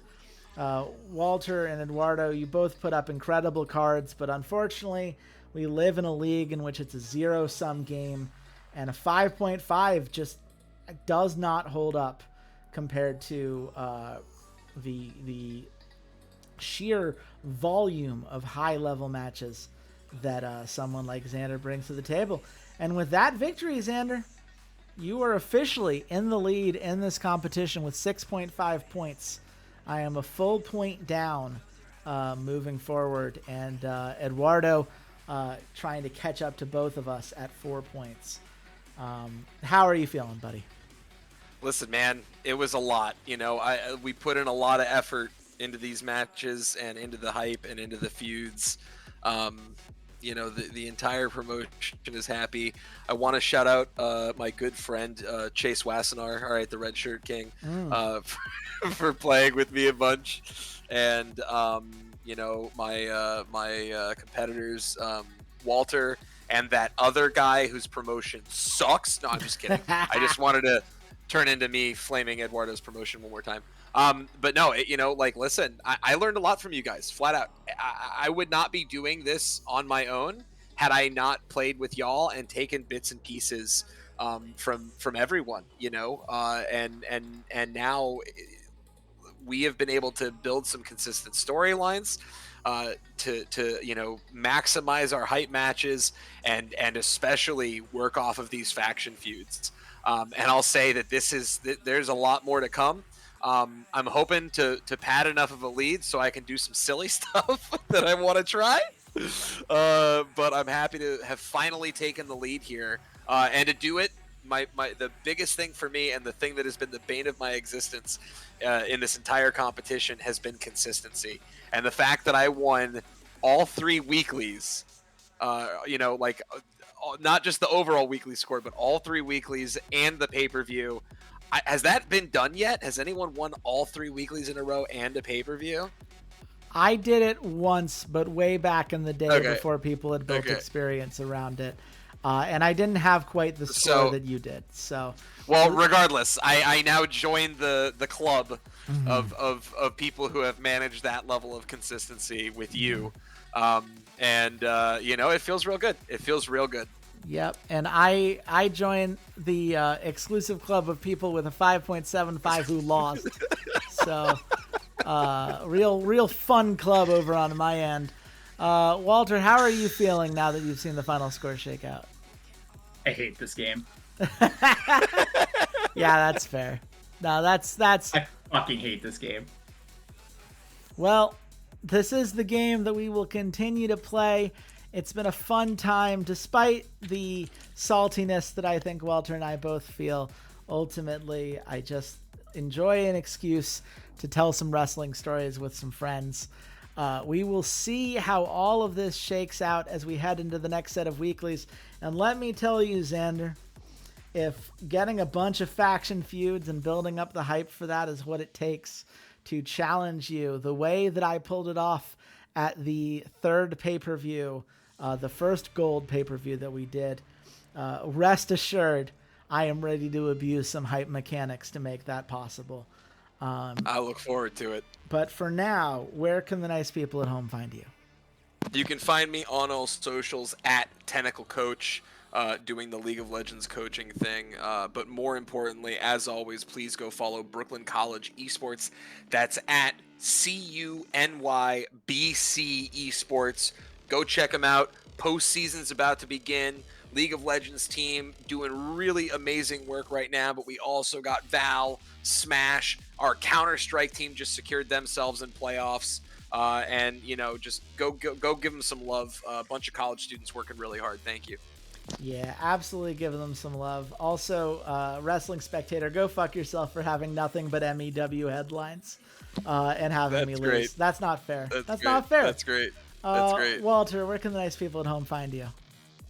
You guys can find me at C80s_LOL on Twitter and at C80s.bsky.social. Absolutely. And definitely go check out the Rough Drafts podcast. We just did a Final Cut episode on one of my favorite films of all time, Sorry to Bother You. And if that sounds fun, you should definitely go check that out. Or check out just the full Rough Drafts podcast feed, because we do gaming podcasts every other week as well. Walter and I are always talking about new games that we've been playing. We'd love to hear your thoughts on that. You can find me at Chase Wassenaar on both Twitter and B-Sky. I try to spend more time on B-Sky than Twitter. I'm not always successful, but that is my attempt. And certainly, we'd love to hear from y'all. What are you looking forward to? What do you like most about these competitions? What would you like to see from us as we move forward? And of course, don't forget to stay tuned to the YouTube channel. The weeklies will continue to come in. We have quite a lot planned as we continue to move forward with the next gold pay-per-view in just a couple weeks. But for now, goodbye, Internet.